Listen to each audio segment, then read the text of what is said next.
describes acts of extreme violence in graphic detail and may include discussions about demonology and the occult, topics that caused widespread panic during the 1980s. This content may not be suitable for children under the age of 50. Viewer and listener discretion is advised.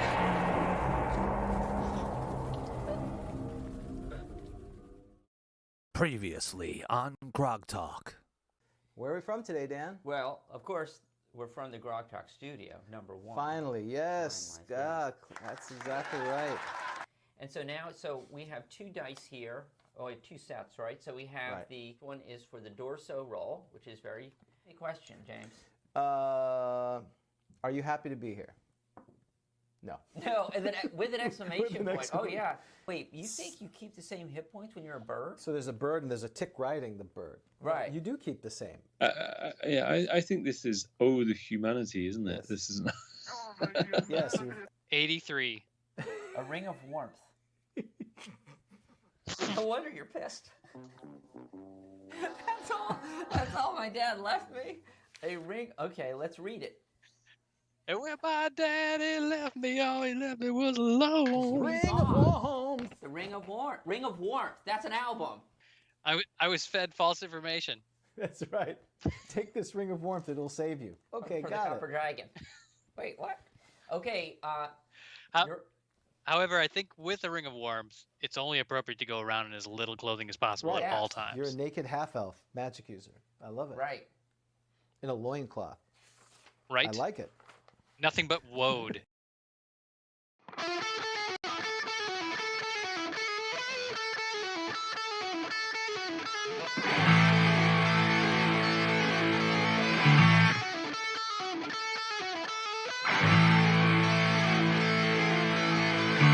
Welcome to the Grogtalk with your hosts, Dan and James.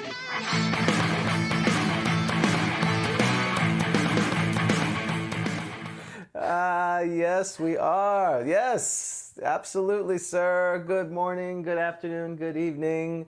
Welcome to Grogtalk. I'm James. I'm Dan. Where are we from today, sir? The Diamond Spider Tavern. Diamond Spider Tavern. What's that about? What I can tell you about this, James, this is their slogan. Oh, wait, let's say hi to our people there at the Diamond Spider Tavern. There you go. What's their slogan? Doesn't kind of read there. No. For cheap drink and cheaper thrills, there's no better tavern in the whole Oh, is that city. the grog line? Already? What's going on? Now I've been told there's ways to turn off the alert sound on a phone. Is this true, James? I've heard that as well. Maybe after the show you can look at my phone. I'm like that commercial where it was like the grandchildren. You bring the stuff to your grandchildren to fix. So Have you considered the jitterbug? Have you considered that as something you may want to invest? Because I think it has like one button. Oh, or a flip phone. Yeah, exactly. I missed it. For a cheap drink and cheaper thrills, there's no better tavern in the whole city, James, than the Diamond Spider.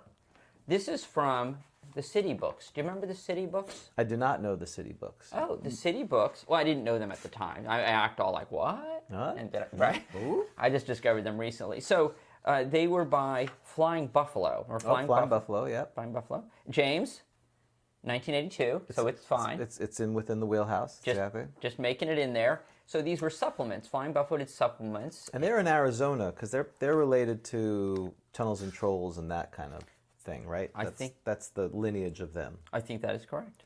And so what it did is it gave you, these were books that gave you different parts of a city. So you could, if somebody goes into it, you need a tavern, James. You can pick the Diamond Spider Tavern. I want to spend a lot of time. You can take your headphones off, by the way. We just wanted to listen to our frivolity. Until we have a guest, you don't have to turn it off. Oh, thank you. Because that's why we're here together. It's been so long. That's right, I really don't know what to do anymore. Neither do I. The specialty of the house at the Diamond Spider is a lethal concoction known as the Spider's Web. It contains 5 varieties of hard alcohol, 3 fruit juices, and a drop or 2 of Help me out here, James. Where is it? Tincture. T-I-N. Tincture, yeah, of Tincture. opium. Tincture sounds like a known character. Right. Tincture? I'm tincture. It's like a wee, I don't know, it's like a Wee goblin? wee goblin. A wee, well, I saw a wee Timorous Bushy on there. So tincture is a small amount, is what you say. So a tincture of opium. Okay, yes, of opium is in there. Nice. So that's what you get in there, yes. Once again, Grogtalk may discuss drug use as opposed to just demonology, apparently. So Well, if you're going to take opium, just take a tincture. take a tincture. We only recommended a tincture, James. What's wrong with that? It makes the medicine go down. Tincture. Let's see what a tincture is. Okay. Medicine made by dissolving a drug in alcohol. Oh, there it is. Well, opium wasn't Sherlock Holmes was an opium. I think he was a partaker of it. That's right. Okay. Tincture. So, the only difficult part of the early part of the show is our folks who are on, and welcome to all those of the Grog Empire on there, is that we have an English teacher on there. We have someone who does translations and proofreading for a living. So everything we say is basically on notice that we're probably saying something stupid. Because, James, there's two really good things about D&D players. The first thing is that they're really smart. Well, there's a good thing and a bad thing, sorry. The good thing, of course, is that they're really smart. Right. And the bad thing is that they're really smart. And is that close to the perineum? Possibly. Wait, let's roll. Hold on. Is the tincture next to the perineum? It sounds like a song. Here's the tincture. The tincture is next to the perineum. Isn't that what they teach in medical school? Yes, but. And it's a butt. And a butt. Yes, thank you. There's a butt nearby. He well played, sir.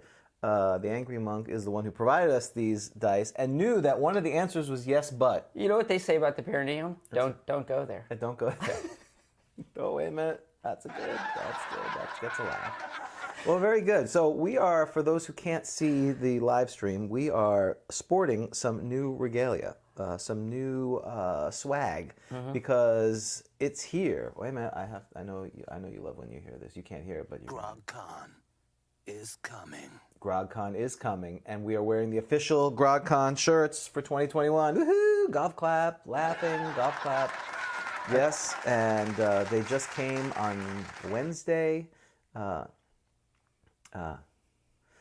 That is, we're super excited that these are available. That feels legitimate now that we have the shirts. Now, I do have to note, James. We're not changing the date, right? Because we printed at October 15th through 17th, right? So that's when we're having that. Well, you just do it. It's very old school just to cross it off. So something happened last night, James, and you were involved in this that hadn't happened to me probably since junior high. Okay, yes. You asked me what color shirt was I wearing. That's right. Hey, Dan, what color shirt are you wearing tomorrow to school? That's right. Because we didn't want to clash. Yes, and on the screen they look very similar. Mine is more of a muted green. Yours is a gray. But those are available now. You can order them. So how this is going to work is if you're coming to the show and you want a shirt to sport around to represent GrogCon, go out to the links. They're on Twitter. They're on Discord. Put your order in. No money is needed now. Bring $20 with you. And the day of the show, after you check in, you'll come to the Grog Talk table, and either Dan or I or someone will hand you your shirt if you hand us $20. But if you do not order your shirt before July 31st, or I think it's August 31st now, some July, it's out there on the thing. If you don't order it, we're going to have a very limited supply of shirts. We're not going to have 300 shirts and you go, oh, I'll just get it there.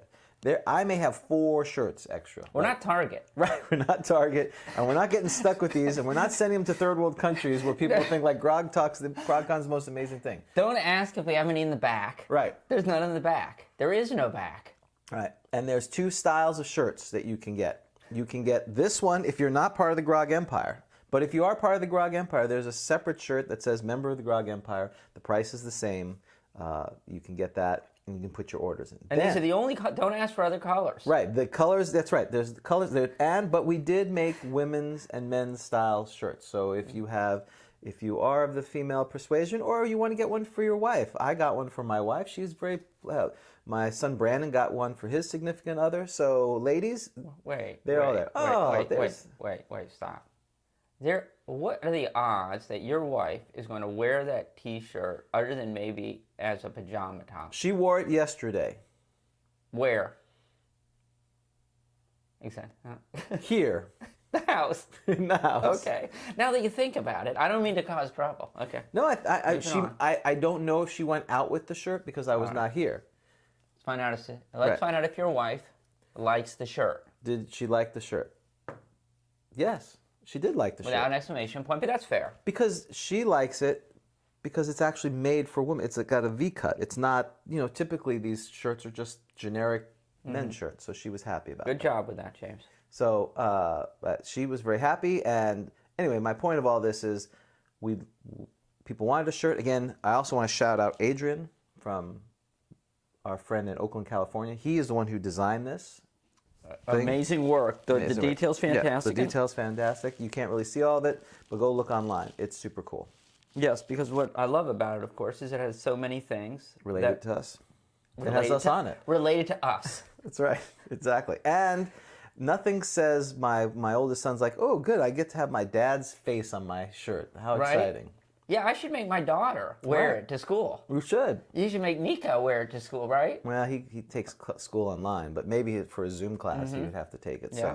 So anyway, get those out there. It's coming October 15th through the 17th. Badges are available. You can go to our website, which will take you to tabletop events. It's $40 for the whole weekend. There'll be a tournament that Dan and I will be associated. We'll be running separate games. Vic Dorso's coming down. The Scourge of the North is coming down to run games and play with his lovely significant other, the Strangler. Carlos Lysing and Amanda are coming down from Castle Entertainment. They're developing the module for the adventure. A lot of fun. This may be the first time in the history of the world that the phrase "his lovely significant other, the Strangler," has been said. Of the North, right. So if you can make it, please come on down. I know we're very fortunate. We have a lot of folks all over the world, and certainly the idea of traveling in a COVID pandemic, post-pandemic world to go see a bunch of people play D&D may not be as inspiring. To catch COVID. Right. Come back and spread it. Bring it back to your country. That should have been the shirt. Maybe I'll have to make another shirt. I came all the way to Atlanta. And all I got was COVID. I came all the way to this Grogtalk convention. All I got was COVID. Right. Yes. I love it. That would be. Well, it'll be for after the show, probably. By October, they're going to have like the Theta variant, which will instantly kill you. So I wouldn't worry about it. Maybe we'll create a variant.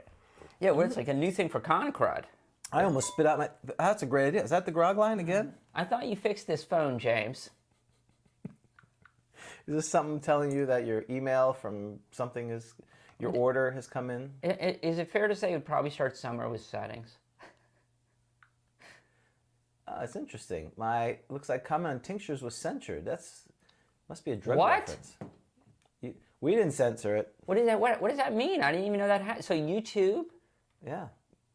The man? It's a the police man state. is. It is Big Brother. We didn't do that. What did it do? Like, so what happened when you say we were? It says there was a comment on tinctures was censored. Appears on my phone feed, but not on my YouTube feed.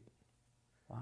Interesting. Well, we are the bad boys of D&D. Right. We're literally 15 minutes into this. We've caused censorship. We've talked about things that were anatomically interesting. So, yeah, very good. Well, so we talked about sex and drugs. That's right. No rock and roll. No rock and roll yet. I have my mandolin. I could play something on it. I know it's only rock and roll, James. But you like it. I like that. There you go. Thank you very much. So, anyway, that's October 15th, 17th. So what's going to happen soon? The next thing that's going to happen is that we'll be buying badges for our patrons who are of Electrum tier or higher.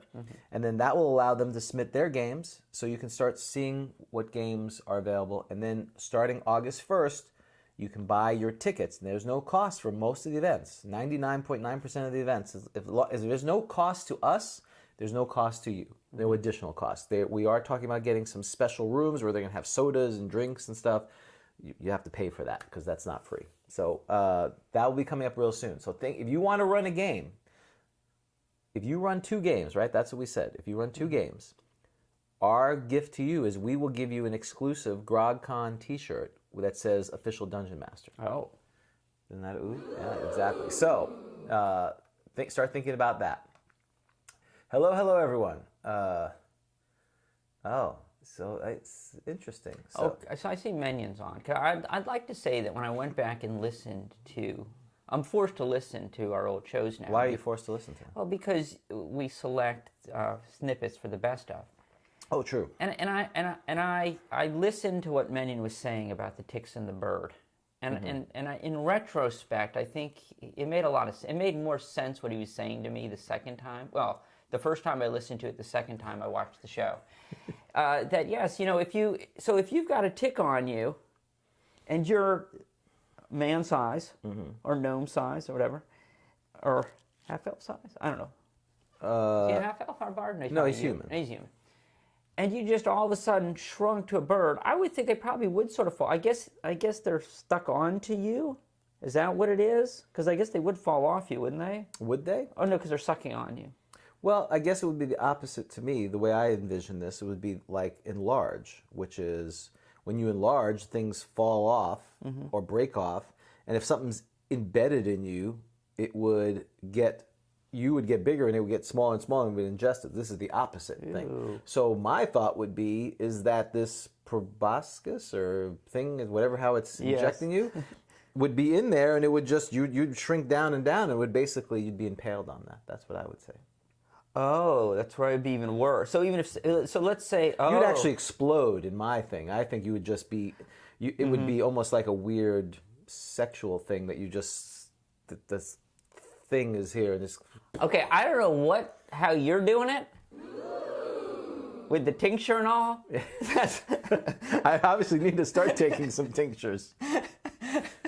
So I can see like a lot of them falling off because there's not a lot of space. That was his argument. There's not a lot of space, but one may remain. And there may be one winner. It's like they're all. That's right. Okay.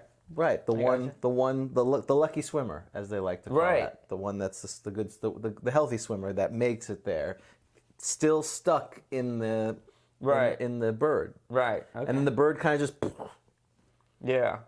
because it's been shrivels up. Yeah, it gets sucked up. An air tube that loses its air. It's a sound I need to put. So exactly. I don't know. You didn't have that one ready? No, I don't have that. All I have is a losing horn. That's as only good as that. But I understood his point of view. And if I was charitable, I would have said yes. But fortunately, we didn't have to worry about that because it doesn't matter. It's what's the gentleman's name said? What's his name again? Mr. Frazier. Frazier said you're dead.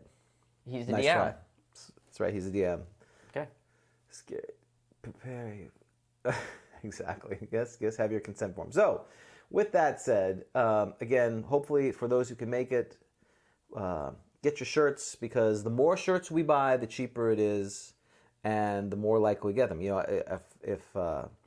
And we can, have a great time and represent. Moving on. Go ahead. I'm sorry. I'd like to mention, because I see number 2 there, which you're probably going to skip over there, is our mascot for golf. Yes, the Planetar. I'd like to say this has worked out perfectly. Because as we talked about, the mascots for the Olympics are always they're ridiculous and ignored. Right. Our mascot is the Planetar. Ridiculous. And ignored. Okay, moving on. Absolutely. We just need a name for him. So it's, because it's always, what is the, actually, since we have our Far East contingent, what is the mascot for the Olympics this year? That's what I want to know. I don't even. See, I was really hoping it would be Johnny Rotgrub for us, but obviously that didn't happen. That would have been too cool. We had to have the Planetar, this thing that's just ridiculous. So. Well, that's as I said, that's in keeping with the real Olympics. Hold on, I will add to show notes. It's on Discord, but I don't have it here. I apologize. Request for shirts flying in. And I, as a bad businessman, I don't have that ready. Oh, actually, wait a minute. You know what? I am not as bad as. It's just this is people come for this. There it is. Now, when they order the shirts, James, will there be like a series of additional charges, like with an airline when you check out? There'll be the surcharge, like a GrogCon fee, a Crucible fee. Right. crucible fee, a James fee, Right. cat fee, Right. feline fecal hair Right. removal fee. That's the one. Tincture of opium fee. That's the one that's gonna. Will we be selling any tinctures of opium? You know, I'm gonna say no. No, we are not selling opium at GrogCon. Hello, is this on? In the special room. That's right, not in the special room. There is no. That's wrong. That is wrong. You made fun of me about Hunch Punch. Not fun. You chastised me for saying that, and now you're talking about selling opium. That would be terrible. We would not do that. We should have Hunch Punch. We could probably have for adults. They'd have to be carded. We have to get a ban. room. To give them a ban there. So, all right, but yes, but if you wanted to have your mascot be ignored, send an example of art of it and name it. Where you've got Phil the Planetar. That's Vic's. What is that? Was Plandusky Phil? What Philatosk? What's the What language are you speaking? the Phil, the chipmunk or the gopher, the groundhog, who's Groundhog Day. He's Pantatoski Oh. Phil or whatever his name is. Oh yeah. Right? Whatever the name of the town Yeah. is. Yeah. Something like that. I don't know. It's Yeah. something like that. You look at me like I'm insane, which I am, but I know what I'm talking. All right, Phanatoski Phil or something like that. Yes. Yeah. You're correct. Yes, it is something like that. Something like that. Yeah. Someone help me with that. And you know, there's going to be this show, we will discuss another Bill Murray movie. But that's, you just have to wait. It's foreshadowing. I like it. All right. So with that said, if you can't wait or are not coming to GrogCon, you can always play on the Grognards Guild online. We have games. If you go to our Discord, there's play-by-post games out there. So if you're not playing First Edition or any other old school game, go out to our Discord, start it up. People will play. People have wanted to play Top Secret. Paranoia would be a great game. Puckatawny.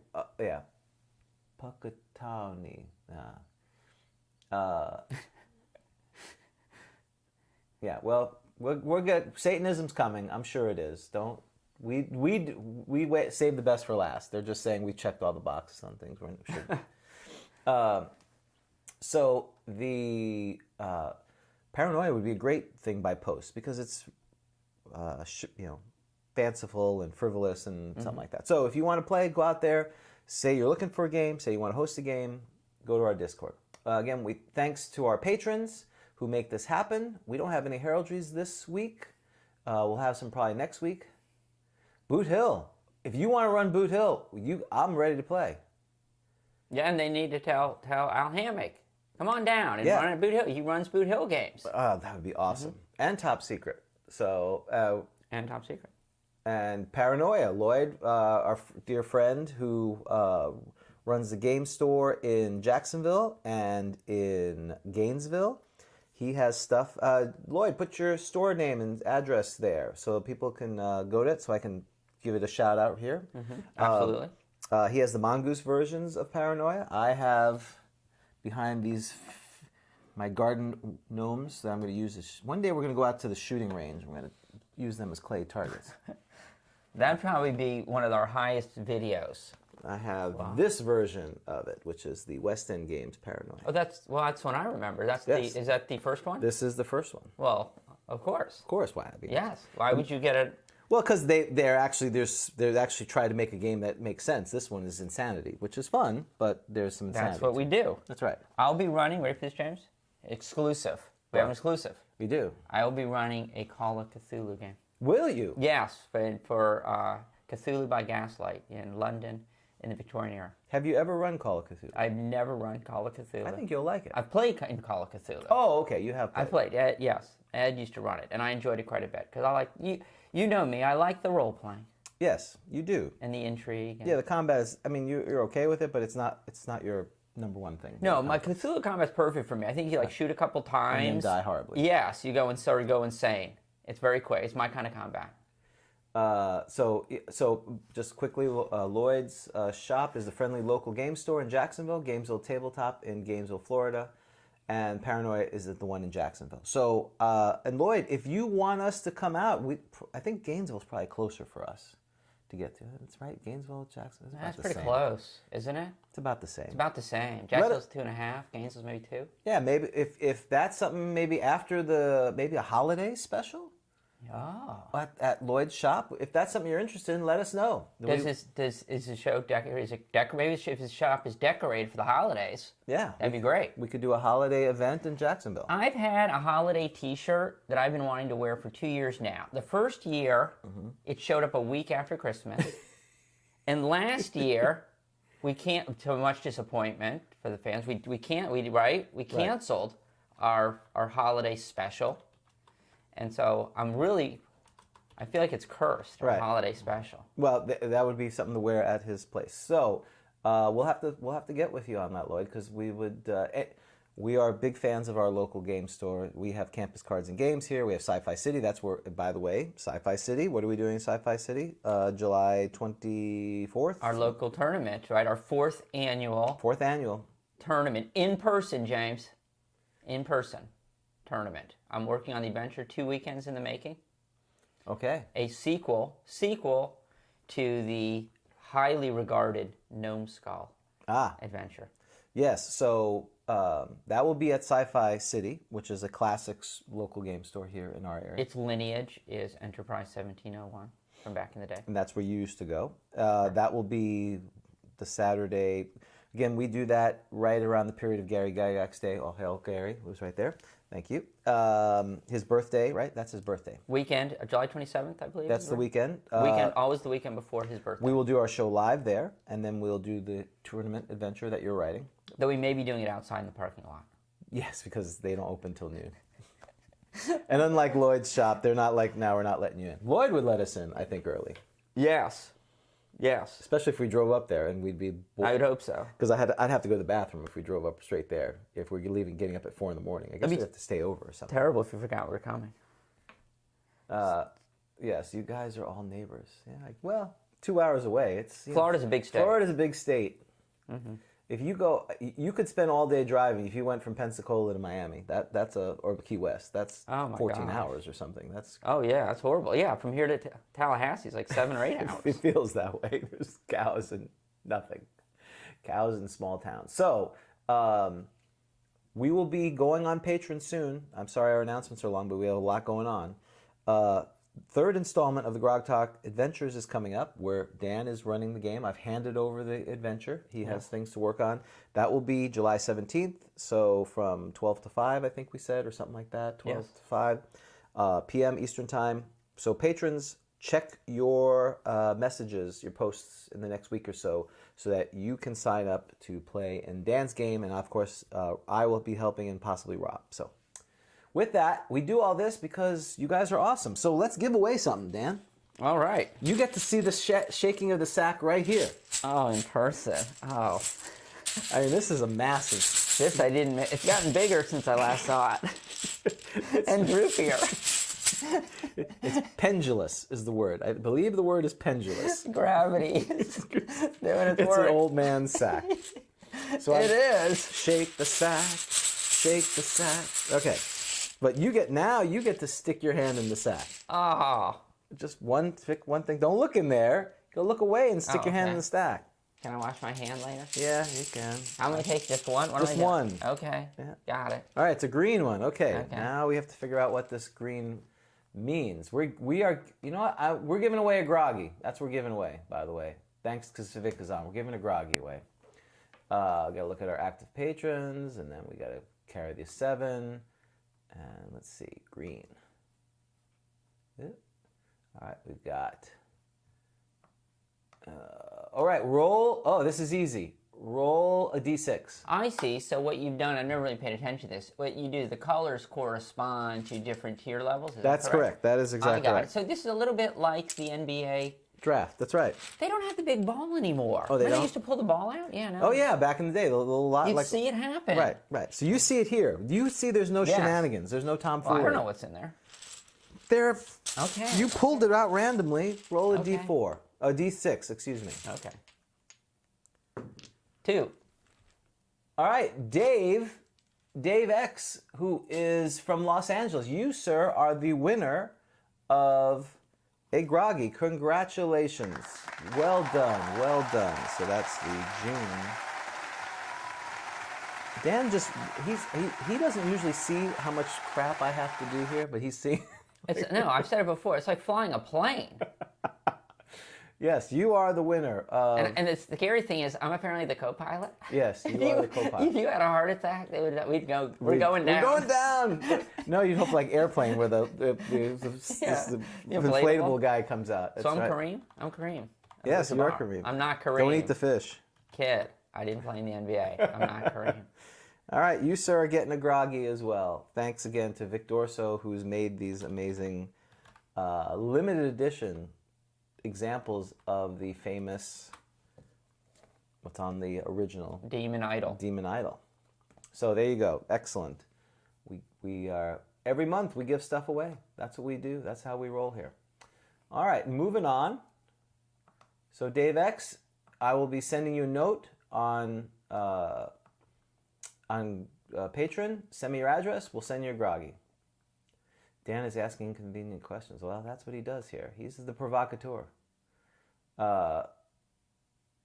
What's an inconvenient question? What's... I don't know. But that's your provocateur. It's the... Yes. Look at Vic. What? That's what he called the thing. He called my pendulous sack. Oh. That's like Minnesota. Ah, that's right. What's the name of your shop and are you online? We don't own a shop. Oh, Lloyd, I'm sorry. Yes, Lloyd owns a shop. Absolutely. You guys talk it out. I thought Lloyd was asking us, so I apologize. Lloyd knows that. All right, moving on. Swedish Challenge. Have you been watching our charitable thing? I have. Every time I look at it, we're always going down. So, yeah, so we're not... Well, at some point it must have been up if we're going down. I know. I don't understand. It makes no sense. Right. We're always going down. Right. And what bothered me is, because I see that you're getting to an iTunes review, is, James, our review seems to have disappeared. We were at 32, now we're at 31. Oh, wow. We must have upset somebody. So somebody has reconsidered. Can you reconsider? I didn't know you could rescind a review. I'm only telling you what I know. Well, that... Don't you find that odd? It is odd. It is unfortunate if we've actually offended someone. But we've gotten a pretty good run. I mean, I've seen more uptick in annoyances posts that people are kind of frustrated with us, but...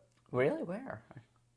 They're here all the time. Oh. This is not working. Your voice is too tinny. What? What did they say about me, James? What? You haven't seen that? Well, I press the sound effects over and we talk over each other. The announcements take too long. Right. We're still talking about announcements. Blah blah blah blah. Why are we even listening to it? So, for those we disappoint, we're sorry. But we're still going to read this review. Because it's good. It's good. AD&D chat. I guess we're going to talk about that at some point. At its finest. From Fergie. I wonder who Fergie in Canada Do you think it's is. Fergie? Wasn't there Fergie from the British royalty? Fergie? Maybe she lives in Canada. That Because would be the other amazing. ones went to Canada, didn't they? But Yeah. then they went to LA. They're like, I think really? they're And they went to LA. LA. Yeah. Yeah, they're like, seriously? We all Well, knew they that heard wasn't last. we heard there's a killer, the trans highway killer. They listened to the show. They're like, we can't. They go could be there. it. I think they were fearful they would be the victims of it, not because since they just got there, I don't think they would be able to do it. But this is what Fergie from Canada said. Are you curious about the intricacies of advanced Dungeons and Dragons? Do you want to relive those discussions you used to have back in the 80s with your friends about the game? So currently, he's not selling it. Most people are like, no. No. Do you want to listen to congenial hosts discuss something with passion and humor? Okay, get better. Well, then this is podcast you, James and Dan. Welcome you into the Grogtalk studio. Discuss the game we all knew, grew up playing with themselves, and with special guests, titans of the RPG industry. Dan delves into the minutia, and James provides the real-world application experience. I loved it. Thank you. That was great. They are a perfect combination. Hosts, join the Grog Empire and tune in. Your ears will thank you. Well, thank you. That was very nice. Yeah. Oh, look, it's him. He's wrote it. Yes. Thank you, sir. Is that true? Yes, it is true. I didn't think it was Fergie. I didn't think it was Fergie from the Black Eyed Peas. I thought it was Fergie that. Oh, the Angry Monk. Yes, the Angry Monk. Yes, With the sir. dice. And we actually got a voicemail on the Grog line. Yes, that's fantastic. And this bothers me though. Is how often do you check that thing? Like, did you check that recently? And from like 6 months ago, Nope. was there a message from Luke Gygax saying, "Just want to let you guys know, huge fan of the show. Right. I'd like to come on this weekend." Was there a message like that? No. Okay. There was not. Nothing. It You have was- one message. You have one message, yeah. No, during my normal life, someone was calling on the Grog line. I'm like, but okay, a little secret. The Grog line is a Google Voice number. So it comes up Google Voice. So it could be a whole bunch of things. People that I don't want to have my number, I use Google Voice. Like a warranty on your car is about to Right, expire. warranties, yeah. I try to give that number out. So I did not pick it up immediately. So the Grog line number is a number where you want to send all the spam calls. Is what you're Correct. saying? Got it. Okay. Yes, if I do things on Craigslist, if I'm buying opium, I use the Google a tincture. Voice. It's That's a right. tincture. I just get a tincture. Because that's legal, I think, if you're at a tincture or less. Right. I Right. think is personal possession of opium ever legal? I don't think so. But okay. I haven't worked in law You enforcement think you'd for check 2 or that 3 number years. more if it was like your opium line. Why? Like every 5 minutes. Press 1 for Grogtalk. Press 2 for opium. Yeah. Yes, that's exactly. So anyway, I got the call. Then there was a voicemail, and I realized that I will not play it on the air because I did not get permission to play it on the air. But I will. I believe it is okay for me to take the text that he sent, meaning the transcription, and say that aloud, because that's not... Why are you looking at me? I feel like you may have some semblance of general arcana related to... It would strike me as not a problem okay, see? There you to go. read it. Right, but playing it without permission may or may not be, unless I had some kind of warning that said any recorded things may be used in the show. Yeah, I mean, you know. Thanks. You get crickets. Thanks for having me. Okay, so Tommy, anyway, hey, James, this is Tommy. I've been watching some of the Grogtalk videos, and I want to let you know, I really, really love them. Wait, no. You missed the best part, James. I've been watching some of the garage videos. Yes, that's how it was translated by the thing. That's Oh, not it what said Grogtalk? Yes. Oh, I thought he was talking about our the early days. That was like a phrase for our early garage band. That was my favorite part. Oh, and I'm sorry. It's incorrect. Yes, I was no, all that was- proud. I'm like, James, we have like a garage videos day. That's right, back in the day. The no, garage videos. It no. could be like, you should like separate them out, like as the garage video days. The garage days The revisited. garage days. Yeah, yes, oh, you're because right. we were kind of, if you look at them, they do seem kind of garage day. Okay. Yes, but that's no. I Aw. apologize. That disappointed you. Dad. You get the loser horn. Yeah. So some of the Grogtalk videos, and to watch try to watch them break. Really, I mean, it's just amazing.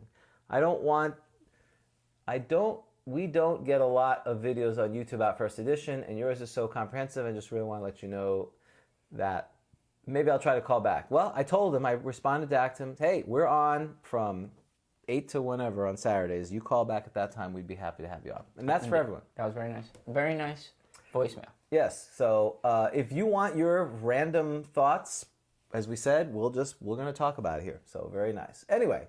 I think you now need to read every message you get on that number. You have to read, because technically that is the Grog line. All right, let's see. Messages or voicemails? Well, anything. We'll go with messages. The last one was June 9th. Hey, James, it's Don with the Mesa. Give me a call. I'll figure out how to get you this amp. So I was looking at an amp.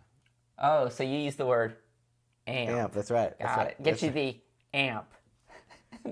So clearly he pressed 2. Yes. For opium. Then a year ago, Vic said the schedule for taking my name in vain. Okay, all right. I got it. We can move. I got it. Okay. Stop. Well, you bring stuff up. I'm going to Okay. put it into the ground. Anyway, moving forward. We talked about new campaign announcement. You'll see that. Best of June. Let's go.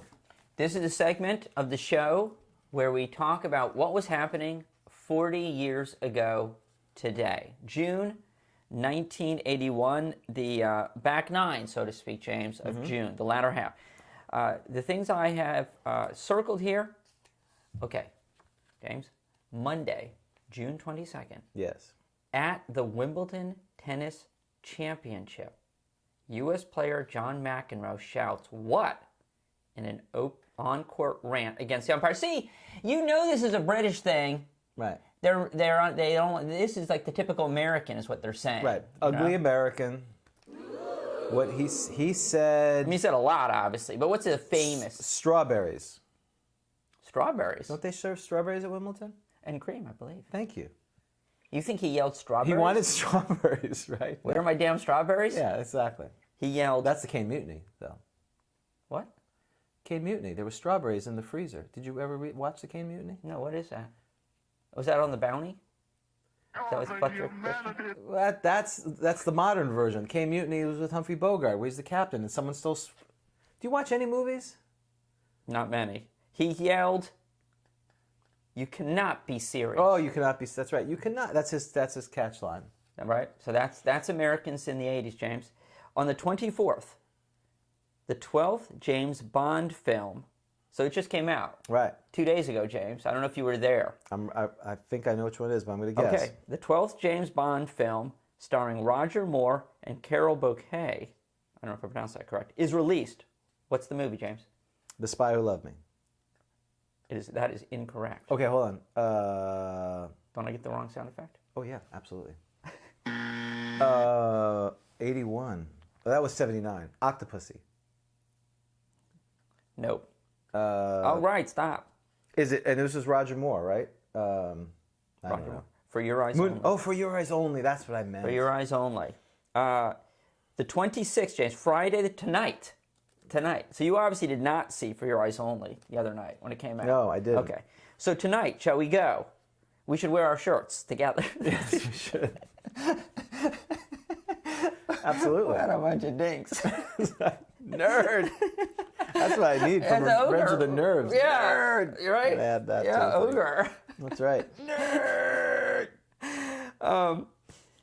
On tonight, the Army comedy. You already know this though, so I'll just read it. The Army comedy film Stripes, starring Bill Murray, premieres in the U.S. of A. Ah, what a show! What a movie.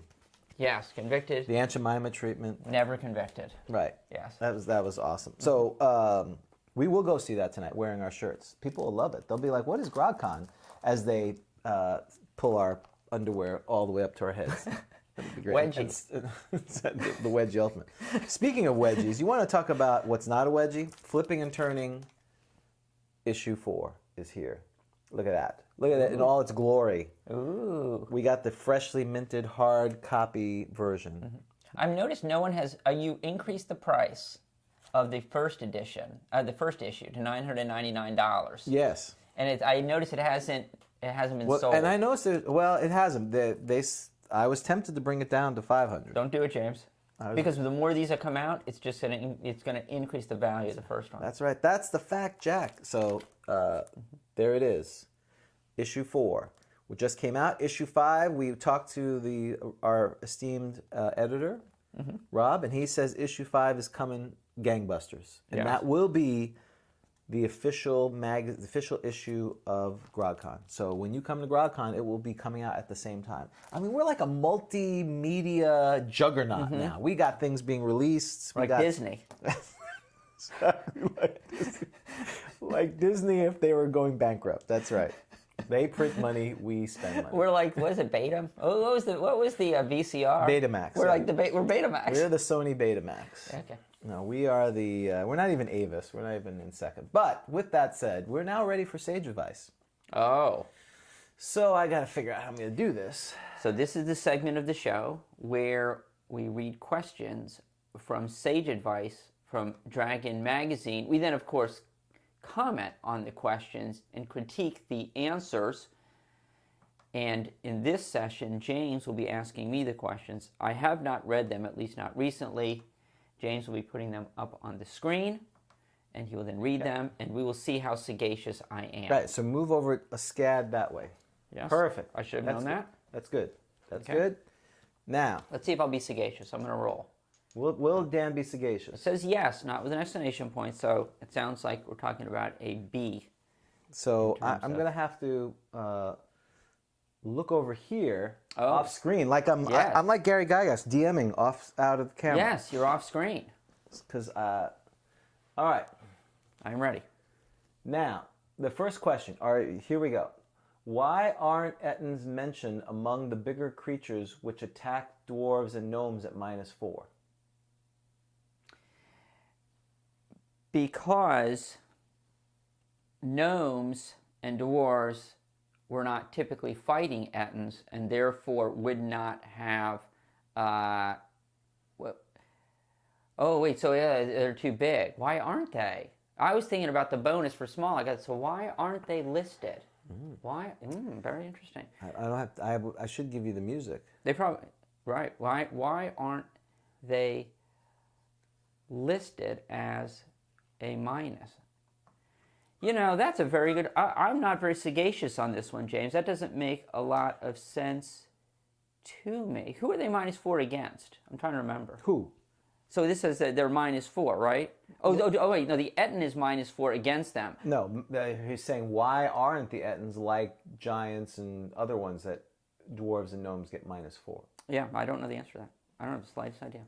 So, do I give you a boo or? Just I mean, I know because it's not in the book. Right. I mean, that's why. Well, what is a thing that? What is that? Oh, 2 heads. There you go. That's what they're answering. 2 heads because it has 2 heads. Ettins may be big and dumb, but they don't suffer any penalty to hit against dwarves and gnomes because of the most obvious difference between Ettins and the other big humanoids. They're 2 heads. In the words of the monster manual, one of the heads is always likely to be alert, so they are difficult to surprise, and presumably also difficult to sneak upon in any other way. Which again, I don't know how that does with the -4, but if you look at the player's handbook where they talk about this, Thank you. flipping and turning, Yes. it says.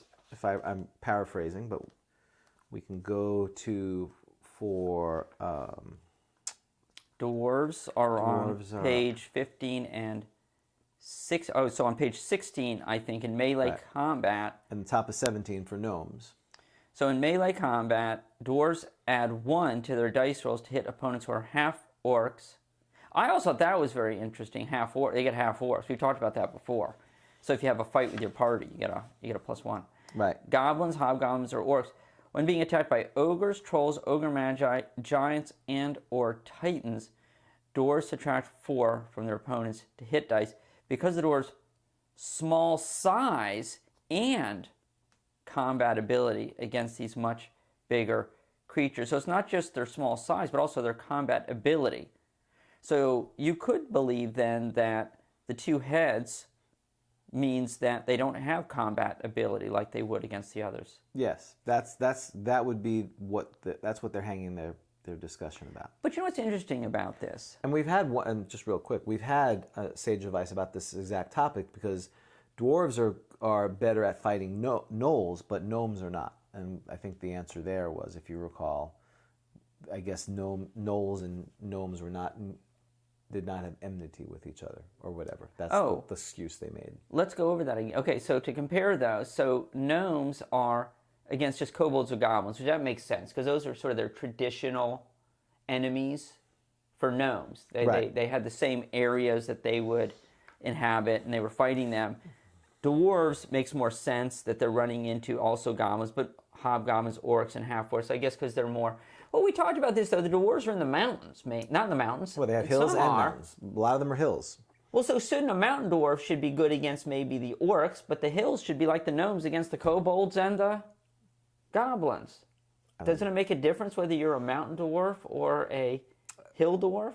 They don't make that distinction in there. Gary does. I know he doesn't. Okay. Another oversight.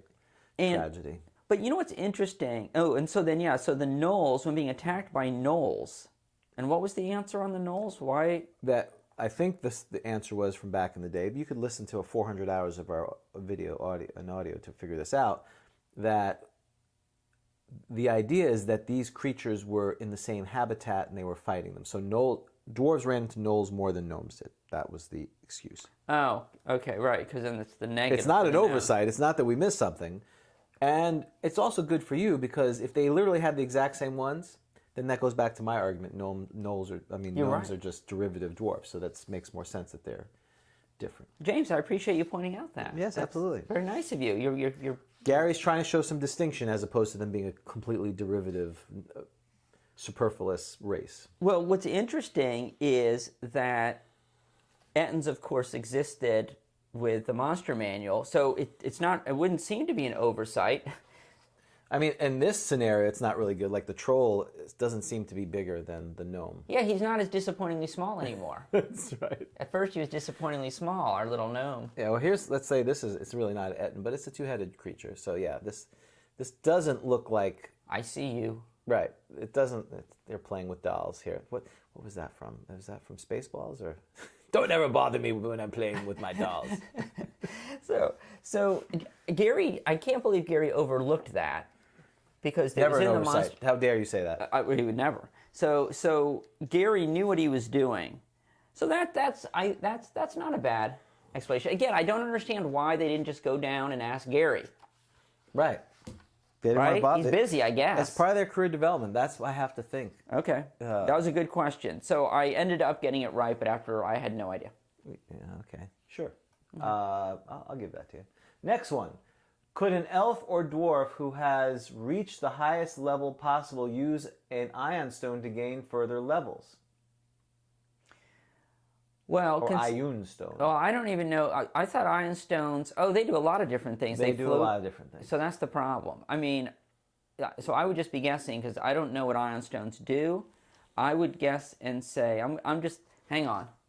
Yeah, that's wrong why you got with the me? dice. You got a dice.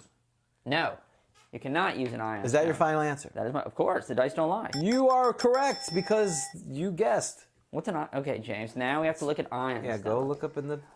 And this is not the first time you're looking No. this up. You Well, know that. I do know I that. do recall that we did look up ion stones. But I do remember that it did a lot of stuff. So it I does. shouldn't. How am I going to remember all of the stuff? There it is. I open up right to it. Page 147 You should just bookmark it. of the DMG. Ion stones. There are 14 sorts of useful ion stones. We don't even know how to pronounce that. Ion stones. These magical stones always float in the air and must be within 3 feet of their owner to be efficacious. The new possessor of the stones must hold each and then release it. Oh, so it takes up a circling orbit, whirling and trailing. Oh, that's kind of entertaining. So you're walking along, it's like a dog. Yeah, it looks like a Star Wars thing. You know, it's like, but it doesn't say anything. Whirling and trailing, circling at. So you're saying it's like Jar Jar Binks? Yes. Okay. Oh, there you go. Good job. Showing my geek cred. That's right. You know, you always score points with the crowd, don't you, when you make fun of Jar Jar? Yes. Everyone. We mock him. Circling at 1 foot to 3 foot radius of his or her head. So what I do is I hold it, the new possessor, hold each, and then I release it. Right. Circles around. Thereafter, they must be grasped or netted to separate them from their owner. Oh, so people are trying to steal your ion stones? Absolutely. That's terrible. It's like the rims on your car. They're great. They're flashy, but someone's going to try to take them. What do I do when I go to sleep? Oh, there's questions about. I'm sure we went over these questions. The owner may was ion stones our miscellaneous magic? Yes. Oh. I don't know if we did a miscellaneous magic. I think there was a sage advice where they talked about this. So we headed there, like this. The owner may voluntarily seize and stow the stones at night, for example. I'm thinking like Gary. Yes. You're thinking, what would be the next thing I would have to think about? Oh, I'd have to My party is stealing them. What you haven't keep thinking about is you should just read the whole thing before asking questions. That's true. To keep them safe. He or she would, of course, lose the benefits during that time. Oh, so I wake up and I release them again. So it's like charging. I hide them away and then... Well, it's not really charging. It's No, that it's if you're not. sleeping and the Yeah. thing is moving around, someone can come back and grab them. And Yes, that was a bad analogy. From 1 to 10 ion stones will be found. Oh. Dice for the property of each one. Wow. It's like a bag? you could find a bag of them, yeah. Wow. Dice for the property of each. I like when dice is used as a verb, to dice. Right, to Most dice. people say roll dice. Right. But to dice Two it. dice is better. Well, Dice. Remember Dice? What was that guy? That comedian Dice? Andrew Dice Clay. That's right. Hey, Jack and Jill went up the hill. Don't. You know, it's just, something tells me you shouldn't continue. Okay. Each had $1.25. okay. Jill came down with $2.50. Oh, Oh, yeah. See, What? come on. Oh, boy. This is a very blue show. Dice for the property of each stone. A duplication. Okay, so is there going to be a level one? Adds a point of strength, point of intelligence, wisdom, dex, con, charisma. Oh, James, the pale green. Prism adds 1 level of experience. Well, that's a good question. I think the answer would be no. It's not like a wish spell. I think I agree with that. It should be but it's only temporary. No, I think it should be a no. But it's a good question, don't you think? it is a good question because there are things. Remember, when we talked about bards, there is the manual of whatever fighting puissant arms or skill at arms that you can get higher level. Remember, we read that last. And it says that in there? Right. What? that you can get a higher level. It doesn't say, it says that you can go beyond your max? That's right. Oh, well then, based upon your theory of textual interpretation, this would mean you couldn't, because it doesn't say it. But, I've got another question, though, James. Can I read what they said? Yes, because actually, I'm answering the question. Yeah, you're asking the questions here. Right. Ion Stone does not contain powerful enough magic.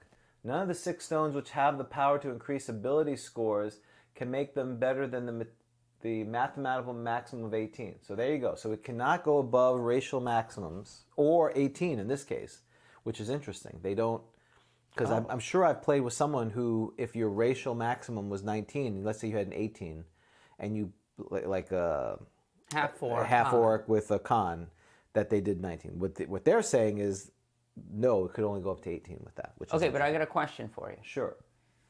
What if I'm a half orc, where, say, I'm limited to my level because of my dex. So there's things, right? Or your wisdom. You can't get higher enough cleric because your wisdom's too low. Oh, well, for any of those. Right. Can the Ion Stone take me up to the max level? Can I go up to the max for my class, even if the reason why I can't go up to the max is because of a low attribute score? What do you think? So, like, say it's a gnome fighter. So gnome fighters of less than 18 strength are limited to 5th level. So, James, I'm a 5th level gnome. Right. No, I'm being serious. I'm a 5th level gnome. You are. Right. Well, you're something. I'm a 5th level gnome, and I have a 17 strength. Yes. Let's say I'm going to give you 2 different scenarios. I find 2 Ion Stones. One Ion Stone raises my strength 1, and one raises my experience. And then I'm going to say one raises just my strength, and one raises my experience. So there's 3 different things going on here. Discuss. Can I go up? Can I go up in level? If you're not at your maximum, that's what they're saying.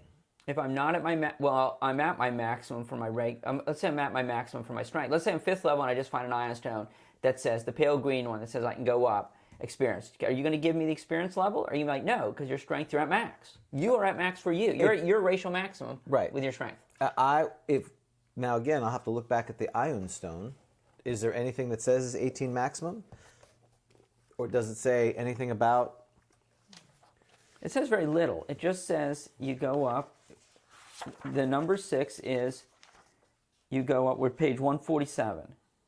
It says adds 1 level of. Well, it says 18 maximum. So that's for the strength. Well, let's start with first. I just find I'm the gnome. I have a 17 strength. I've maxed out at 5th level as a fighter, and then I find a pale green prism number 7. Right. And I'm holding it. So I only add the 1 level of experience while I'm holding it? Like when I go to sleep? When you toss it, yeah. Then you lose it if you.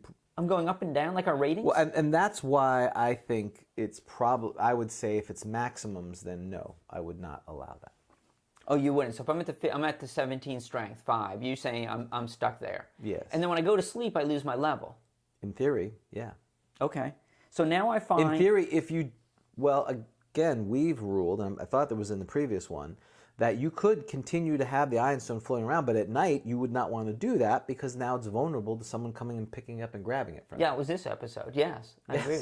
That was 3 minutes ago. Right, that's exactly right. So, I have ruled in the past, because there's no limit to it, it says you can be 18 and 1 level up. This is why I don't give out Ion Stones, because they're all ridiculously overpowered. But why? But they're registered. Oh, come on, they're cute. You know what their ACs are? They have an AC. -2? 4. -4. So the guys are like whipping around. So that's kind of cool. So you like, who? Oh, so people try to like attack the Ion Stone, right. Attack the Ion Stone. That's right, knock it out. Or grab the Ion Stone. I've had many times where people try to, they'll see them and they won't even attack the enemy. They try to grapple it. Try to grapple. So then you got to do the grappling rules. Exactly. The grappling Ion, like really? They want to grapple an Ion Stone. Okay, so are any of these worth? Come on, James, what's your problem? Like, what's the big deal? 1 strength, 1 intelligence, 1 wisdom, 1 dex, 1 con, 1 charisma, experience. Sustains person without food or water. Sustains person without air. Regenerate. The 1 is the regenerate. Oh, that's nice. The regenerate's always the one because, well, if I get knocked out, does it keep working? Yes. Well, that's why wouldn't make sense if you get knocked out and the stone falls down because then you'd be dead. You've kind of lost possession. Yeah. Power over it. Interesting. Oh, look at this, though, James. 12th, absorbs spells up to 8th level. Store spells. Oh, my. So it's like a ring of spell storing kind of thing or whatever? So I, load it up with spells? What does that mean?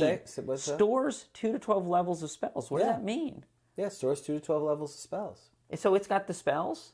Then It's like a ring of spell storing. Okay, but how do I cast the spells from it? It's like a ring of spell storing. Do I have to hold it, or can I just? No, they're there. You think about it. It's like another menu item on your list of things you can do. So I can take it to the market with me. Right. And I'm just like, choo, choo, choo. Oh, he casts all his spells. Someone knows that you're an 18th level wizard, and he went a 5 first, 4 second, whatever. So that's why I killed the stone. Get the stone. That's right, so the 'cause it could wizard's be got the stone. You're like, right. Exactly. So yes, you could hold extra levels, and you could store them in there. You could recast them in there. That's why they're ridiculous. They're great. They're super powerful. I like this, but I think what I need. So they say no. I would. On what? On you can't get a higher level because for further levels. And their argument is the stone is not that powerful. I think they are powerful. I've always given the 18. I think the maximum level is a little. So my take on it is splitting the difference. If a gnome had a 17 strength and they got one, there's no racial. It doesn't say they can't get an 18 strength. It doesn't preclude racial maximum. It doesn't say. It basically says you can give you 18 maximum regardless if there is a racial maximum. So great, you should get 18. Yes, you could be higher. Oh, I see what you're saying. You're saying that the print 18 maximum means that they're suggesting, Gary is suggesting, that since it doesn't say limited to racial maximum, that means, so you believe, I should probably finish my sentences, you believe, it's good for a podcast, you believe, how many episodes have we done? You believe that if I'm a maximum of, so let's say a half orc with, 12 wisdom or something ridiculously low? Right. You think that I could go beyond that. I could get a 13. If you had 5 of those stones, you could have 18. Whatever, 6 of those. Right. Oh. Did the Sage Advice ask about attributes or just about levels? Well, it says here that none of the 6 stones have the ability to increase ability scores can make them better than the mathematical maximum of 18. But it doesn't say anything about the racial thing. Oh. So, because, again, the question was about the higher level ion stone. Oh, this is... Well, it didn't say that. It actually said the highest level possible for use for ion stone. So, if you go by Sage Advice, the answer is if you are racially maxed out of levels, either because of your ability scores or a racial thing, it's not going to help you. I disagree with that. I agree with Sage Advice. I'm sorry. I'm being miserly here. Okay. I'm saying no. It's if you're 12, you're an orc and you're 12. You're sorry. It's not. It can't. It's not a miracle stone. All right. That's a very interesting question. But I think you could reasonably play that either way. Right. Sage Advice is not binding. Right. Certainly not in the Grog Empire. But the easy way is just don't give out ion stones. No, I think they're neat and cute, and I think you could have different ones too. That would be a lot of fun. We need new ion stones. Okay, I'm ready. But, and again, the other point to it, too, is when you get to this, is there is a reason why there's racial maximums, which is the counter-argument, which is more to this. It's clear that Gary did not want demi-humans to be as powerful as humans. So if you allow these in here, they basically will cheat death or cheat the limits that they have. So maybe that's why you say no to them. That's right. And you just hand out a bunch. No. I mean, but... All right, one more question. Okay, yes. We're not doing all of these, because we're going to do one more. 3 questions a thing. That's the max, because we take so long in these. Mm-hmm. We gotta. James, these are important questions. Not really. They're from 40. Oh my God, they're all long. These are long. You're looking for the short answer. You're like me now, looking for that shit entry. Yeah. And that's it, folks. And that's it. All that's right. Sage Advice. Okay. Okay. Are there any alignment restrictions for dwarves? The monster manual says they are lawful good. There you go. Okay. I can tell you that I believe that I saw in an early Sage Advice answer, I could be wrong, I don't mean to I don't mean to give false information. Right. That But at we do one- that all the time. That's We fine. do. At one point in time, they said, in Sage Advice, that yes, all NPC dwarves or whatever the Monster Manual says. Now, this is ridiculous. Yeah. I don't know what Sage Advice says, but there's no doubt that this answer should be, there is no alignment restriction. You obviously can have lawful evil dwarves. This is just going to be what most of them are. That is my answer. If this is that answer that says all NPC dwarves are lawful good, well, I'm sorry. I'm getting off this train. Okay. Okay? People are commenting that we're off the rails today. Well, that's probably true. All right, so here's the long answer. Why would this be long? This should be a sentence. Many of the particulars of the Monster Manual description for dwarves are intended only to strictly apply to non-player characters, dwarves. Alignment is one of these particulars. Not all player character dwarves have to be lawful good, just like not all player character dwarves have to have just one hit dice, and not all player character dwarves will be very intelligent. No player character race is restricted. Any alignment member of the race can be. In other words, they can Well, yeah, because you can be a dwarf assassin, so you have to be evil. Right. So, The only restriction placed on races concern what classes they can become, and some of those classes have alignment restrictions, but that's a different matter. A player character dwarf can be a thief, assassin, or fighter, or a certain combination of those classes. So he goes on and on. Non-player characters are considerably different. NPC dwarves will be predominantly, if not exclusively, lawful good in alignment. Virtually all of them, except for leader types, will have no more than one hit dice, and virtually all of them will be above average in intelligence. Also note that the Monster Manual makes no mention of dwarves, thieves, or assassins being encountered in a large group. All of the higher level dwarves in the group of NPCs are either fighters or fighter clerics. So I don't like the... if you're playing by the book, that's what you have. Oh, another thing from the Grog line. Well, and maybe this is what I was thinking of. I don't like that reference to... I don't have a problem with predominantly. That makes sense. But if not exclusively... Yeah. Oh, come on. You don't believe that for a second, do you? No, I think we clearly have put... that doesn't make sense in the fact of where are the PC dwarf assassins becoming Yes. dwarf assassins? Where's the guild? Who's the Right. guild man, right? They're all humans. These dwarves are hanging out in... It's almost like, I guess, Elf, the movie, where all these elves are doing things, and the one rogue elf, Simon, the dentist, Yeah. he decides, where did he Yeah. go to dental school? Right. Or you're right, you don't know you're a dwarf. Right. No one told you. You were raised by humans. There's a book there. There's a children's book there. So I have a problem. What level do you need to be a guild master for thief and assassin? There's a certain level, isn't there? Yes. Aren't there certain races where you could not be a... Correct. That's horrible. Well, That's a glass ceiling, James. There is. Well, there's a whole bunch of things like Based that. on race. Right. It's racist. I I agree. can't. So you're like, I hope to be a guild. So like, you have to have this conversation with me. So I'm like a young. So what's limited on elf? Yeah, elf is... Okay, elf, right? Assassin, level 10. Can I be a guild master at 10? That sounds right at the cusp of it. Let's say I can't be, and I'm like a young. Let's just make up the Oh, all right. Let's hypothetical look. things You're as right. opposed to looking up. Okay, this is what we do. I was trying to help us move along. They say we're going off the rails. That's our show.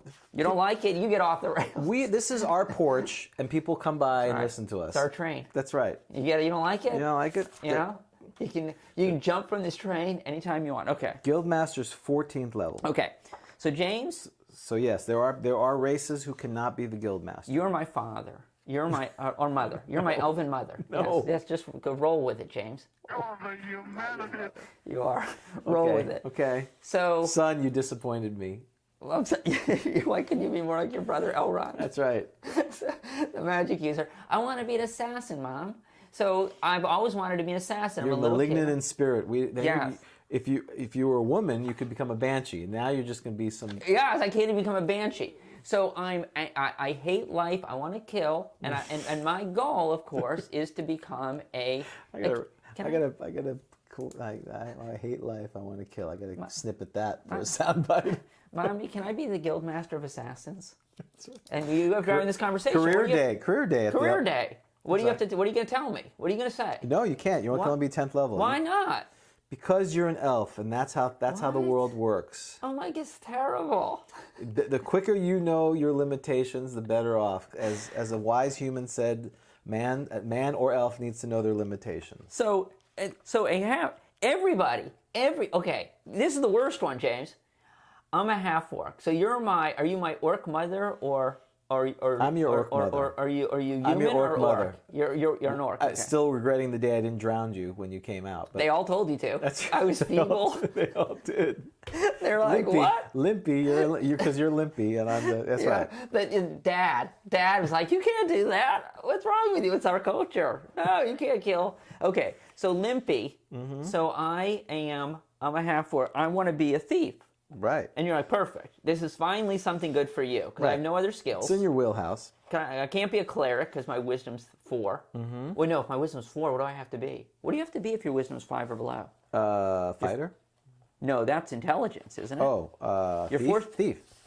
Oh, perfect. Yeah, you have to. 99% positive. I think that's thief. hilarious because it's like, oh, we've talked about that before. Yes, you're right. It's like because you're going to prison a lot. Or, I never thought of that. Is that a problem? Was this against the law? So I just took that dude's ion stones. So he was sleeping, and he didn't put them away. So I want to be a thief. Right. You can go to 10th level. Who can be? No, 8th level. It's horrible. 8th, James. Fighter's 10th. And you know what? It's not even possible. It's just a trick of Gygax's. I can't even become 8th level, James, because you know why? It's a trick. If I have a dexterity of less than 17, I'm 6. 17, I'm 7th. And we all know that my max dex is 17. So I can't even... Without an ion stone, if you allow it. Okay, that's another way. We view it in your game. So, not my game. So, I can't... Can I become a guild master one day? No. Wait. My buddy's a dwarf. And I told him, yeah, we can't. You can't become a guild master. I can't become a guild master. You can't either. Can he? The dwarf? My dwarf friend? Yes, he can. Well, he can. Well, my elf friend can't. Can he? He can. Wait, he can? Clearly a gnome can't. Look, it's like becoming a nurse versus being a doctor. Half orcs are supposed to be assassins. They're not supposed to be thieves. Why did you choose this thing? I had to. I have a 4 wisdom. I didn't want to. I wanted to be an assassin.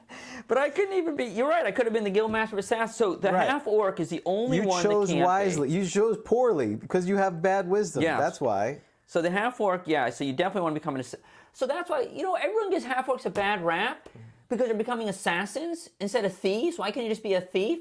Well... Have you read? Right, exactly. I want to be the guildmaster. Okay. You can't be the guildmaster. You can only be the guildmaster of assassins. You're born to kill. Like you said, you hate life. You're born. I want to kill. Okay. That's the half-orc creed. Born to kill. Born to kill. That's your song. You're gonna do that with Baby was born to kill. All right, I'm gonna do that. Whoa. Okay, do people want me to do a Bruce Springsteen "Born to Kill"? Okay. Half orc parody. It's Weird James. Weird James is back. Strange James. I've decided I'm gonna be Strange. Got James. it. Strange James. You're right. We don't want any legal issues. Strange James. Strange James. Okay. The Born to Kill album. I was born to kill. Half orc, straight. That's exactly. All right, that was very good. So, and the reason I'm saying that, so we have questions for next time. That's why we're. I'll be doing the asking next time, buddy. Huh? I'll be. Yeah, but when I do it again, I have these set up. There's more questions because we're already on issue 57. Okay. If we keep going this way, we're going to run out of dragons, and they'll be like, wanting to know about drow PCs. And, oh my God, Dragonborn. Yeah, exactly. We're not. No. We have Imagine Magazine had questions. We have Polyhedron. Oh, Jen, I've already thought about this. Oh, very good. 3 places to go. This is why your foresight is wonderful. All right, random encounter. Let's do it. So we're doing something a little different as a foreshadow to potentially something that may happen today, right? Which we're not sure about. We're going to start with there's a playing game, James. Yes, a playing game. I like it. We're going to do a random monster from the Monster Matrix. So maybe we should explain what we normally do on Random Encounter and how we're going to derivate from that. You're correct, sir. Sorry. So in this segment, what we usually do is we will be doing this too. There's going to be variation. We randomly roll a monster. It's a very elaborate process to figure out what the monster is. And then which have been made made easier thanks to our Friend the Angry Monk. our Fergie dice. And what we will do is yes. please In go. this issue that came out, you can follow along random encounters the Grogtalk way. So if you've got it, you can play along right now. If you're a patron, you have it. If you're not a patron, you'll have access to it in 3 or 4 days. It will be unlocked. It will be. Oh, I can scroll. You need to take down Sage Advice. Oh, thank you. Yes. And I want to get back. That's you right. know, Get back into the somewhat center. closer to you, not too close. And we randomly roll a monster, and we discuss.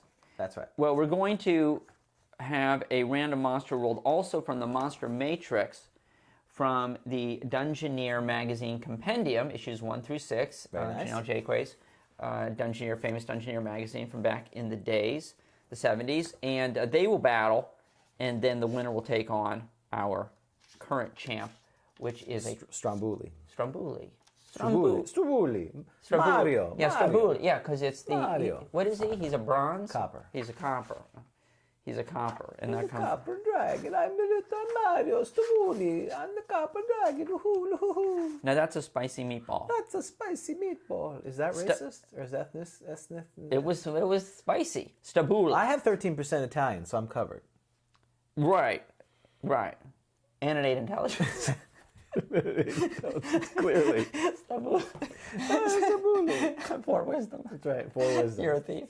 Clearly. Stabuli. Okay. That's Stromboli. That's Stromboli. Stabuli, the Italian copper dragon. Okay. Let's do it. Are we ready for the rolls? Yes, we're ready. Okay, what do you want to roll first? Monster Matrix or... Yeah, let's do the monster. Let's see the challenger because they're the new. Because they're monsters we've never even heard of. There are 36 monsters. It's perfect, James. There's 36 monsters in here. So you know what you do? You take a die 6. And I know you don't know this. I don't know And a this. D12.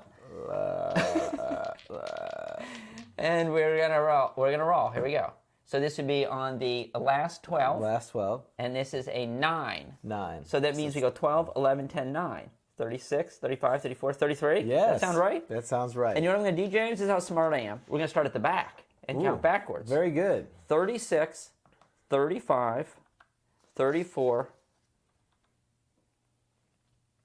James, this is 36, 35, 36, 35, 34, 33, right? 1, 2, 33. 3. This is something called the Wurp, James. The work? Wurp. W-U-R-P. The Wurp. WKRP? No, not WKRP, W-U-R-P. Ah, The Wurp, this is by Tom Johnson. Mr. Johnson. Okay. This monster was created as a guardian beast by an alchemist. Okay. We've talked about alchemists. Who wanted a deadly creature that would fight to the death and never run away, even when greatly outnumbered. The Wurp has a suction cup base. It was the 70s, James. That's right. It was a different time. Different time. A lot of opium. A lot of A lot of tinctures and proboscis and pendulous things. I think there should be. There needs to be in the Grog Empire. There needs to be a tavern called, or like an inn called the Tincture of Opium, or the Opium Tincture. Don't you think? The tinkling tincture. Why does everything have to come back to the proboscis or whatever? I didn't say anything about the proboscis there. You I were said going there. you have to have an alliteration in the name. Oh, okay. Monster The Matrix. tainted tincture? Fiend Folio. How's that? The tainted tincture. Yeah. Okay. That sounds like a nice. The tainted tincture. Yeah. Let's say that 3 times. Not really. Okay. Tincture. Go ahead. The Wurp has a suction cup base, Right. making it incapable of motion. Oh. It's like those. Remember those? You stick them on your Yes. windshield and they fall off because. I have one for my cats. Right. So they can look out the window. Oh, okay. That's disturbing, but okay. I know, because it fell. And I think there was a cat on it when it happened. We didn't see it, but it had So the fallen. whole cat is. You have 2 suction cups. Yes. And then that allows the cat to sit up. Is on the side windows? It's a ledge. It's a ledge on the side windows. Yeah, it's on a sign on any window you Because want. you didn't feel like you could own dogs, which could get up on their own. You got a cat that can't do it, so that you Yes. put this precarious ledge Yes. so they could go up there. And then Yes. you were stunned by the fact that they fell off. Yes. Or got it. The answer to all of those is yes. Wow. Okay. The Wurp has a suction cup base, making it incapable of motion. A flexible stalk. Unfortunately, James, we don't have a picture of it. We do have a picture of killer bushes. Oh, I And gotta, the I gotta write that down too. agaret. Killer Yeah, we didn't get the bushes. killer bushes. a flexible stalk, a single eye, and 7 to 12 tentacles ending in bony shurikens. S-H-I-R. Oh, shurikens. Those are like, what are those? How do you spell that before I get myself into trouble? S-H-I-R-I-K-E-N-S. All right, shurikens, yeah. What? Press it. Let's see. It's probably a porn Shurikens of ice. Probably a porn site. Yeah, they're little. They're like throwing stars. That's what I thought they were. Oh, okay. So they have a single eye and 7 to 12 tentacles ending in bony. So 7, 8, 9, 10, 11, 12. 6.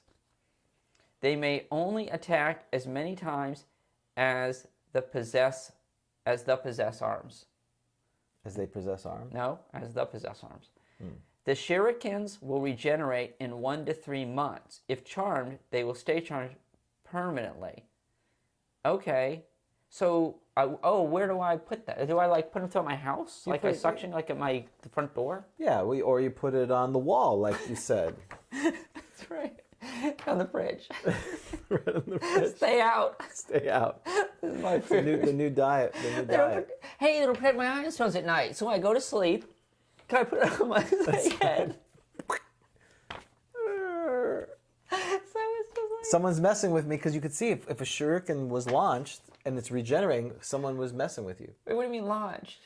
Right? There's how many tentacles? Yes, they have these there's shurikens. 7 to 12 tentacles. Right, roll a d6. How many do we have? Okay. 1. 7. Well, 7, yes. So they have 7. Okay. So you have 7 tentacles with 7 shurikens. You go to bed, you wake up, they only have 5. That means someone got... Yes, someone you're right. came by you. What the... Right, exactly. Too bad it doesn't have a camera. Too bad it doesn't speak. Can I speak to... Is it a type of plant? Can I speak to plants? If I'm I- a druid. It's Like, just- hey, it's who did really it? hard. That dude. That's right. That Maybe- guy, he's trying to steal my stone. Maybe points. Like, to line up all the party members. Or you look for the guy who has a shuriken stuck in his chest. That's right. Japanese throwing One stars. dude's got a You big know- cut. Yeah, he's got a big cut on his face. That's right. We could look at the book that shall not be named if you wanted to What? look. The other book that shall not be For named. what? Oriental What? Adventures. What? For What? shuriken. Oh, the weapons? No, it's the 70s. Okay, so, all right, so... So that's it's that a monster. guardian beast. Yes, a guardian beast. So now we need to Okay. roll the traditional way. Well, wait, hold on. 6 AC, 3 hit dice. It's always in its lair, obviously. Wait, treasure type B? It has treasure? Well, it's the idea is if these are random monsters and it's Okay. guarding a treasure for an alchemist, Okay. that's the type of I treasure. got it. 1 to 6 damage. Okay. Okay. So this is the chance. So, 1 to 6 per shuriken, I assume, right? Or is that... oh. It doesn't say. It doesn't say. I was assuming that it shot those Oh, well, things. yes, it says they may attack as many times as the possess arms. Yeah, and that's it. Okay. Wow. Then they're done. They shoot their shurikens and they're done. They go to bed after that. Take a nap. They cuddle and they go to bed. So, Okay. All right. I like this. All right. This is the Wurp, James. the Wurp. We don't know where that name comes from. Right. Wurp, there it is. Okay. Wurp. There's another song.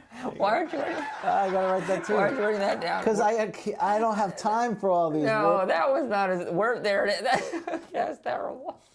I mean, not that the other ones aren't. You know this is bad when comparatively. This makes like Fiend Folio monsters look good. Right. Okay. All right. These are terrible monsters. All of these would be good for episode 5, Terrible Monsters. I really want to Killer Bushes. Okay. That's a great band. The Killer Bushes. Yeah, the Killer Bushes. Yeah, they're kind of like indie kind of. Yeah, they're indie. Yeah. Playing in like Poser rock, not poser rock. You know, the suspender rock. They wear kind of thing. Yeah. They're playing in a coffee shop, That's right? They're doing like in between poetry readings. right. slam poetry. Okay. And now the Killer Bushes. And now the Killer Bushes. Oh A god. couple. Okay. All right. The work. Okay. Now it is Wow. time for a real monster, James. Okay. Yes. All right. Ready for the? You want? Well, you haven't gotten to roll. Dorso roll. I didn't think you. It's a trick to have you touch this. Monster Manual 2. Yeah. I've been in there. I've had children. That your fecal feline trade means nothing. Yeah, you've wiped bottoms. Okay, Monster Manual 2. That was, Okay. was the last book there. Of course it is.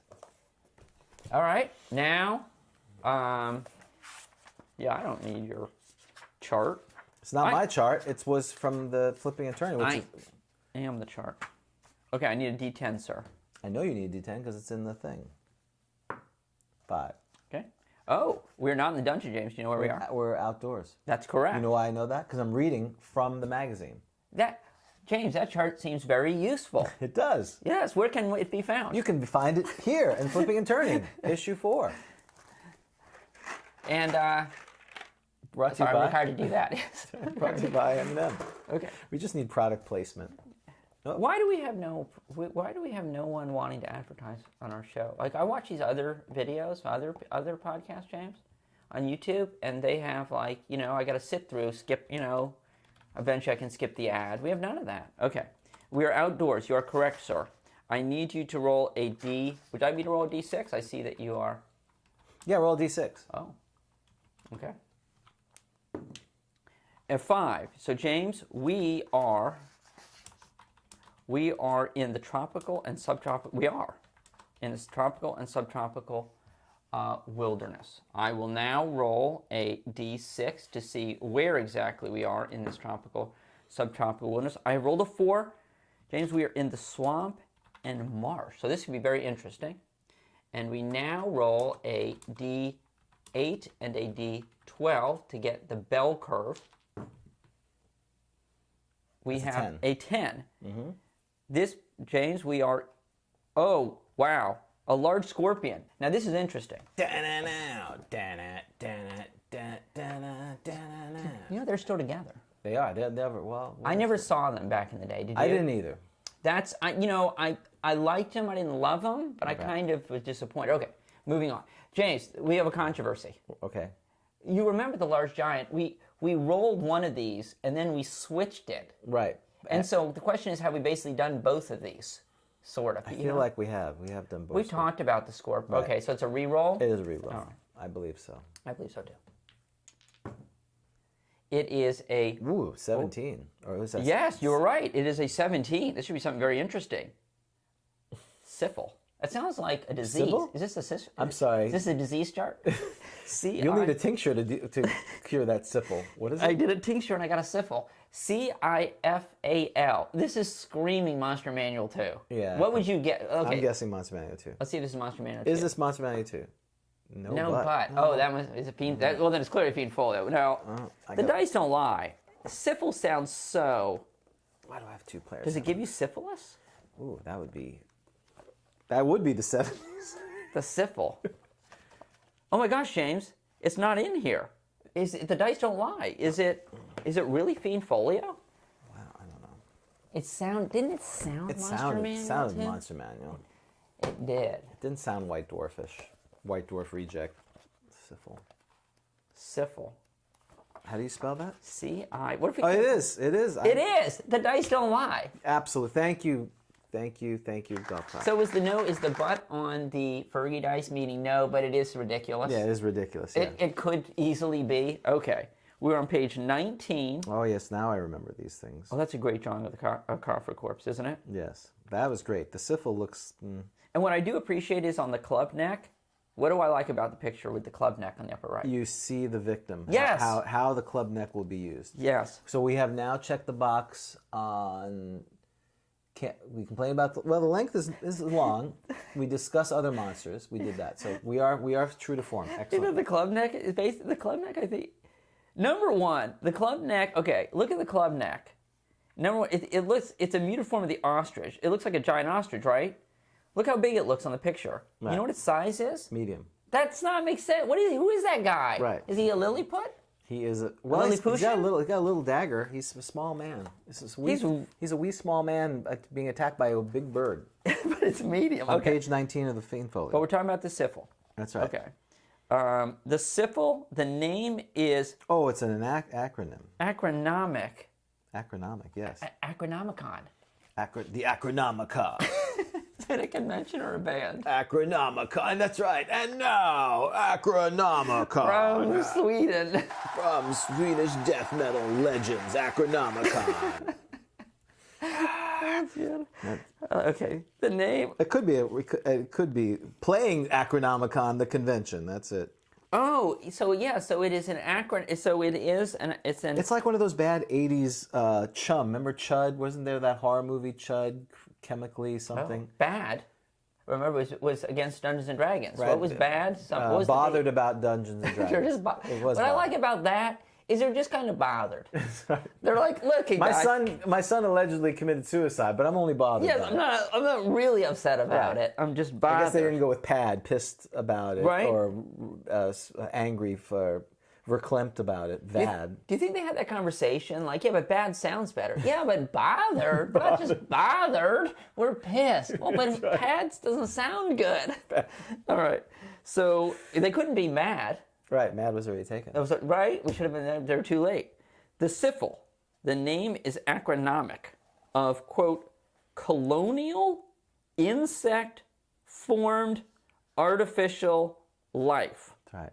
Is an agglomeration. Oh, sorry. Agglomeration. Well, you know, I mean, there's so many strange words, James. I Yes. thought it was going to be stranger than it was. Agglomeration of several swarms of insects, several hundred thousands. Oh, it's like a walking insect swarm. Right. Which come together to form a single amorphous creature. Oh, about man size. Okay, look bigger. The mass as a whole has 8 hit dice, while another 2 hit dice are involved in providing the nuclear energy. Nuclear energy required to keep the constituent swarms locked in a single body. Oh, okay, because something's got... So there's like a little nuclear ball in there or Right, something? there's a nucleus of whatever this is, yeah. Right, of insects. It is from the hit points of the latter 2 hit dice that initial damage, is extracted. It is from the latter. Wait, you mean I get the nuclear swarm first? Is that right? Is I understand that right? I don't know. It has 8 hit dice, while another 2 hit dice are involved in providing the nuclear energy. Right. It's from the hit points of the latter 2 hit dice that initial damage is extracted. And if these hit points are lost, the mass body will separate. But it's separating. It's like a black pudding. Will separate into its individual component insects, at which point the insects, will fly away. I thought it was going to be worse than that. At a 24-inch rate, they will only attack and defend in mass body form. Oh, so they don't die. That's nice. Right, They don't die. you basically disperse them. Well, Oh, okay. However, the hit points of the binding force may be replaced from the hit points of the remainder of the mass body at a rate of 2 hit points per melee round. Oh, so it's a little blob. it blows up and then it comes back together. Oh. Like you hit it and it disperses and it becomes this whirlwind of Or bugs. is it regenerating before it's all gone? The hit points of the binding force may be replaced from the hit points of the remainder by the mass body. No, I think it's got to be in there maybe. You know what I mean? It's like it's not like a troll. They come back. I'm reading that maybe that it's regenerating as you hit it. Oh, okay, so You know what I'm yeah. saying? I so don't know if if you that's do 2 right. hit dice of damage before it can be regenerated, then it's going to just blow up. That's what I guess is what you're reading it as. I read it as I read it that every round 2 hit points come back. Right, but if you do 2 hit dice of damage, it's going to disperse. That's what it. I think. It's just Okay. That's what That I'm makes reading. sense. I don't know. The syphil attacks Because it's a pretty powerful beast. But if it's only 2 hit dice of damage it takes, so basically this is a thing that hits hard because it does 1d12 damage, gets 1 attack, and but if you do the damage on it, it'll disperse and you don't have to worry about it. Oh, because I was going to ask, what's the benefit of then having all those hit dice? And it's because you attack at an 8. Right. It's just instead of saying they're +5 to hit or +8 to hit, they're 8 hit dice. Okay, I want to hear what the damage does. Is it just because it's just like a bunch of mosquitoes said. biting you? That's what it said. Tiny bites, which collectively do 1d12 damage. That's funny. Literally the next sentence. The syphil attacks by an agglomeration of tiny bites, which collectively inflict 1 or 2 hit points. So basically, my courtyard has a syphil. That's why I've got that racket. So Yes. basically, there's like a syphil. I just need to kill it. Yes, exactly. I need to find the energy source. Right. So edged weapons only cause 1 hit point of damage. Well, that would make sense. You're just cutting right through this thing. Right. On the syphil, whatever type of weapon is used, and whether it is magical or not, blunt weapons cause full... You're splatting them. It's like a fly splatter, basically. I would think I need to do a magic missile in there. Yeah. Like my Fireball electrics. would be good. Right? Yeah. Or a burning hands would be amazing. Yes. Strictly speaking, I like- love it. Strictly speaking. Strictly speaking. Strictly speaking, this creature does not fly, and the movement rate given above refers to movement along the ground, 6 inches, albeit the result of the flying speed of the swarms restricted by the need to maintain coherence of shape, albeit the result of the flying speed of the swarms. So basically, It's like, hey guys, stay together. That's right. Let's stay together. Exactly. Don't move too fast. Okay, got it. The Syphil has no aerial maneuverability class, but the constituent insects. Why do I need a maneuverability class A for the constituent insects, James? So when they disperse, maybe you want to chase them or something. I don't know. They could turn around and run away. What am I, Darwin? I've got a net or something. That's right. You're SpongeBob getting the jellyfish. Okay, so let me just understand what's going on here. We're having a battle between the Syphil and the Wurp. This is ridiculous. Yes. This is D&D. This is ridiculous. Okay. Absolutely. We have literally summon insects or insect swarm, which is the insect swarm. That's the more powerful one. Oh. What if I cast insect swarm when there's a Syphil nearby? I think it would come instantly. That's like charm insect then at that point. Oh, so when I do this roll, there should be a chance a Syphil appears? Yes, I like that idea. That's a great idea. What is summon? Summon insects is 3rd level druid. It's a great spell. Insect swarm And is cleric, right? Yeah. Oh, one summon, like, hey, buddies, and then the cleric is like, attack? Yeah, because summon insects is 3rd level. Let's see, summon, where is it? What's it called? Yeah, insect plague, 5th level. Insect plague. So this is a druid? Cleric. Oh, no, cleric, yeah. 5th level. Clerics are always more Old Testament. I like it, all right? Fire and brimstone. There it is. Oh, because you have the famous picture where he's pointing at the page 50 of the player's handbook. Oh, man, I'd run way past that. Okay, insect plague. Oh, yeah, there it is. That's right. Kind of looks like a syphil, but straight line syphil. Okay.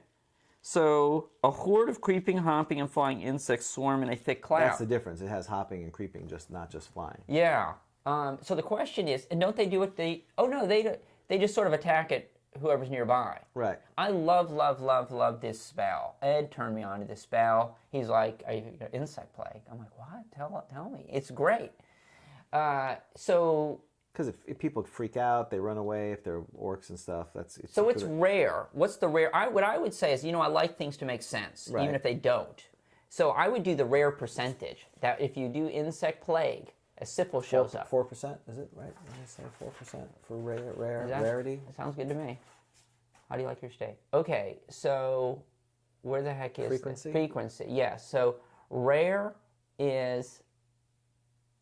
Very rare is 4%. No, rare is 11. 11. That's kind of high. Okay, well, you know what? We're going to roll to see that actually the story here is a priest, a cleric of high left level, 9th level. An EHP, evil high priest. Evil high priest, very good. EHP is trying to get this treasure from the Wurp. Yes. And is now casting, and we'll see if it's. And what happened was, in this case, it rolled under 11, and a syphil came. Treasure type B. Will that be is that a segue to miscellaneous magic? Well, we only have 20 minutes now, so we're going to have to hurry up. I feel like this Wurp is like that little. Don't they have like those little, like for your desk? You have a little pot, and right. a little. They kind of go back and forth. Yeah, exactly. A little Wurp. So you can have it on your desk with shurikens, which is nice. Yeah, so if someone says something you don't like. Yeah, at the office, the alchemist. The alchemist. Don't piss off the alchemist. Yeah. Oh, you'd be able to be warned. I want to. So this is one of my Father's Day presents. I received a Finua Da Ball of Destiny, 100-sided dice. Ball of Destiny. That's another great album. Yes, the Ball of Destiny. Ball of Destiny. Yes. Has that anything to do with your dice bag? My scrotum of destiny? No. The pendulous sack of destiny? No. This is apparently one of my sons said you need a ball that rolls D100. So we're gonna roll a D100, see if that's actually. And then this will take 5 minutes to find the end. It's kind of. How do you tell the number? That was the hard part. It's like you have to kind of see what the top is. 19. We think. And what's good about it, if I don't like 19, I have 88, 68, 52, or 81 to choose from. So all right. So it's not part of the spell. Okay. So we're still doing the syphil. But we're still doing the syphil. So it has nothing to do with syphilis. The syphil is syphil versus the Wurp. Right. So we need to roll surprise. Who's what? I'm the. Whoa, we don't know. Am I the syphil? No, you're the Wurp. Well, they're both new. You rolled Monster Manual 2. How's that going to help you? They're both new. Yeah, but the Monster Matrix one is the challenger. Okay, I'm the Wurp. Right. Got it. Wurp against the syphil. All right. So it's all right. Roll surprise. Okay.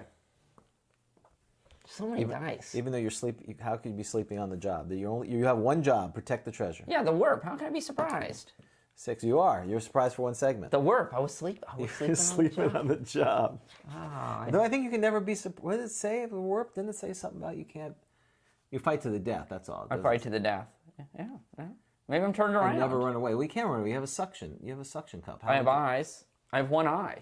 Right. Well, one eye. Maybe I turned around. All right. Well, maybe I was blinking. Let's figure how close we are. Oh, you're 10 feet away. I get to attack you. So the Syphil is Right. attacking. Right. I'm attacking. Okay. So what's your armor class? My armor Wurp. class is 6, sir. And you've got a lot of hit dice, right? This could take a while. No, that's not good. That's terrible. 6, you said? Your armor Oh class? my God, 12. Oh my God, I have 17 hit points. Yeah, AC 6. AC 6. All right. So I used the combat wheel from Dragon 74. I have 8 hit dice. So I need a 6 for my surprise attack. You need 6 to hit? Yes. That's nothing. I hit. And now you have less hit points. What? Gosh. No. Now you have 16. Now it's initiative. This is a bad idea. This was a terrible... No, it's our show. All right. What's your declared action? Are you going to throw your shurikens at me? Well, I don't think I throw them. I wave them at you. Yeah, and they just... How close are you? Yeah. You're within 5... I'm within 10 feet of you now. Yeah. Oh my God, I'm an edged weapon though, aren't I? Yeah, your life... 1 hit point? Yeah, 1 hit point. Your life sucks. I'm gonna. Yeah. Well, I'm not gonna like stare you down. Yep. Yes, I am. My bony shurikens. Shurikens. Bony shurikens. Bony shurikens. Bony shuriken. That was the name of my thief. Bony shuriken. That's a great name of a thief. Bony shuriken. Oh, that's good. There you go. Bony As my shuriken. wife says, we do entertain ourselves. We do. A Bony lot. shuriken. Bony shuriken. Okay, I'm attacking. So I have to roll 7 times? I'm attacking. Wait, well, that was surprise. Now it's initiative. Now it's isn't it? initiative, yes. I'm attacking you, you're attacking me. 5, whatever. All right. You want a 3? You want initiative. All right, 7 attacks. What do I need? What's your AC? You hit. Okay. 19, AC 6. 15, That's a hit. 12. What's AC 6? Your 6 hit dice? You need a 7. Okay, that's 3 hits. 4, 5, Mm-hmm. 6, Yes. 6 hits. So that's 6 Now, hits. it doesn't say you have 7 attacks, does it? I thought we had this conversation. It says attack as many times as as the possess arms. As the possess arms, exactly. Yep. So basically, it shot its load at me. Okay, so you hit 6 times. So, No, so you I don't did see six, damage. You That's did the great- 6 points. That's speeding things along. Yeah, I took 6 points. Now I have to figure out of the 2 hit dice I have, because if you exceed my 2 hit dice, I disappear because. Oh, that's right. Yeah, your nuclear energy. My nuclear source. energy is source. So hopefully this will be less than 6. Please be less than 6. No, of course it's 8. It's 8. It's 8. No. We need to ask Jennell about who's Tom Johnson Yes. and the we one. should. I hit you. Oh, I miss. God. Okay. So next round, at the end of this round, what do you do from now on? I keep waving at you. What are you talking about? You don't My have any bony more. shuriken. They're gone. They say they regenerate. No, if they get cut off. You haven't cut off a shuriken. Shurikens are throwing stars. I think I wave them at you, don't I? All right, I'm gonna let you wave them at It because says right there on my. You think I throw them? they're throwing stars. That's what shurikens do. They throw them at people. Yeah, but my tentacles end in bony shurikens. They may only attack as many times. The shurikens will regenerate in 1 to 3 months. No, I think I'm waving the All right, shuriken. I'm only allowing it because we need to get this done with. So yes, I like that. I love it. Here we go. Well, it'd go faster if I'd thrown them. Yes. Well, you did throw them. It's but then you'd be armless. You'd have nothing. You couldn't do anything. Yeah, I don't think that's. All right. So I gain 2 hit points back. So I'm at 4, and I can attack you. And this time I hit with a 6. Right? Your AC what? I'm AC 6. Oh, same thing. Mm-hmm. Yes, I did hit you. So you take 2. Ooh. Don't use that time. Don't use the Valentine. I love the dice. Valentine's Day They're disc. Go ahead. terrible. Now you get to roll your attacks again. They're soft. Oh, as long as you hit 4 times, this is over. Are you serious? Yes. The Wurp is going to The win? Wurp is going to win. This wasn't supposed to be. I know, but it is. 14. No. 2 out of 3. Yeah. 3 out of 4. Yeah. 4 out of 5. I'm rolling Okay, like there all you these go. 19. That's all you need. It's 'cause you only have over? 4 hit points. It's over. You're right. I killed. Oh, I got the energy source. You hit the you fire. Was that shot was amazing, kid. It was like Star Wars. That was one. So now there's a swarm. Now the swarm dissipates. Now the Wurp. So now the dragon's like, what's up? Are we going to continue with the dragon now? Oh, we don't have to. We can pick this up next time with the Wurp can attack. Oh, we can do that if you want. Now the dragon just shows up. That was the play-in game. Oh, that's right. That's right. So now we have to. So now we do surprise. Okay. Stromboli versus 5. Oh, you're surprised for 2 segments. Guess what I'm going to do? I'm going to breathe on you. Oh, you can do that. Yes, right. I can. Make your saving throw. Wait, do you roll for sleep? Were you sleeping? Oh, crap. No, you can't be sleeping. I don't move. Yeah, I have to come. It's like that. It'll be like the dance at the teenage dance in middle school. Bro's on the other sides of the gym. Yes, that's right. That would never happen. He has to be awake. Somehow I got to you. You heard this. That's right. I heard the fight and I walked over. Right. It has to be. Right. Okay. Because if it's asleep, then I will say if I'm asleep, then there was no combat. Basically, that's the end of it. There's no plan. 2 shifts passing in the night. 2 ships that never pass in the night. Right. So I'm going to roll percentages. Okay, If he's asleep, then nothing happens. 62. 62. He is not asleep. Okay. So he's angry. and He's been woken. He's been woke. He's woken. He is awoken. Oh, and you know what? He's noticed that some of his stuff is stolen. Right. Elrune or Elrond. Snow. He's like, where's my stuff? And he Right. looks up, and there's this poor Wurp sitting there. Right. Right? Oh, hold on. Shall we carry this over to? Yep. Hold on just a second. We've got someone to get on. All right, we'll be right back, folks. We're gonna go to a quick intermission. And now, before the next show starts, let's enjoy an intermission. You'll find our snack bar chock full of good things to eat and drink. Tasty, tempting hot dogs, thirst-quenching soft drinks, fresh, crunchy popcorn, a complete assortment of delicious candy, and a full line of cigarettes. You've plenty of time, so visit the snack bar now. A tasty treat will double your enjoyment of the show. Let's all go to the lobby. Let's all go to the lobby. Let's all go to the lobby to get ourselves a treat. Delicious things to eat. The popcorn can't be beat. The sparkling drinks are just dandy. The chocolate bars and the candy. So let's all go to the lobby to get ourselves a treat. Let's all go to the lobby to get ourselves a treat. Your dungeon master has placed you in a dreadfully precarious position. You're playing the most phenomenal game ever created. Your skin grows cold from your first glimpse of the enormous beast. It's a product of your imagination. Survival depends on a quick, decisive move. Your choices are limited. Stand and fight, or run. Use your lightning bolt. Victory is yours. Win the treasure. TSR Hobbies. Dungeons and Dragons games. Products of your imagination. Challenge your imagination to come alive and to battle with the creatures of Dungeons and Dragons. Grapple against the forces of evil as a Marvel Comics superhero. Hunt adventure and glory as Indiana Jones. The all-new role-playing games of TSR and Dungeons and Dragons.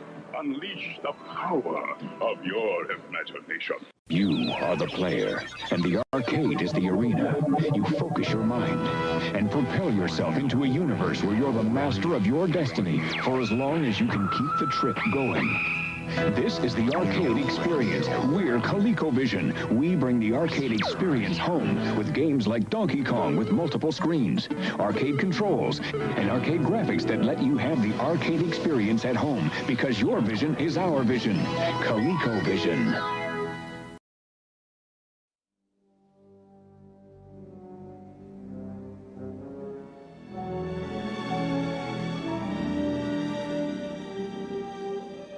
For nearly 3,000 years, man has searched for the lost Ark of the Covenant.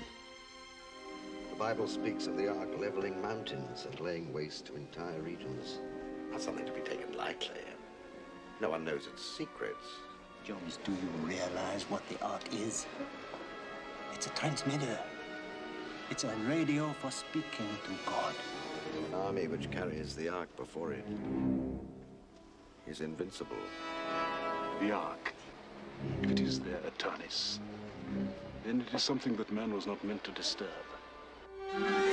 It is protected by forces beyond imagination.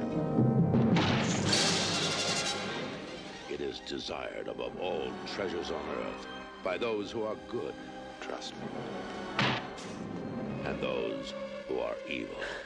I'll tell you everything. Yes, I know you will. Raiders of the Lost Ark. Let her go.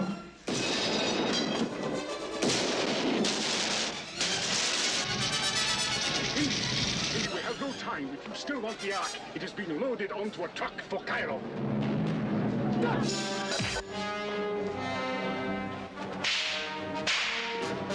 Raiders of the Lost Ark. A film from Steven Spielberg and George Lucas.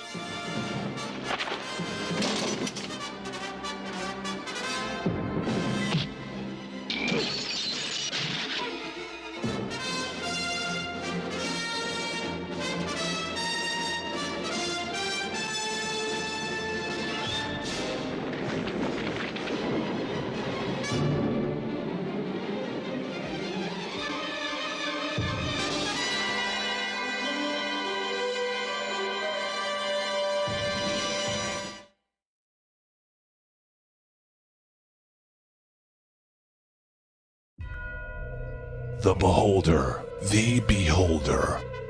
Legendary and terrifying. Each eye possesses a different magical ability.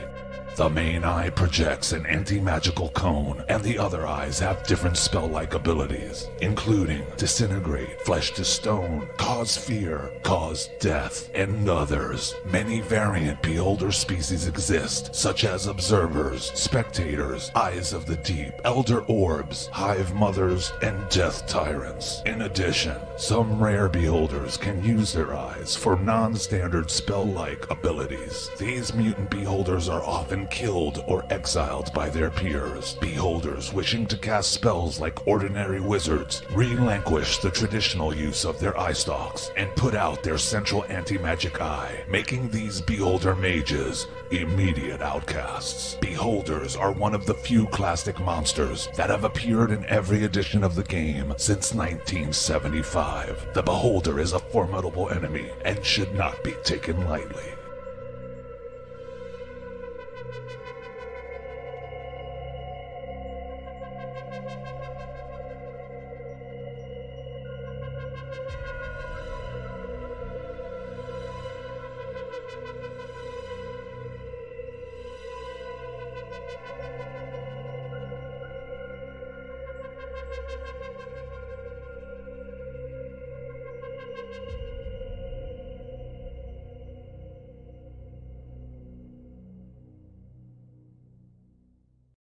Open the world of advanced Dungeons and Dragons action figures.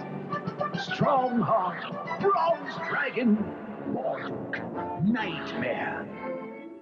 And we are back. So Dan, we have a little figure now that's joined us. Why don't you introduce our guest? So it is our pleasure to have on the show the great Jennell Jaquays, famous, of course, for writing adventures as well as art, multi-talented. So Jennell, welcome to the show. Well, good morning. Good morning. That's right. Good morning. It is, and you are in the Central Time Zone, so thank you for it. It's earlier for you than it is for us. So thank you. Yeah, and it's early on the Saturday. So if you actually hear noise in the background, I live in a suburban neighborhood, and it's morning on a Saturday, so you're going to hear yard work. You're going to hear all sorts of things in the background. Well, we're used with the Zoom era now. I think people are getting used to that, right? With those interruptions. So no worries. So thanks for coming on the show. So James and I, back in the day, we basically just knew TSR.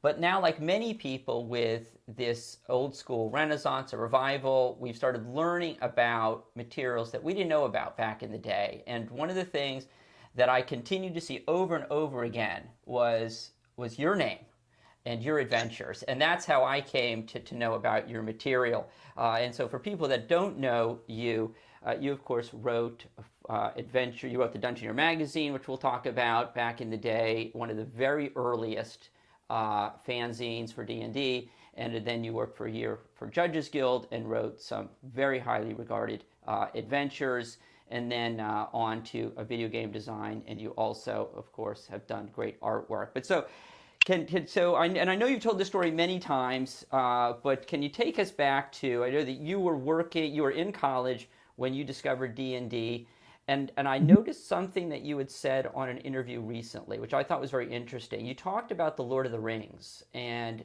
how you'd read the Lord of the Rings, and you talked about the Lord of the Rings calendars coming out in the 70s. And so what you didn't mention, but I wanted to get your thoughts on this. Did you feel like the time was right for a game like D&D to take off with sort of the Lord of the Rings becoming so popular in the mid-70s?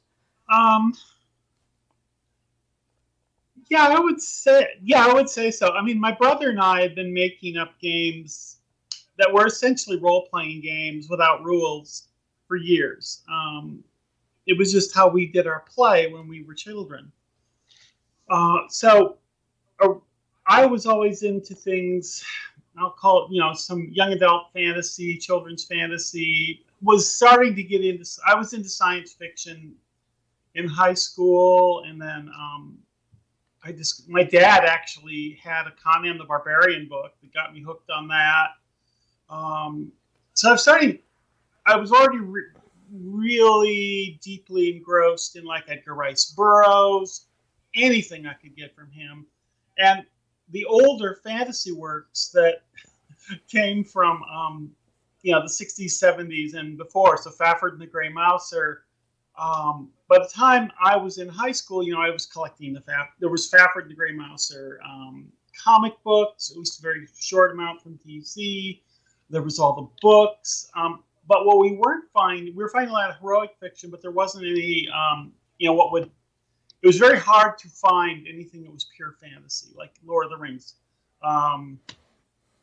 So when Ian Ballantine, started republishing all these fantasy books, first of all, starting with the Lord of the Rings calendars, because the Hildebrandt calendars weren't the first ones. Tim Kirk had done there was a Tim Kirk calendar, and there was one that was just Tolkien's art himself, I believe. Those are the precursors to the Hildebrandt calendars. But when the Hildebrandt calendars started coming out, they were both, oh wow, this is such a great vision of the Lord of the Rings, and oh no, they got it entirely wrong at the same time. Because I loved their work, but they weren't necessarily my personal vision of what they should look like. Well, now I feel the need to ask you about the movies. So were the movies the vision that you had of the books? Yes, no, maybe. I love the movies. I don't necessarily love a lot of the changes that Peter Jackson made for whatever his reason of imposing his authorship on them. I'm very disappointed that they removed the whole Tom Bombadil sequence. Thank you. That was going to be my next question. Thank you. Even when I was I wrote a video game based on Lord of the Rings. I don't know if you know that. That I don't. You did your research? Yes, I did. Interplay in the late 1980s, and then I think they published in 1990.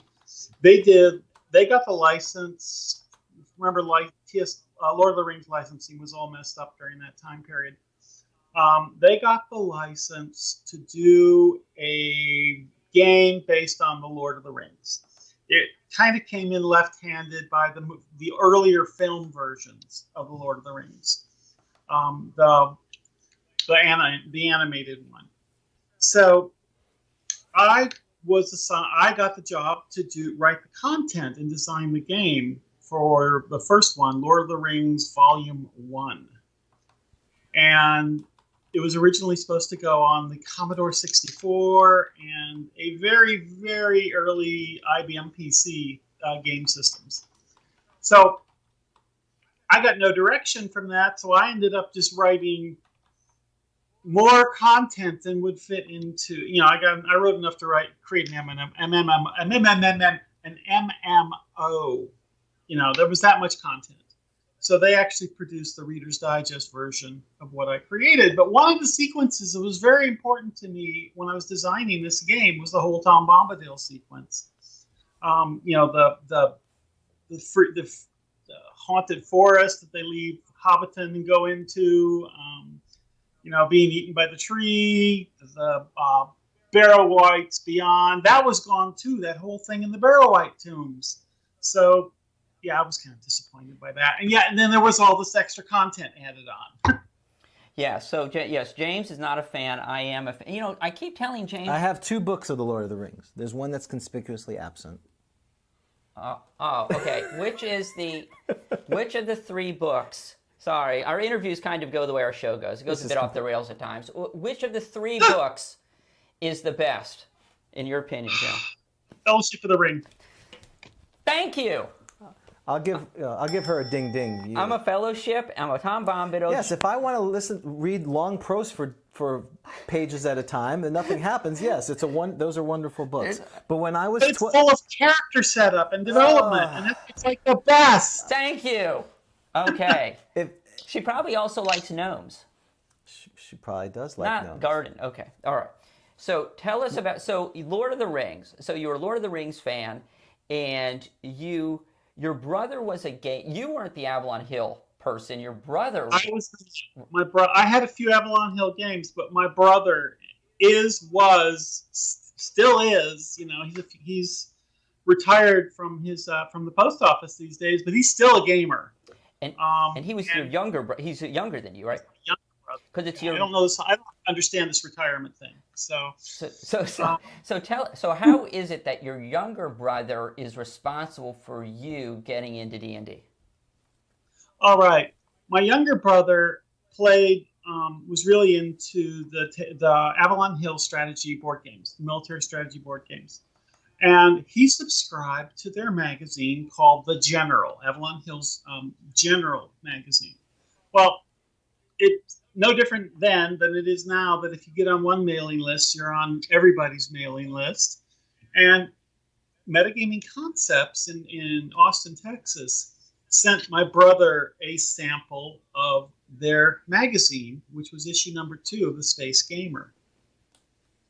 And in that magazine, I was living in college, he was at home. So he calls me up at work when I was working on the college radio station, I think it was roughly October 1975. And he says, "Here, let me read this to you. This sounds like something you'd like." And he read me these 2 very short reviews of Dungeons and Dragons. And I was like, oh my God, this is like what I've been looking for all my life. Just something that could put what I've been enjoying in my fantasy reading, The Lord of the Rings, and the heroic fantasy books, into a play situation. Did you have any real idea of what he was describing to you? So I came from the Avalon Hill games. That's how I got introduced to it. And I remember when I first started playing Dungeons & Dragons, it was so bizarre. It was just so different from anything I was used to. When he described it to you and he read that review to you, did you really, other than that you knew it was fantasy and it sounded like what you wanted to do, did you have any concept of what he was describing to you? Not really.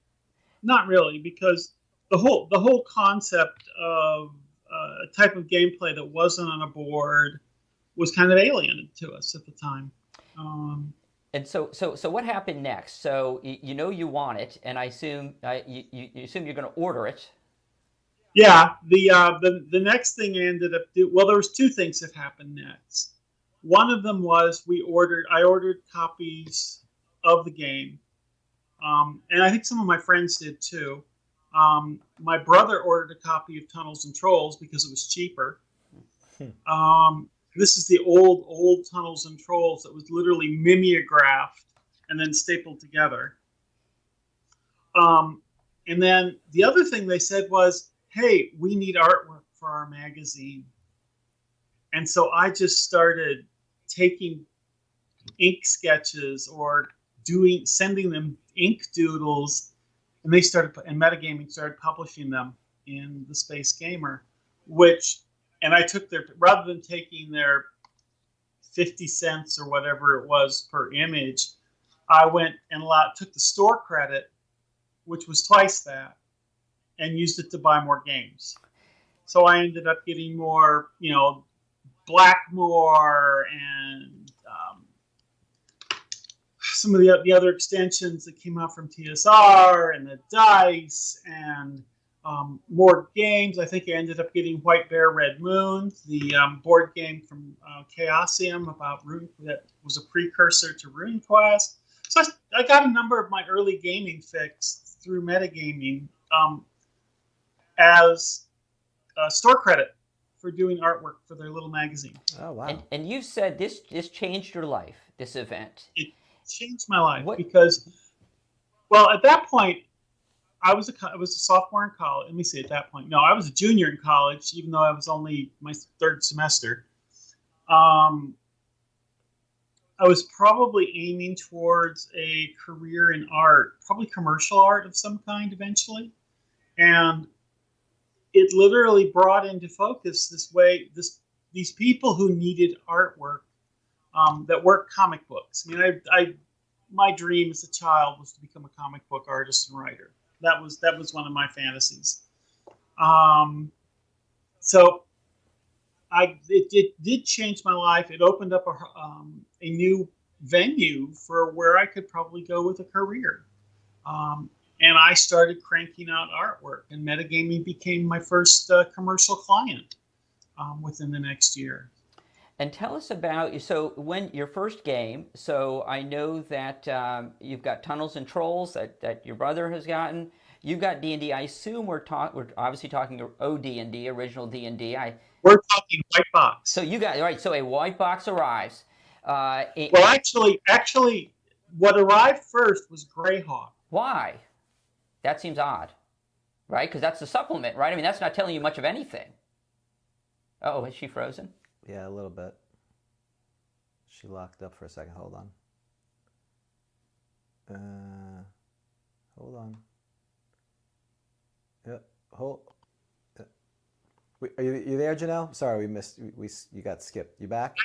Okay. Oh, okay. Sorry, we missed you. Yes. So why does because Greyhawk is a supplement. Greyhawk's not going to tell you how to play the game. It's kind of like coming into the middle of a movie, I would assume. Right, and that's how we came to understand. I and my friends came to understand D&D in the first place was through what we saw in Greyhawk, and Chainmail. So there, we had the original spiral bound, not spiral, but the plastic clip binding on the back side of the book. That was our understanding of how we came to know D&D for the first time. So it was a bit confusing.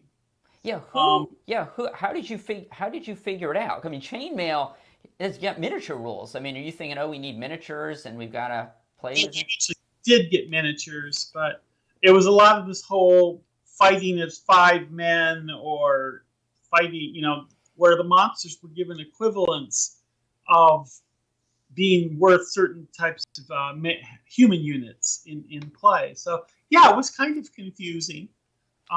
So we just started, but I got the rules, and because of it by the time I got them, it was like we were getting close to Christmas break.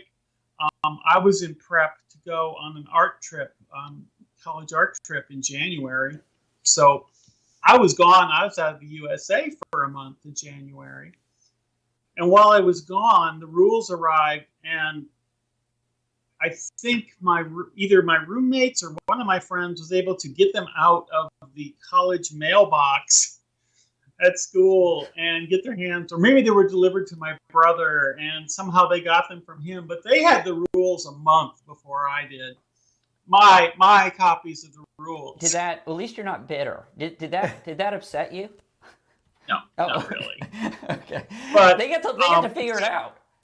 Because I was in Europe, being sick, seeing all the hospitals of Europe. Oh no! Oh, well, really? Where did you go in Europe, and what happened?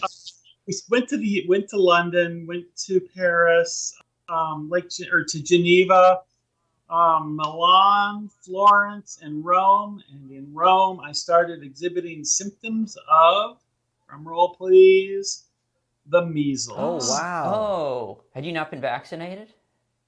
Well, that didn't exist. Oh, sorry. Oh, oops. Yeah, that didn't exist. But I had measles at least a couple times as a child. Including both rubella and I guess what they called the hard measles back I think then. the MMR came out way later. Oh, okay. My kids. Yeah. Okay, so you come back. I come back, and one of my, so with their people were kind of poking at it, but none of us had run a game yet, and one of my friends said, "Hey, I've got a friend back home, and he runs the game, and he'd be willing to come up and run a game for us." And so he came up like on a Saturday night, up to Spring Arbor, Michigan, from Coldwater, Michigan, and we ran our first game in the lobby of the radio station. Oh, wow. And I remember I saw online in one of the interviews you said that he sounded so mysterious. He sounded mysterious because he was a, quote, dungeon master. Right, and he claimed that, when he walked down the street, if he saw Gary Gygax, if Gary Gygax saw him, Gary Gygax would cross the road to get away. Wow. Yeah, I mean, this was... So you play it for... James, you can't make this up. I'm going to ask James a question. James, what do you guess Jennell's first character was? What class? And did her character live or die? This is Greyhawk, right? Greyhawk and White This is Box? old school, so you're playing a... what do you think? What is? Come on, it's everyone... I'm assuming it's going to be a magic user. And does she live or die? Well, she dies horribly, probably. So, Jennell, what character class did you play, and what happened to your character in that first adventure? James gets, 100 points. Thank you. Yes, thank you. Oh, and some cash. I played a magic user, and she died. I think she was injured by orcs, and then she was injured by a carrion crawler who paralyzed her. And then orcs came along and killed her. I can't tell you how many people that we've had on the show, guests, who when we asked them, what was your first character and what happened, it was a magic user and they died. Yeah. And what's interesting about it is, and I wonder if that's, so why do you think that is? Do you think it's because, not why did you die, we know why that is because it's old school, but is it, I guess because people, when they come to the game, they want to play, they want to use magic? Yeah, I think so. I mean, it's mysterious. I mean, we see the movie. We grew up on sword and sandal type movies, and so you know what sword swinging is. You know what fighting's going to be like. But the whole idea of okay, I'm going to throw magic missile. Oh, and I'm done for the day. Right. That's true. And just like if you're lucky, you have magic missile. I mean, you could have memorize it. Friends or message or some other exciting. Yeah, push exactly. Well, Jane. I think we were allowed to choose our spells, but yeah. James, who doesn't like Tom Bombadil, he would just play a I fighter. Did not he just like played a fighter. But it's not about. He just played a fighter. Okay. Again, my 12-year-old me, when it was assigned to me in New York City, I was excited about reading it. Fellowship's 800 pages. I'm not much of a reader. You don't need to be defensive. I'm not. I'm just explaining the context of it. I could read it now. I just prefer The Hobbit, which is I'm a simpler man. I wish I was more complicated, but I'm not. Well, what's interesting is Jennell. I know she's on the show. I'm talking about she's not like here. She's third person. She came to the Hobbit later. You read Lord of the Rings. Right. I read The Hobbit later. Most of us discovered the Hobbit and we're like, oh my God, the Lord of the Rings. You were the opposite. So I hope the Hobbit wasn't a letdown for you. No, it was just strange. Oh. And then, why were they calling these orcs goblins? I don't know. Oh, that's right, because she'd been versed in, the Lord of the Rings. So you play that first game, and what is it about the fact that when your character dies in that first game, you're still hooked, right? I assume even though you died a grisly death, you were hooked. Yes, I was. Why? So what is it about a game that will kill your character and you're hooked?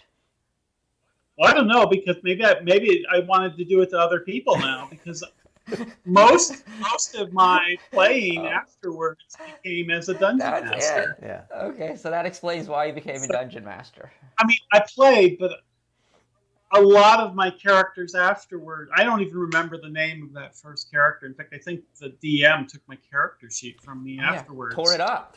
Right in front of you. Yeah, that was would have been horrible, but she played for all of 3 hours total, maybe. Why did Dungeons and Dragons become your game of choice? What happened to Tunnels and Trolls?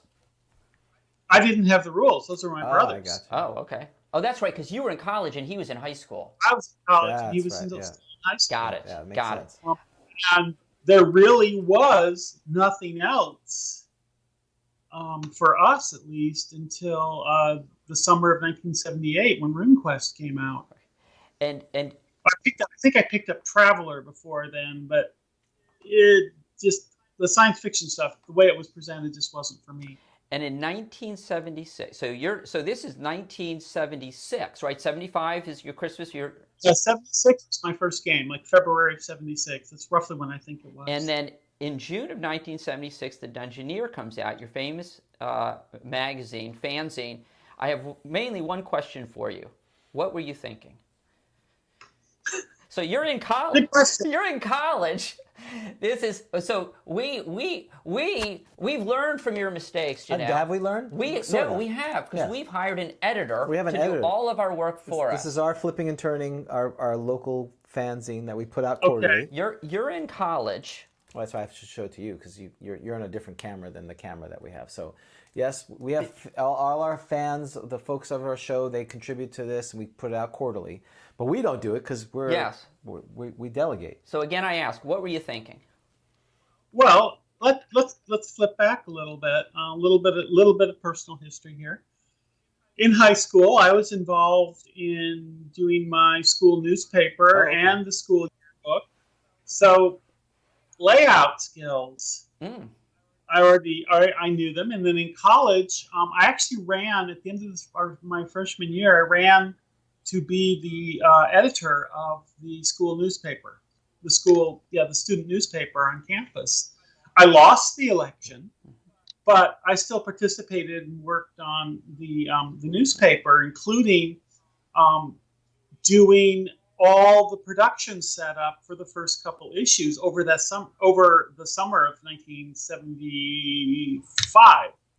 So I had all these production skills, and I knew how to do a paste up for reproduction using taking type, just use the typewriter type to put together a newspaper with content and paste up and the whole thing. So coming into the fall of 1975, I already had all those skills in place. When we got around to playing the game, we looked around and there wasn't any, at least again in central Michigan, it was kind of a desert initially where I was at for game content. But if you went to the larger universities nearby, I went to a very small school, but I could drive 45 minutes and be at the University of Michigan or Michigan State University, or if I went to the West, I could go to Western Michigan. So we're surrounded by all these larger colleges, which had college towns around them with bookstores and game stores and stuff. So we made regular pilgrimages to those areas. But what we didn't see was any stuff for playing D&D. There was nothing like Adventures yet. There was no magazines. So I said, hey, we're a bunch of creative people, I said, looking in the mirror.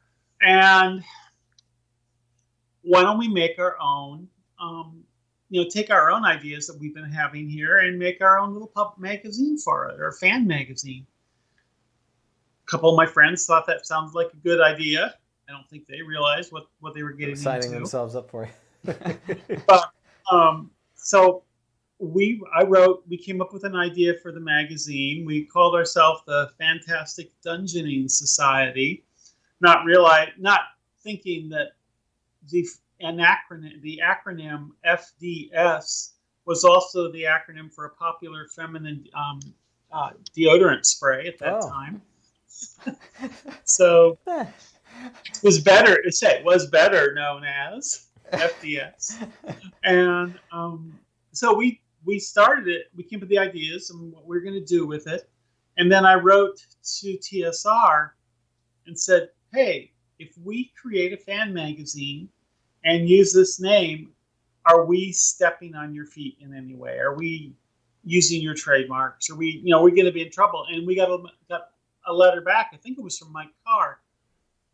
And he said, no, go ahead. Just go ahead. And then I think Tim Cass wrote something that said, okay, here's what you can't do. And that's just don't include a lot of our material in your fan magazine. You can put snippets in, but don't, copy the whole thing. Yeah, right. OD&D and put it in your fan magazine. So we didn't. The only thing we really copied was format for some of the monster formats, things like that.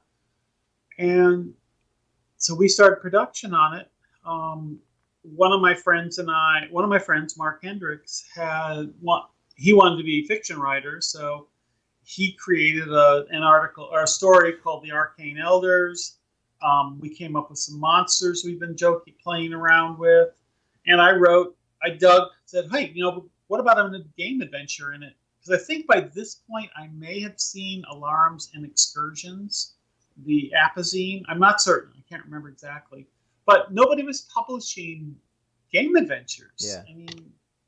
So I went into some of my existing game content and grabbed a very short, isolated snippet of an adventure that became Fichelrak's Tomb. And that's how you pronounce it, Fichelrak. A lot of questions there. Fichelrak. Fichelrak. Say it. Fichelrak. Right. So that's why. Now, your first issue came out in June 1976. Yep. I believe that is the first issue, also June 1976, of The Dragon, the magazine, right? And I believe what you've told me is that a few months before that, you wrote to TSR asking for approval. You see where I'm going with this, James? For approval to create a magazine. Right. And then coincidentally, The Dragon comes out at the same time. Right. Have you ever thought that perhaps The Dragon stole your idea? That's right. They're like, oh, this is a good idea. Absolutely not. Would you say yes just to help our ratings? Okay. No, I'm going to be controversial. No.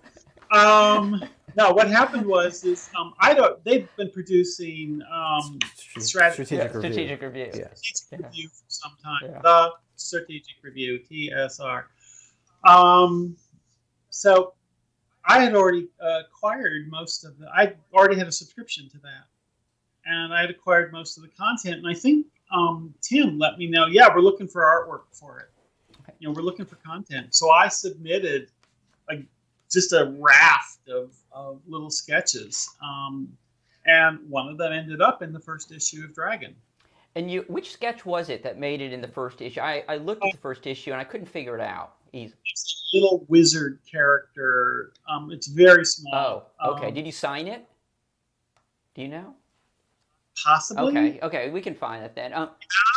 And I know it's black and white, and it's it was like filler artwork. Mm-hmm. So it's easy to filled space on page. And you're going to get a cover. On Dragon. Pardon? You get a cover. You do the artwork for a cover. Dragon. In winter of 77, 78, I did a painting called. Was basically it was the cover of. There was a painting of a white dragon with a couple of adventures, and I'm going to give you a little thrill here. I actually, through habit, right here. Dragon, oh, wow. Dragon 21. Yes, Dragon. Yeah, James, sorry, I didn't send that one to you. Is the cover Dragon number 21. We've talked about this one, yes. James. So, yes. And so what are we looking at, Jennell? This is hard. Because you have the background. Yep, but we get it. Yeah, I'm going to pull it up. I'm going to pull it up for people. Dragon 21, we can pull it up. But there we go. Yeah. But it's being eaten by and I just happened to have that because I scanned it in. I had to get it back from the person who held it. In fact, I got to put it in a box and ship it back to him. I had to get it back from the person who owned it, who's had it for the last 40 some years. And rescan it because it went into the history book. Wow. Oh.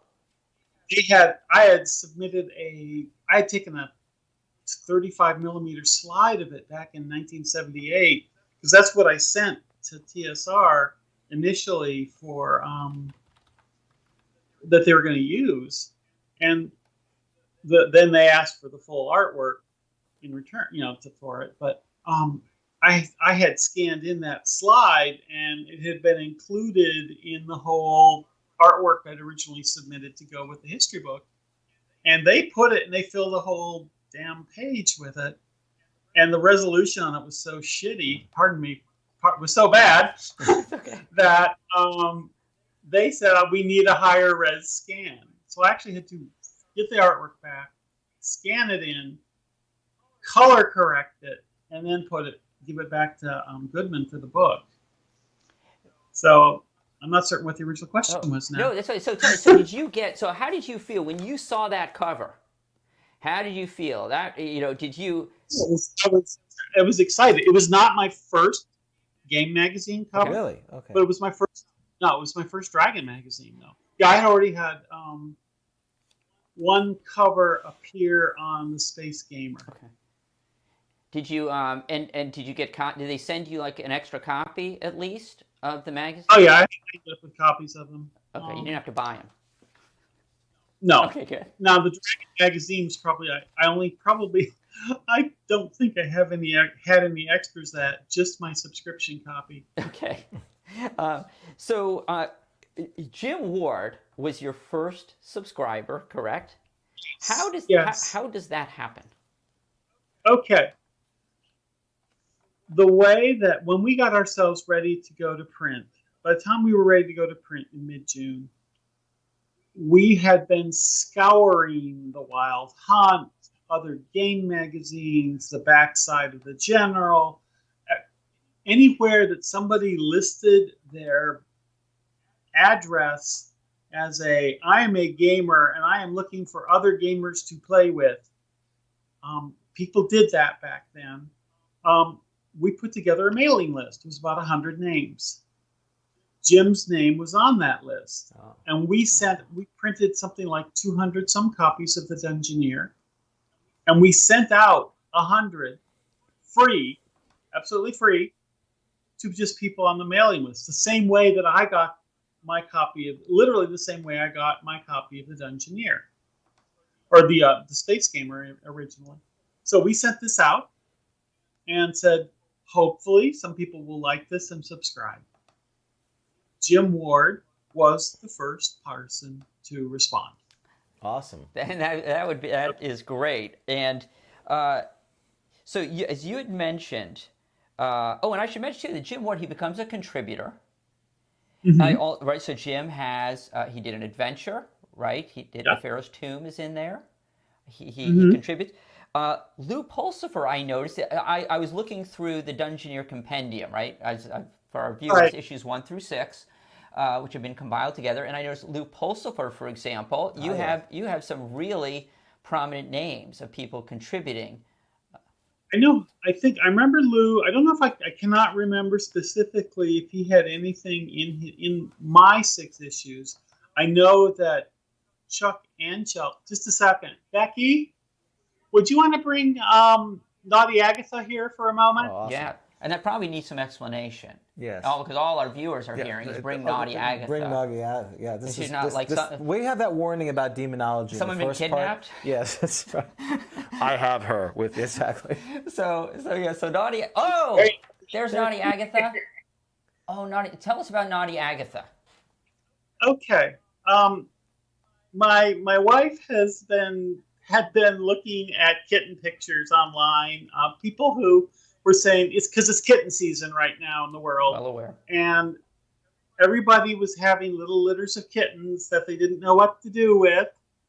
So one of them. Oh, wow. She's being very naughty. Living up to her name. Okay.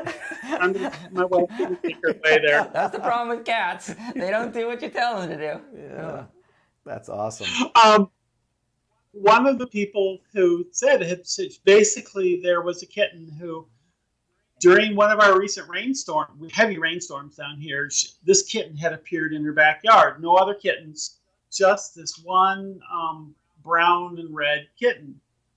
And she couldn't keep the cat because one, she was allergic to the cat, and the other was she had a dog who was thinking the cat was dinner. So we finally decided, okay, we've got 3 older cats, much older. We'd probably like to add one more cat to the mix so that when one of our kitties go, we have a replacement cat. Not a terrible way to think about it. Not at all. I mean, it's... So, she had no home at the time, so we basically said, okay, we will take this kitten, and we drove about half an hour over to a nearby small town, and just collected the cat and brought her home. And then we didn't know what we were going to name her, so we were trying names on her, and because we're both fans of WandaVision, Naughty Agatha just seemed to work. All right. Well, I'm glad Naughty Agatha made an appearance. Well, and so you basically have another funnel for your cat trade, since you are a foster. When you overfill in there, literally you can't put any more cats in your dice tray. Yes. You could call Jennell, and maybe she could foster some of yours for you. Catch. Yes. So yes, I foster kittens, so I'm well aware that it is kitten season right now. So one of the things that you mentioned putting adventures in the Dungeoneer, and that of course was something, maybe you can tell us a little bit about that, because that was something that TSR didn't really realize was something that they could make a lot of money off of. We know Judges Guild thinks about it, but you, even really before Judges Guild, right, you realized, well, I don't know if you realized, it wasn't like you're trying to make money out of it, but you realized that there was a market for writing adventures for people to use. I'm not certain if it was I realized anything, or if a second here, I'm going to reach out of here. I'm being given the juice of life. No, that's Mountain Dew's the juice of life. You're mistaken. Okay, well, this is my case. Coke Zero. What music? And when you were at the radio station in the '70s, what music would you have been playing? What would have been on the what do they call it, James? The turntable? On the carts. On the carts. Oh, we actually did have turntable. And the carts as well. The cartwell they would have. This was a Christian college, so we were playing anything from classical music, because upstairs there was an entire library of vintage 78s. Wow. So the brittle Bakelite discs that we never used, and was contemporary Christian music, gospel quartets. Okay. Kind of like what we play here. That's right. Your kind of music, James. All right. That's right. So yeah, it was Christian music of some variety or other. So I know that you are disappointed that you were not the first to publish a standalone. You were so close.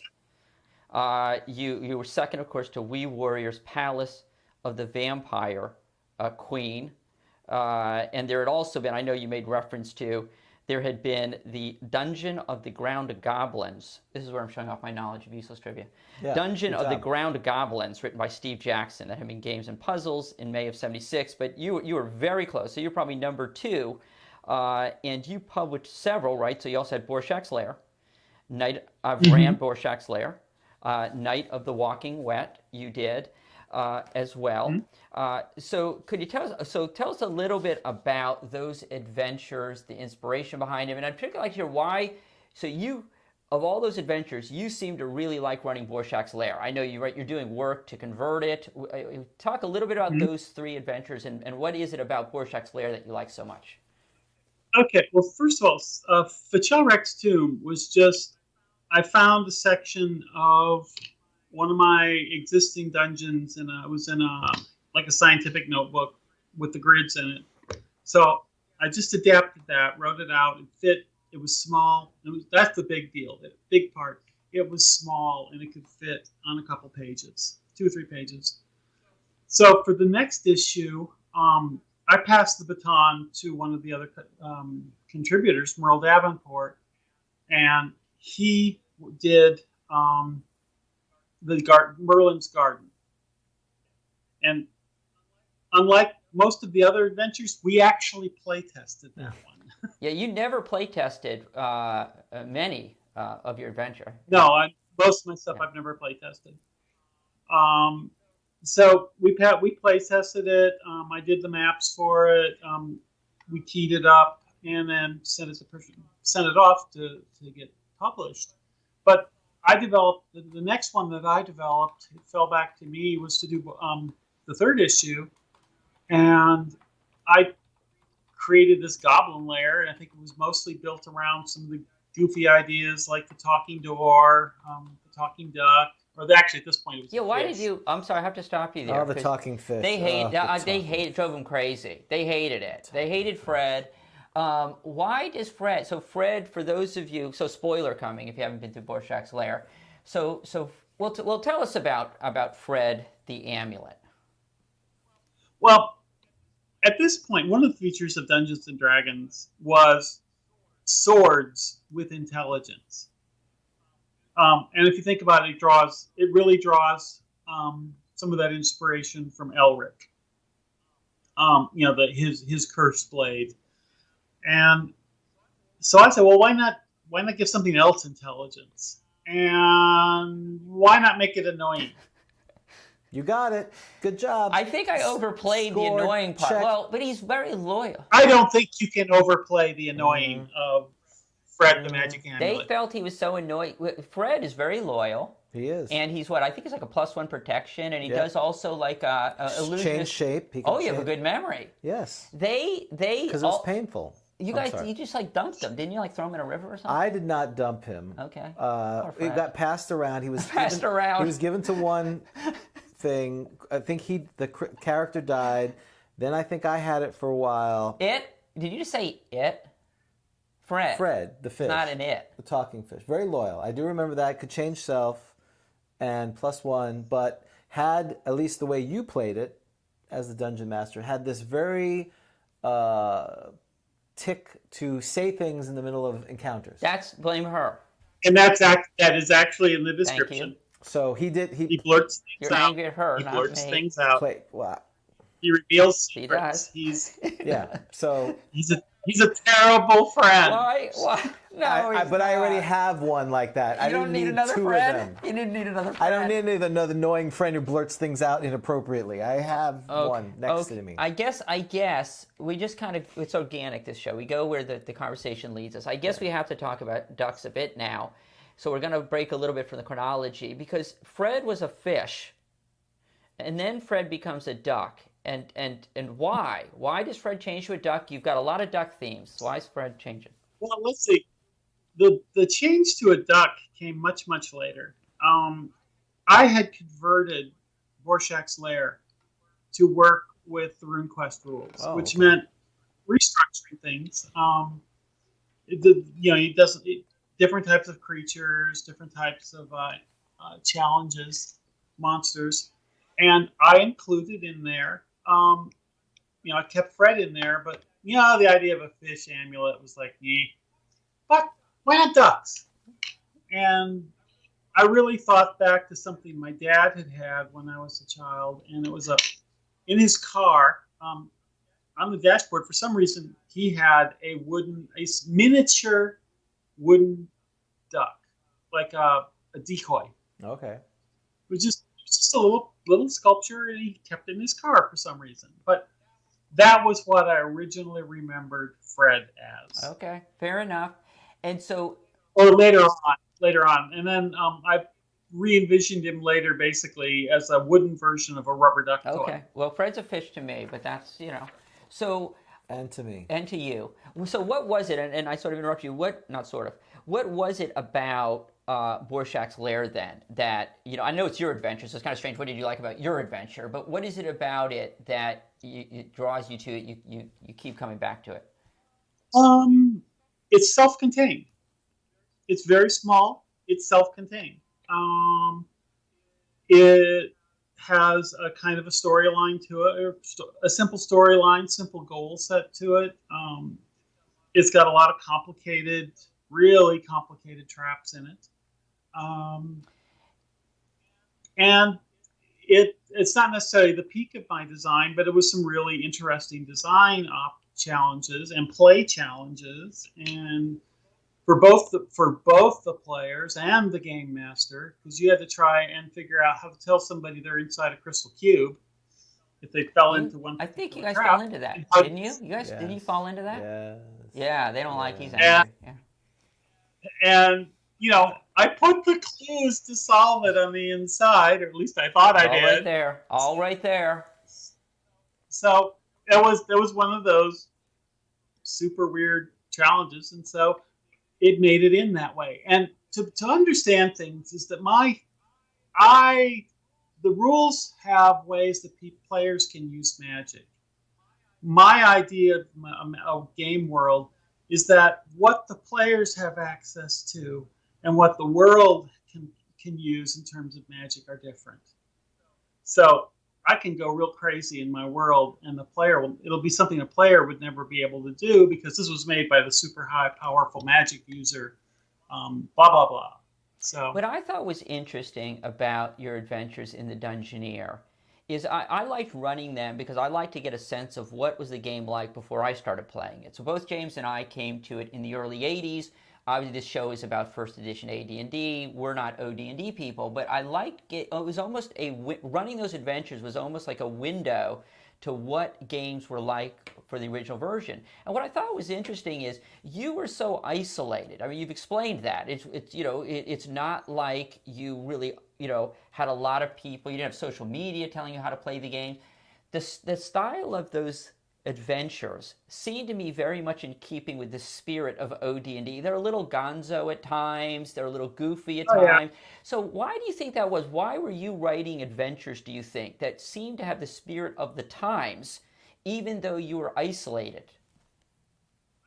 I think part of it is just because that was this is D&D. This is what it was like back then. It was kind of a no limits. Do what you want to do, tell the stories you want to tell, but without as much structure, because that's what happened. That's what AD&D originally was. You're talking about first edition. First edition came about, or just AD&D came about, because TSR wanted to have a structure to run tournament adventures. And you can't run tournament adventures if everybody's playing with the same house rule, with their own house rules. Were you disappointed? And that's really what was going on, was that OD&D was, here's a framework for games, but every single GM had their own house rules. And so you end up with Arduin and Tunnels and Trolls, actually, and all these different variant timelines. There we go. Let's bring back this whole variance thing. But AD&D says, okay, no, if you're going to play at a game convention, these are the rules. You learn these rules, you know how to play, and you can play competition. And to make things more confusing, of course, the Monster Manual is the first of the AD&D manual, right? So, I mean, I assume people like you were playing a bit of a mashup.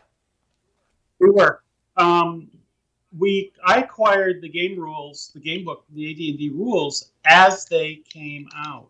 So, the first one we had, was it 76? 77 for the Monster Manual, 78 Player's Handbook, 78. Yeah, 77 got the Monster Manual, and then 78, I think after it was the Gen Con of 78, or around that time they came out with the Player's Handbook. And then it would be another 2 years, I think, before the DM guide came out. What was your reaction to? And obviously, we're going a little bit out of chronology. We'll get back, of course, to your Judges Guild days. But yeah. What was your reaction to AD&D? So, did you feel like it was getting too rules heavy for someone like you who had played OD&D? No. I think we enjoyed some of the structure and the better definition, and in some cases, the much better organization. Okay. Of the content. I mean, for me, when I look at a lot of game rules these days, one of the first things I say is, how can I navigate this? How easy is this to navigate? the OD&D books, I remember being able to navigate based on the artwork inside the books. Oh yeah, I remember that this table is across the page from this piece of artwork, or this monster. If I flip over here, I can find it based on that piece of artwork. So that's how I navigated the original rule books. AD&D, the first one, like the Monster Manual, that was nothing but structure. Everything was alphabetical. Everything was had nice pictures, and so it was all well formatted. Now, by the time it got to the Player's Handbook, was pretty much the same. The DMG was a little more chaotic. Yeah, it's almost like an encyclopedia, that just random articles of stuff. Right. Oh, the name of our magazine, Flipping and Turning, comes from the fact that we always joke about how we're always flipping and turning, for find the rule. And where is it? You don't know where it is. And that's something that still frustrates me about retro clones. Is that a lot of the retro clones, they brought that aspect of the game. Well, it's funny you said that, because I was just about to say, and I don't play retro clones. I did buy Osric, but I went back to the original sources. I was going to say, I would assume that the benefit of because a lot of times I don't understand why people play retro clones as opposed to the original, but I think one of the reasons might be because it is better organized, but what you're saying is that's not always the case. Well, some are. Like, why I ended up...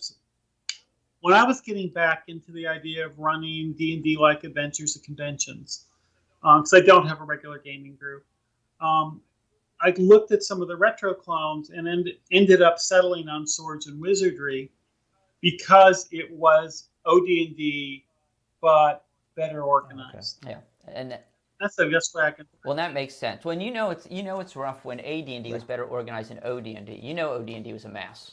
If AD&D is better organized. Well, but and we've talked about that too here, is when we grew up, started playing, that do-it-yourself mindset had already passed in some extent. So we grew up with first edition. It was like, we joke, these are the Holy Trinity. These books, this is how you're supposed to play. And I think there is that going back, almost like in a history context, of looking how it was very DIY. And that's, and not realizing the history that was before first edition. It's very similar to my son. Fifth edition is what they play. It's like there were other editions. It's just D&D, and there is always history to that. And so, Jennell, I just had a question because obviously you started with art. You're an artist. You became a publisher and an author, but you're also well known for designing dungeons. And that. You talked about how you design them, and a lot of your later work is in design. When did you realize you were a designer as well, and what was your approach to it?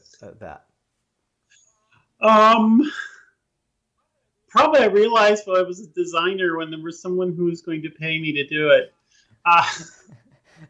That's kind of a goofy way to look at it, but when I graduated, by the time I graduated from college, I had done several adventures in the Dungeoneer, including one which essentially became a sort of a mega dungeon, which was Night of the Walking Web. Yeah, there it is. Yep.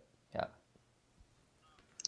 Which, by the way, that's a reproduction. That's a reproduction, or a reproduction of the original. Yeah, from North Texas, I think, did it. And all I did I think I wrote an intro. I wrote an intro to it of some kind, and I did a cover. And there's a signed version by you. There we go. And I would like to mention that I loved your A Dungeoneer Origins memoir. So, for one of the reasons to get this is to read Jennell's intro on talking about the Dungeoneer magazine, which is really good. It's well thought out. It's about 5 pages. So you did Night of the Walking Wet. And so that was fairly complicated, complex, storyline driven, super heavy on the backstory type of adventure. And a lot of people weren't doing that. I think even Judges Guild didn't come along till 77, I believe. Or they were getting started in the summer of 76. I can't remember the exact time frame, but I think, I picked up the Judges Guild stuff at Gen Con in summer 77. That's when I subscribed. So I graduated for end of December '77. I sold the Dungeoneer to someone else. You talked about how could you do this as a college student, and the answer was by the end of '77, it was pretty much just me working on the magazine. Most of the other contributors had either left school or we were all focusing on graduation the next year. We were seniors, and we had a class load of 300 and 400 level classes. So it was a lot of work. And as an artist, it was even more work because I had to do not only the classwork hours, but I had studio hours as well. When you sold the Dungeoneer, did you view it as making any sort of decision about your future, or am I way overthinking it? You are overthinking. At this point, I sold I found a buyer for it through recommendations from some friends, and he basically the way it worked was he took all the content off of my hands and left me with the bank account.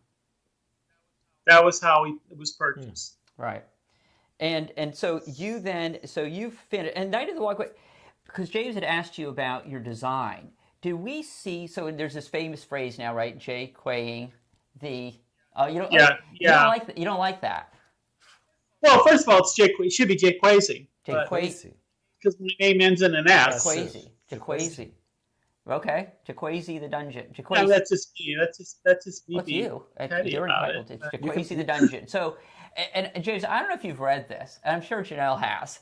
There's this 3-part blog on Jaquaysing the Dungeon, and it reads. It's very well written, and I'm sure you're flattered. Right. So is it So when you read that, it's like reading it's not that long. It's very well written, but it's almost like you're reading somebody's master thesis, like explaining, this a piece of literature. When you read that, were you like, okay, I never intended that, or did you read it and go like, yeah, that's what I was trying to do? No, I read it like saying, okay, apparently that is what I was doing, but it was like I had a Twitter exchange yesterday where a woman who's a designer said, yes, the way you design your works, changed my life, the way I design. And, I read the Justin Alexander article, and I was like, yeah, I'm glad you did that. But you have to understand that back in the day, it was like, do I put my slacks on? I'm putting my slacks on. Do I choose which one is more important? Do I choose the left slack pant leg or the right pant leg, or do I pull them both on at the same time? It was not a conscious thought. It was just the way I designed. But it was just the way I did it. But the great thing is there are people who have pointed out what was good about what you were doing, and now people who it isn't intuitive for. I honestly, when I read that again last night, I'm like, okay, for the tournament adventure I'm writing, I need to put some of that in the adventure. Right. I'm like, you fall off the wagon. I'm like, I'm not doing some of these interesting things. So for our listeners out there who aren't familiar with your adventures, how would you describe Jaquaysing? Have I got it right? It's kind of hard to pronounce.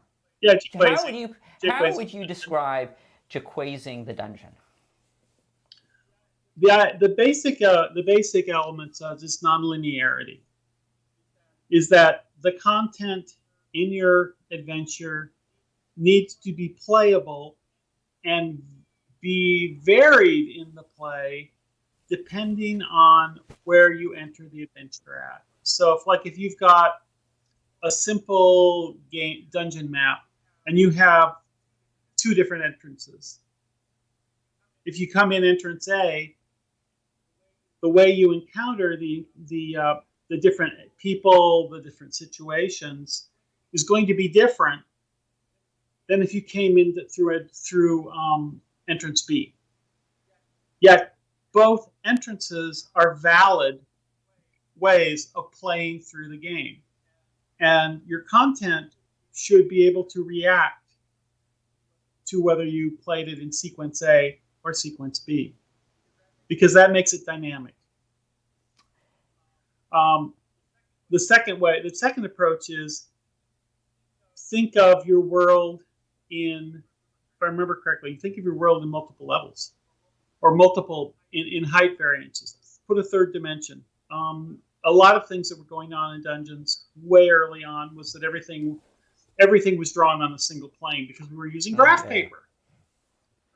Graph paper made you think of things in 2 dimensions. So one of the changes I made is that, okay, we start thinking in 3 dimensions. Now, I know Gary Gygax actually did a lot of his work, and even thinking in terms of game levels was about the 3rd dimension. But I took it to the point that even within a level, the one that's supposed to be all those same challenge level, you can have multiple height levels, and that should work into play in some way. So that, you can come in, you can walk through an underground complex, and if you go through in one direction, you walk through the nave of a evil cathedral. But if you come from another direction, you're up in the balconies, and you can see down into the nave. So, but they're still technically the same game level. It's like Wolfenstein versus Doom versus Quake. Yes, exactly. In fact, that is something I would bring up later when I'm doing lectures on this. Because I actually do lectures on this awesome. now. Who are you lecturing to?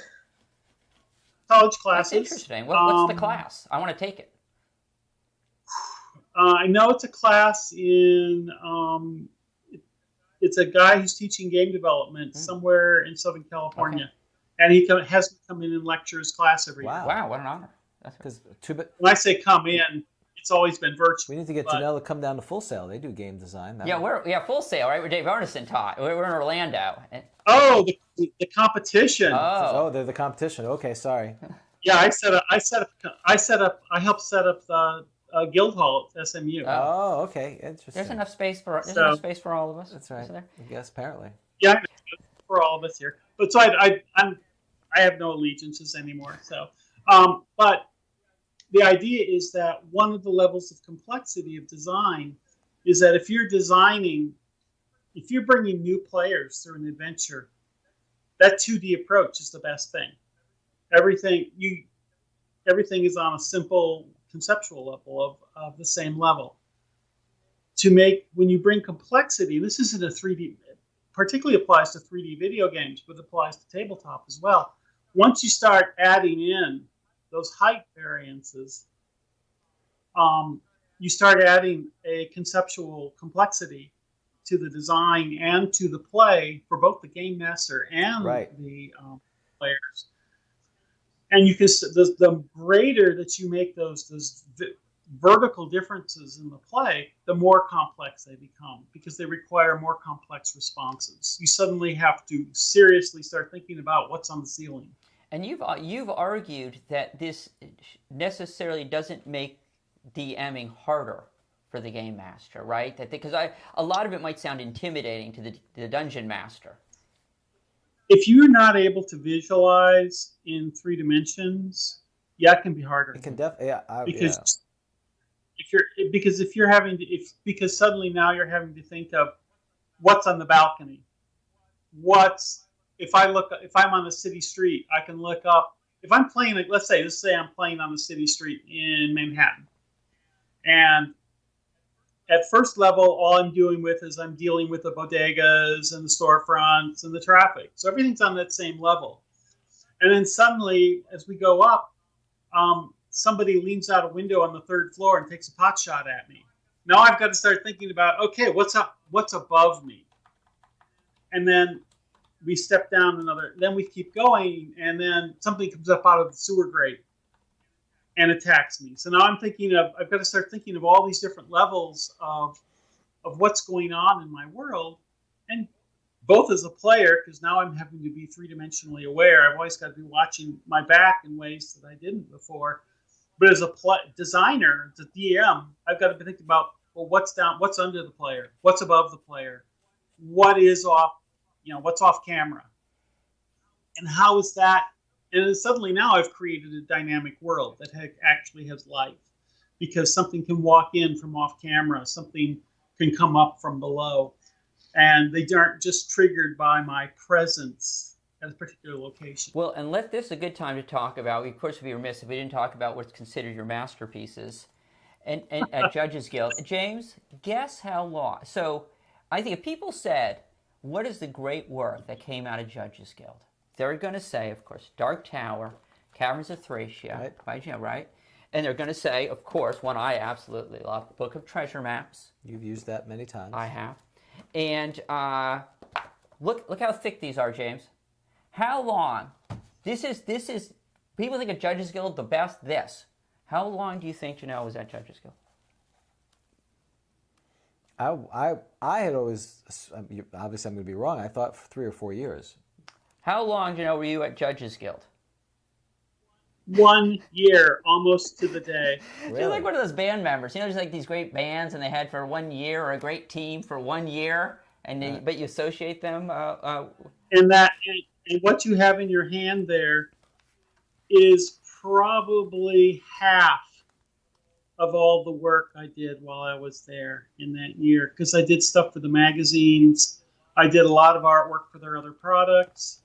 Because they did a few games. The person who bought, right, was it Chuck? Is it Anshnow who bought the dungeon? Chuck Anshnow. He was at Judge. He brings you. That's how you get to Judges Guild, right? He brought me to Judges Guild. So is it easy to get you to Judges Guild? Oh, in a sense, yeah, it was. When I left college, I spent the summer trying to getting work again. I've been working for a small print company, or small, I want to call that a quick print company. That was that, you walk in with something you want to get printed, like a business card or a flyer. They take your information, they turn it into something that can be printed, and you walk out with it the next day. I had that. I was a layout person. That was my job, doing mechanical paste stuff for quick print. That's what I did after college with my 4-year art degree. So, it was actually the same skills I had done on the Dungeoneer. Right. So Dungeoneer was trained. Though apparently you didn't get much of a raise. Well, what happened was, what happened is that I was working for the quick print company. I was their layout person, and the street that the print shop was on got blocked off because the city was doing sewer work up in there, and they had run into so many problems that they had to block the street off and left it blocked off for months and months. And the walk-in traffic for the shop dried up. Oh. And so he had to let go of people. So I was suddenly unemployed. In fact, my last paycheck was something I had been designing for print for my own resale, which was a tablet of hex maps. I'd done a cover for it. So you could it was blue ink, light blue ink on bond paper padded together, but it was a hex map, hex map booklet. So I was going to sell those. Well, that was my last paycheck. They gave those to me. So I was unemployed, so I started doing some freelance work, mostly for Martian Metals, I think, at the time. I was doing some advertising work for Martian Metals. And Chuck Anshnow approaches me and says, "Hey, I'm at Judges Guild. I think what you did with the Dungeoneer would be applicable to working here." So I put together basically a portfolio of stuff and drove from Jackson, Michigan down to Decatur, Illinois in the course of a day, and interviewed with Judges Guild over the course of a couple days. And so, go ahead. And in the course of the interview, I said, okay, well, I took a job. I sold them some of the work I brought, and I decided, can I work remotely because I cannot work in your offices? They appreciated your honesty. Well, it was basically an ashtray. That's the way I describe it. Oh, okay. A lot of people there smoke. Oh, so it wasn't Decatur necessarily. It was the actual. Oh, Decatur was. Sorry if you live in Decatur. Decatur was a bit of an ashtray too. Okay. And this is from someone who was living in a blue-collar town in Michigan. You didn't use that phrase during the interview, did you?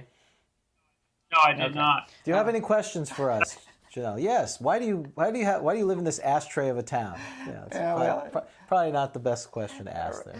Yeah, I just didn't have a good impression of the town. I decided, and there was a lot of insecurity built, personal insecurity there. I went to a college 5 minutes from my parents' home and lived on campus. I graduated from college and moved into the city next door, 5 minutes, 10 minutes from my parents' home. So I was not a really secure, mature person at that point. I was saying, it sounds like you've made up for that, though. Because you were in Seattle, now you're in Texas. Well, I learned that you had to follow the job. Yeah. And by 1980, when I was genteelly starving as a freelancer, and the opportunity to work in Hartford, Connecticut came up, I jumped on it. Right. They were paying real money. So, that was your video game experience. But going back, Dark Tower and Caverns of Thracia, before we leave that, because those, of course, is what you're most well known for. I was watching a video of you about 10 years ago, an interview. And then I watched video of you just a few months ago. And the difference was interesting. When you were asked about Dark Tower, you said, the interviewer said, well, this is considered, a classic. And you almost sort of, it struck me, you were kind of like, oh, yeah, I guess it is. Whereas now, and I don't know if it's because of the old school revival, Renaissance, now I think you understand. Is it fair that 10 years ago, it wasn't so obvious that the impact Dark Tower had? 10 years ago, I had been out of tabletop gaming, mostly out of tabletop gaming for 20-some years or more. Okay. I left, just a quick history is, I got into tabletop gaming in 1975. 1978, I went to work for Judges Guild. 1979, I went freelance. 1980, I went to work for Coleco, a toy company on the East Coast. 1985, I was kicked out of Coleco along with the rest of the video game group, and eventually, about a year later, ended up freelancing for 7 years.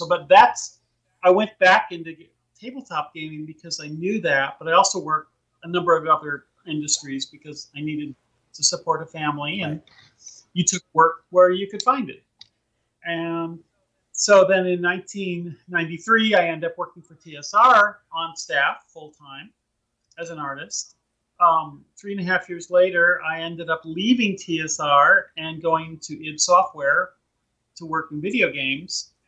And at TSR, all I was an artist. That was it, just art.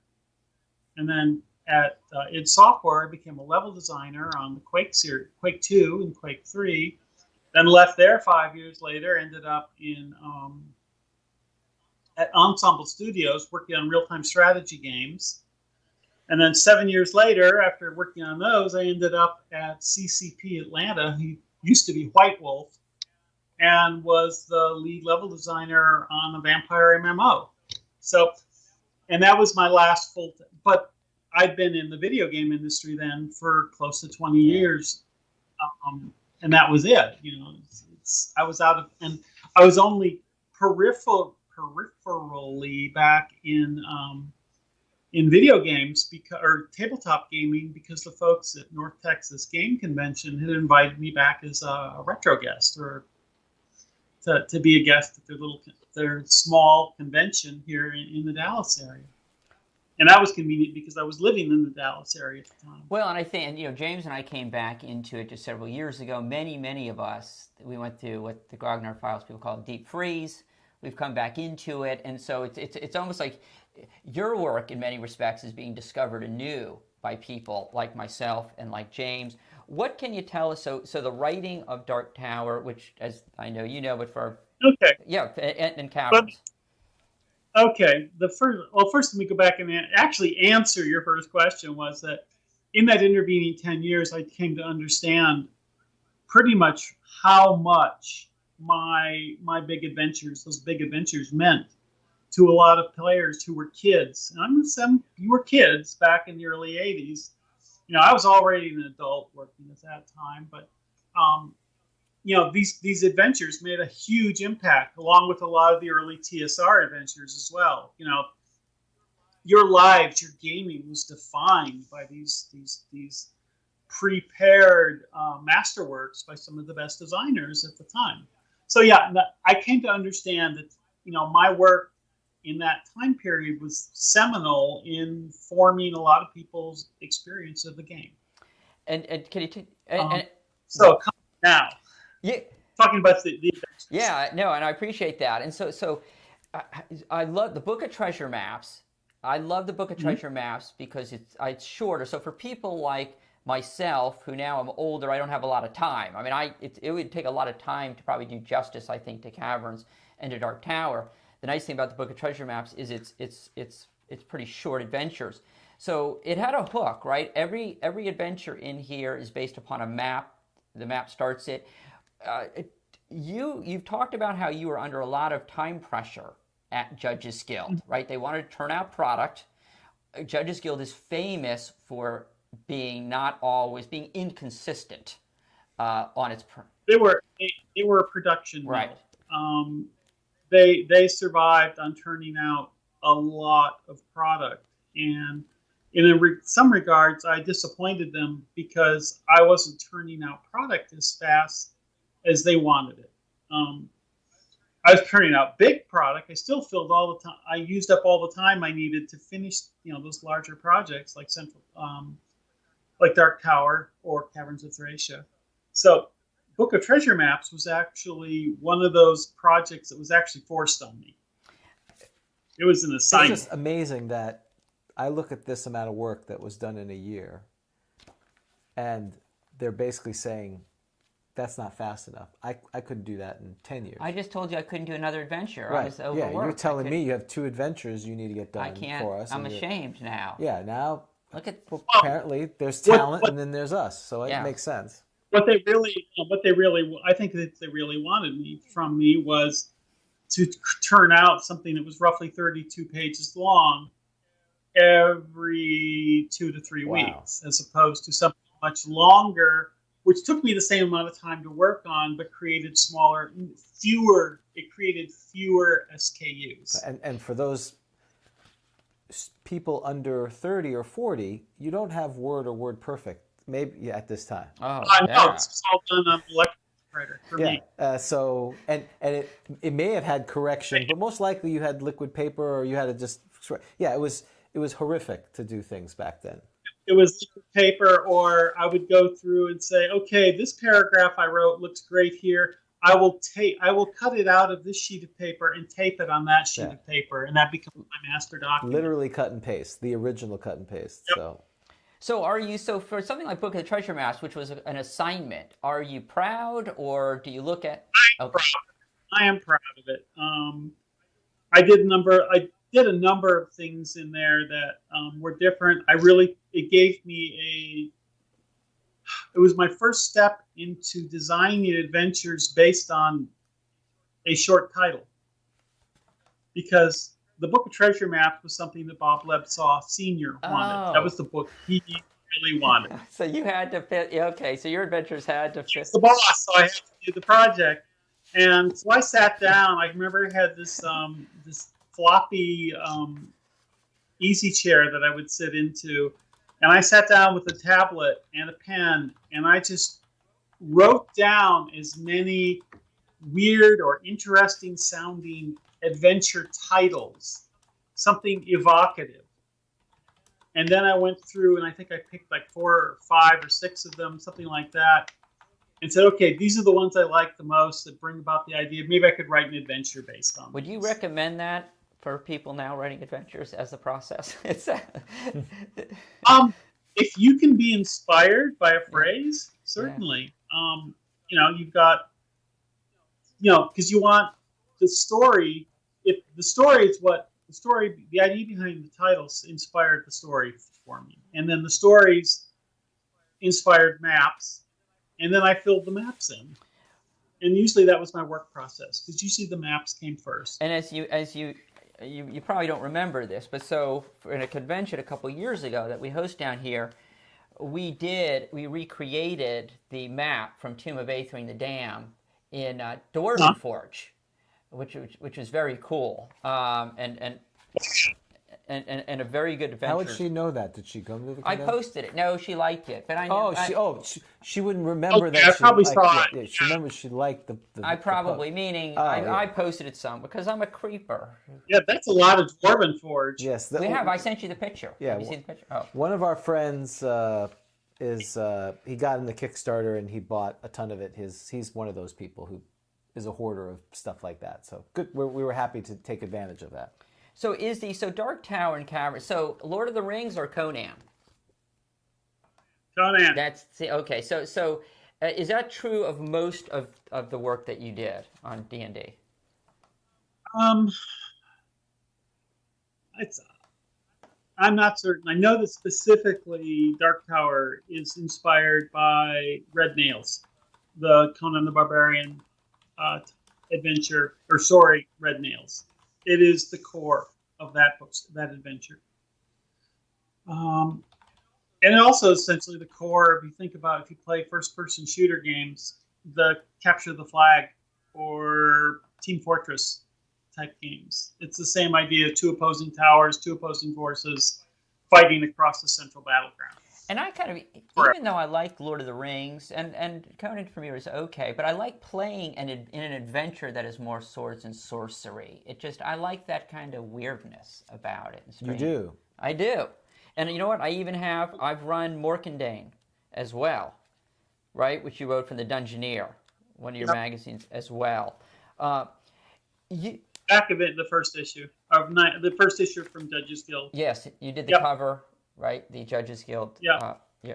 That is one of the pieces they bought that summer when I interviewed with them. Okay. Well, I do want to be respectful because we're at 75 minutes. Okay. And so I know you've got still 38 pages of notes. I'm only on page 3 of 38. Yeah. So I do want to be respectful of that. And we also have some questions from our listeners. Yes, let's get some questions I did from want to listeners. get that in. So Carlos asked, his understanding is that Mike Stackpole was a friend of yours, Jennell, from the very early on. And where did you meet? And did this friendship extend to people like Liz Danford or David Dietrich? All right. Mike Stackpole I met at a game convention in Michigan in late October, November of 1980. 2 weeks later, within roughly 2 weeks later, I was working with him in Hartford at Coleco. So there's a much longer story there, a good long shaggy dog story there, but he ended up working for Coleco. They needed another designer. He remembered meeting me and said, "Hey, you want to come work at Coleco with me?" And I said, it basically came down to, are they paying money? And he said, yeah. And I said, yeah, I'll come to the interview. And that was pretty much my real beginning of my friendship with Mike Stackpole. Through Mike, sometime later, I met Liz. And I've known Liz and been friends with her ever since. I know David Dietrich more as a peer. I mean, I think we're Facebook friends. I know his work. I like his work. But I never really got to know him as a person. Okay, well, great. Thank you so much. And then Robert Lauer asked, was there any additional lore behind Palace of the Vampire Queen? Any ideas that you didn't pursue or wanted to pursue, or did you do later? Palace of the Vampire Queen? Oh, well, that wasn't hers. That's not. Yeah. It's not mine. That's We Warriors. Oh, it's We Warriors. That's right. Okay. And I didn't even know about that for years. Okay. Those are the questions we had so far. Okay. So you left Judges Guild, if I recall. You said in large part you weren't thrilled with your time at Judges Guild. You felt like many people back in the day, maybe a bit underpaid. A bit. I was working minimum wage plus 10 cents an hour for Judges Guild. I think they had a fairly decent healthcare plan because they were cheap back then. But, really, I wasn't being able to work on things I wanted to work on. I did not get along there extremely well with Bob Bledsaw. I was constantly, and then was, constantly in production mode, and a feeling that I wasn't producing enough. Yeah. And again, with the self-confidence stuff comes back in, is that in mid-September, early to mid-September, my roommate and I and another friend from college, from my gaming group, we had been planning, and we took a vacation that took us across the country by train. Oh, wow. And so we went from Jackson, Michigan, to Chicago, to San Francisco, where we stayed with Greg Stafford at his home for a couple nights, toured San Francisco, went down to Los Angeles, connected with Mark Hendricks, another person, founder of the Dungeoneer. And then from there, we went to the Grand Canyon and hiked down into the canyon and then back up again for like 3 to 4 days. And there was a lot of confidence building that I acquired during that trip. And so when I came back, it was like, okay, I can do this. I can make it on my own as a freelancer. And I turned in my notice, gave them 2 weeks. And so by the end of October, before the end of October, I was done at Judges Guild. And so you mentioned you also, at some point, you come back to well, not come back. You went to TSR, right? And well, I worked with TSR on one project in 1980, and that was illustrating the deities and demigods. Oh, that's right. Which, how could we have forgotten that? Right.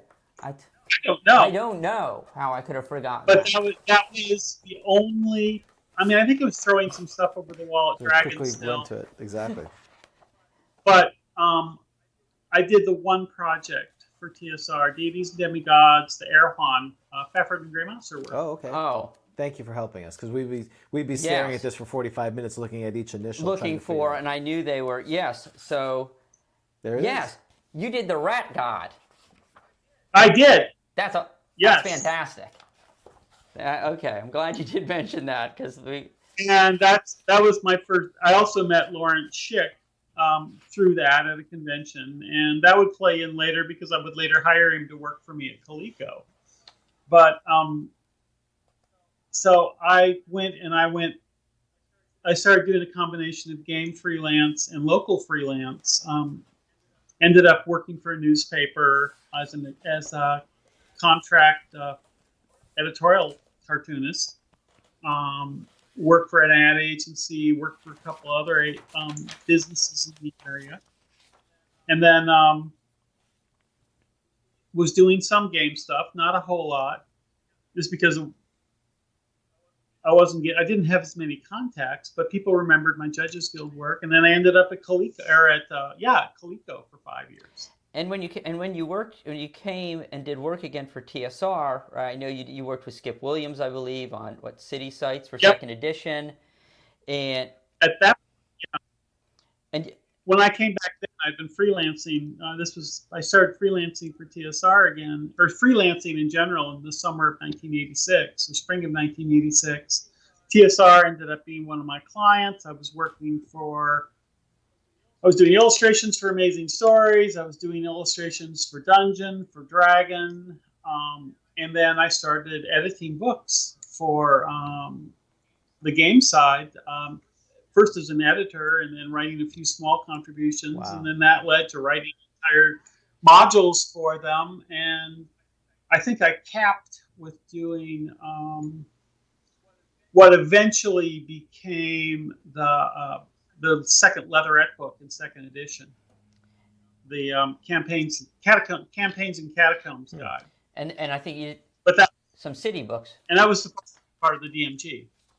And some of the city books too, if I recall. You did work for Flying Buffalo. So that's Star. That's Flying Buffalo. Yeah, they were one of my clients. Early on, I had done one city for them, or one establishment that appeared in City Book 3. Which was Dom Daniels' Gate, and then Blade was still doing the production on that. And then about a year or so after that, Rick Loomis came back to me and said, "Hey, would you be interested in taking over the production on the book, on the City Book line?" And I thought, well, I could try, and it's interesting. I like the line. And so I did 4, 5, and 6 afterwards, doing the whole packaging. I didn't write it all. In fact, wrote very little in it, but I edited and packaged the whole series. And since you've returned, right, to RPGs, you've been a regular at convention. Right? You go to North Texas. You've been back. I went back again for the first time in a number of years this year. And you've been to Gary Con, because I was fortunate enough to play in one of your games. That's right. We have that picture of you playing out. Do you have a picture? Yes. So in your Kids on Bikes game a couple years ago, and of course you did. Is it getting a picture? Quack Keep? Quack Keep with Darcy Perry. There you go. If you can see it, there we go. There you go. Yeah, there we are. I'm sure you remember us fondly. That's right. And so in Quack Keep, now it's I read some reviews on it, and so it may sound somewhat, does it need? Do you find that you need to provide some convincing to people to use a setting that has foul as sort of Yes. Okay. But my understanding, and I don't have it, but from reading the reviews, but I'm intrigued now from reading the reviews, though. Of course, as probably is typical with your stuff, there's a seriousness underlying it. Correct? The Quack Keep came about. It has this, like I said, everything in my life. It has a story, and the story behind Quack Keep is I got to know Darcy Perry, sculptor from New Zealand. And he's a big RuneQuest fan, and he was a fan of my ducks. And somewhere in one of his Kickstarters for miniatures, he included several duck characters and made one of them a tribute to me. Oh, wow. There is a character in one of his Kickstarters called Jennell Jaquays. And that's fairly coincidental, but we started talking about a collaboration, and that collaboration became one of his future Kickstarters, which was the Quack Keep. Quack Keep was my idea for the name and for the content, because he did the sculpting he did mostly just the sculpting of the miniatures. I provided a few ideas for them, and then we went through and created characters based on all his duck sculptures, and there were quite a few by that point. And most of them were parodies or pastiches. So we'll be honest that most of them have their roots in humor. But I ended up writing this setting called Reedy Bend, which we treated as a nexus. The idea being that every point in every multiversal world probably has a contact point with Reedy Bend in some way. So people could move through it. It's the concept isn't unique. It's been used in a lot of fiction and ideas, but it's a place where the multiverse could gather if need be, or pass through. And so I started creating a setting for these characters, and most of the stories are actually pretty damn serious. They're adventure hooks. There's no really worked out adventures in there. There's a couple of settings like Caverns that we created. But there's a storyline that permeates and links all these characters together through the history of Quack Keep. And the name Quack Keep is, of course, a parody of the name Quag Keep, which was the first Dungeons and Dragons novel. And the cover, the book, and the wraparound was a GM screen, was based on the cover for the original Andre Norton book. And I know that you are working on an update to Central Casting, correct? Right? Central Casting was a book that you wrote back in the day to create backstory. See, this is my kind of book, James. Right. Because you have a random. You don't create your own backstory. Right. You randomly roll your backstory. And I didn't know if you remembered this, Jennell, but I was looking through this Dungeoneer, the first one, I guess, that was with Judges Guild, and if I recall, you had something very similar in there where you would, the fantasy role-playing previous history system that you had already done, which was the part of the foundation of it. It actually began in Dungeoneer number 5, maybe. There's an article called Idiosyncrasies in D&D. We've used it. Oh, you've used We've Idiosyncrasies. used We love it. Idiosyncrasies. But I forgot. I didn't realize that you said that it was like a percentage chance you'd have one. I thought everyone had one. Yeah, so every player character had not good. But that was because I didn't read. Yes. That's my fault. Well, see, I think that makes player characters great if they're a little weird. One had a split personality. Yeah, split personality. That was great. Yeah, okay.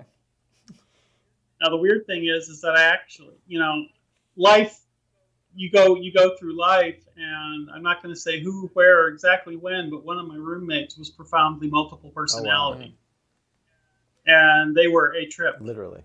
And not always a good trip to live with. Yeah, that would be rough. So I assume the idea behind... I learned a lot about that, how it actually functions, and it's really a fucking superpower. Oh.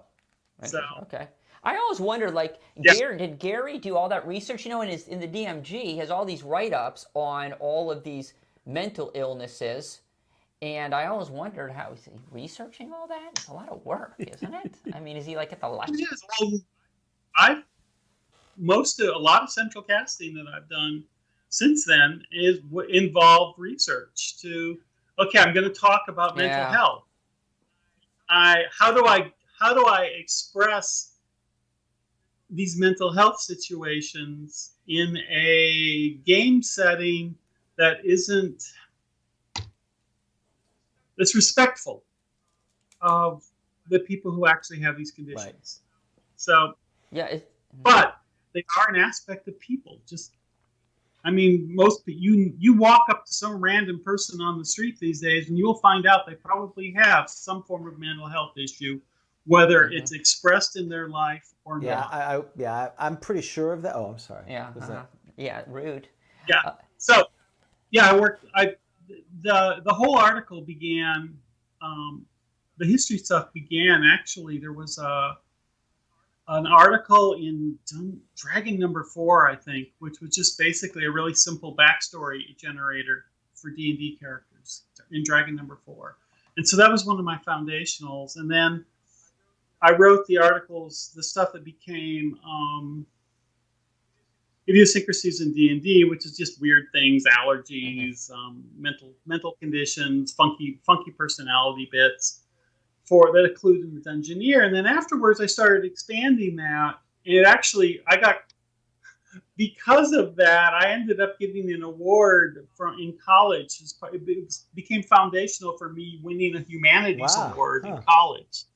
So because I was involved in theater, I was involved in writing, this stuff I had written, the books. So I have this little gold pin from when I graduated that was essentially a humanities award. So they gave you a pin and said, "There you go. There you go." Good luck with you. And yay! And now go out in the world. But she remembers the pen. That's right. They're marketing genius. They are smart, brilliant. I think I still have it in my jewelry drawer. Absolutely.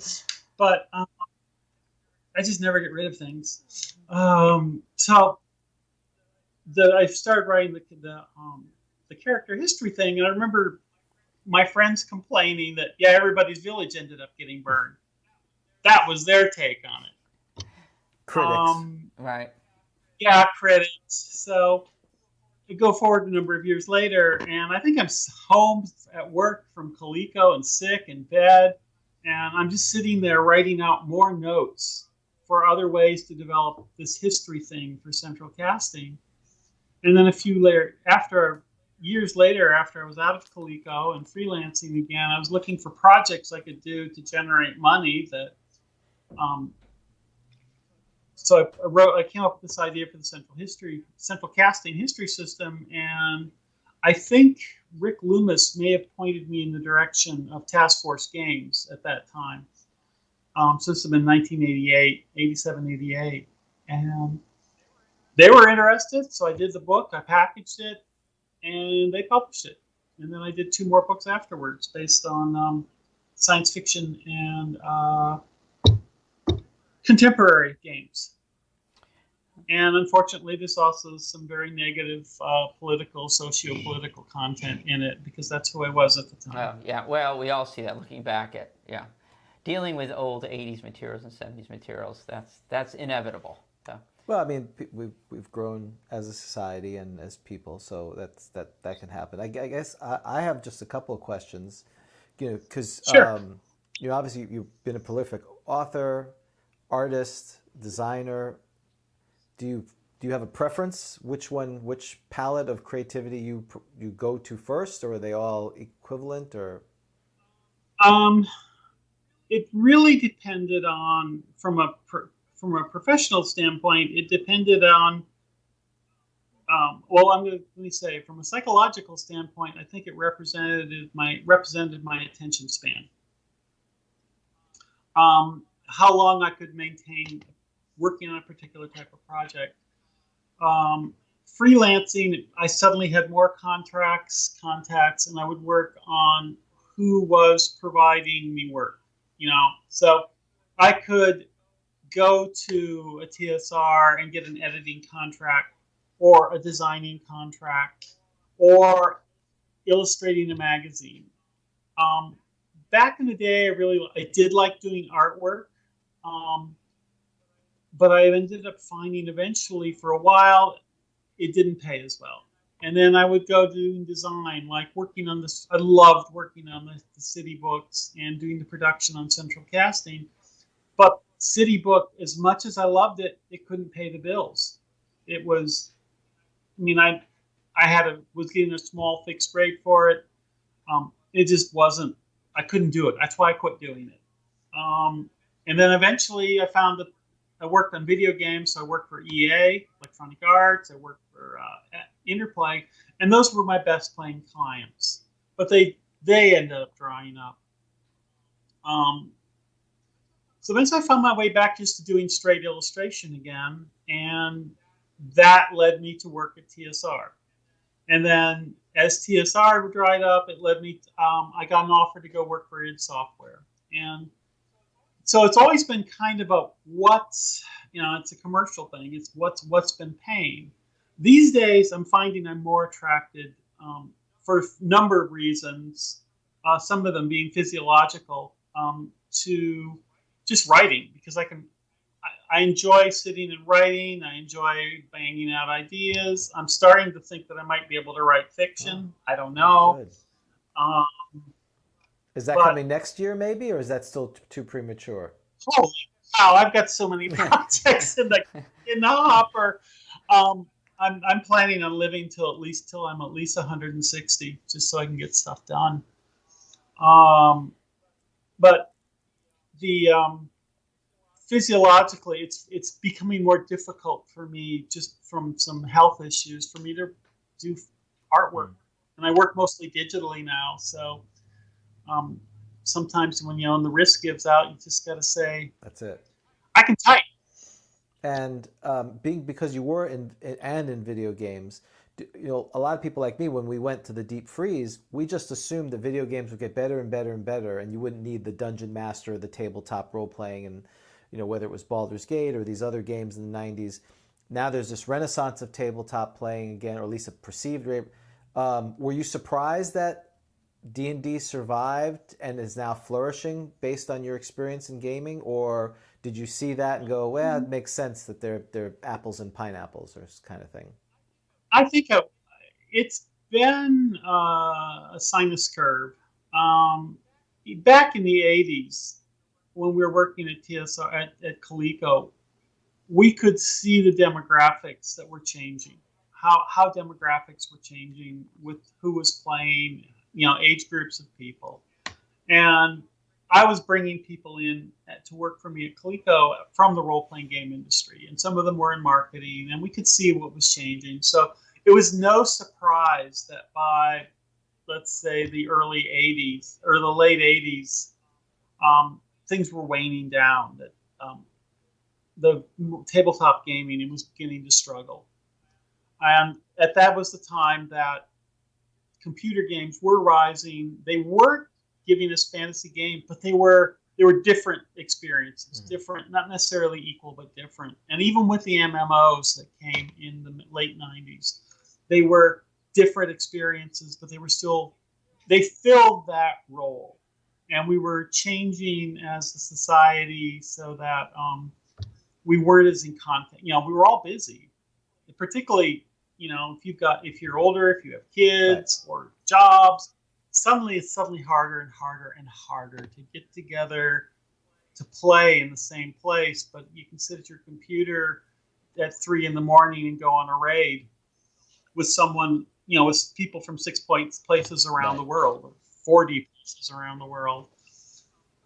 So it changed, and then we went through. There was the D20 Open Gaming License Renaissance. What was that? Early 2000s. When 3.0 came out. Yep. Yeah, and that was a big bloom of the product, but at the same time, people didn't have as much money, weren't be able to spend as much money on it. So that, again, I saw that fade again as a business until it finally settled back down to a hobby level in the right, let's say around 2010 or so. It was all, you know, now it was back hobby gaming again. It was the old guard was playing again because they had money. You know, you were in their 40s. Yep. They reached that point where it was nostalgia. They had money, and then a lot of you guys were collecting. You know, I want to go back. I wasn't able to get this particular product back when I was 14 years old, and so now I'm going to buy it. And this brought people together again. They started gaming. And they said, "Yeah, this is still fun. I like playing the way it was." And so now there's the resurgence. And of course, WotC's been there on the side saying, how do we, you know, we've got Magic the Gathering. Magic the Gathering is paying all our bills, but we still got this D&D product line that we keep trying to find the magic way it reaches to people. And between the internet and places, you know, like Matthew Mercer's Critical Role, and a lot of other people blogging and running D&D online, suddenly it was like, hey, this is cool again. Well, it was never cool, but this is fun again. And so it suddenly comes back, and now D&D is bigger than ever, but the rest of the industry is still pretty much hobby. Yeah. And that is that intertwining, because again, your whole professional career is that video games, the creative things that you learned from tabletop went into video games. That now let's go back. People are looking at that, and you know, we are not the geeks and nerds that we used to be. There's a lot more of us. You know, you go to these Comic-Con. I mean, comics, they were dying when I was there. Now they've come back, a huge resurgence, and so all this geek culture has ascended. And when, you know, I never thought that was ever going to happen. It was, you know, now it's like that. We're like the hipsters now. Get off my lawn. You know, we have this old thing. But fortunately, it has. You know, my kids play.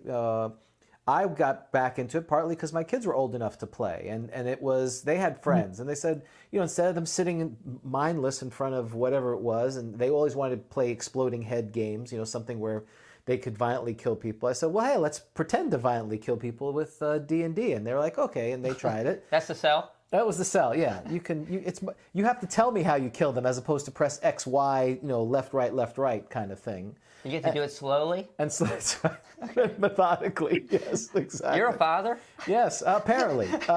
They've let me in front of children before. So, you know, I think that intertwining, and now, you know, you get these conventions have 40, 50,000 people that go there, and those are just huge. Can I jump in there, because I don't want to ask this question. I don't forget about it, because you brought up cons and mega cons. Can you tell us about Gen Con back in the day? Because you went to Gen Con back in the 70s. What was it like? I went to Gen Con number 10. It was held in the Horticultural Hall in Lake Geneva, and out at what was still the Playboy Club outside of Lake Geneva. It was pretty much all young men. Young meaning college age up through early 40s maybe. We got together. We all knew AD&D. Some people play like Boot Hill. There really wasn't much else as far even back then. Tabletop wargaming was still big.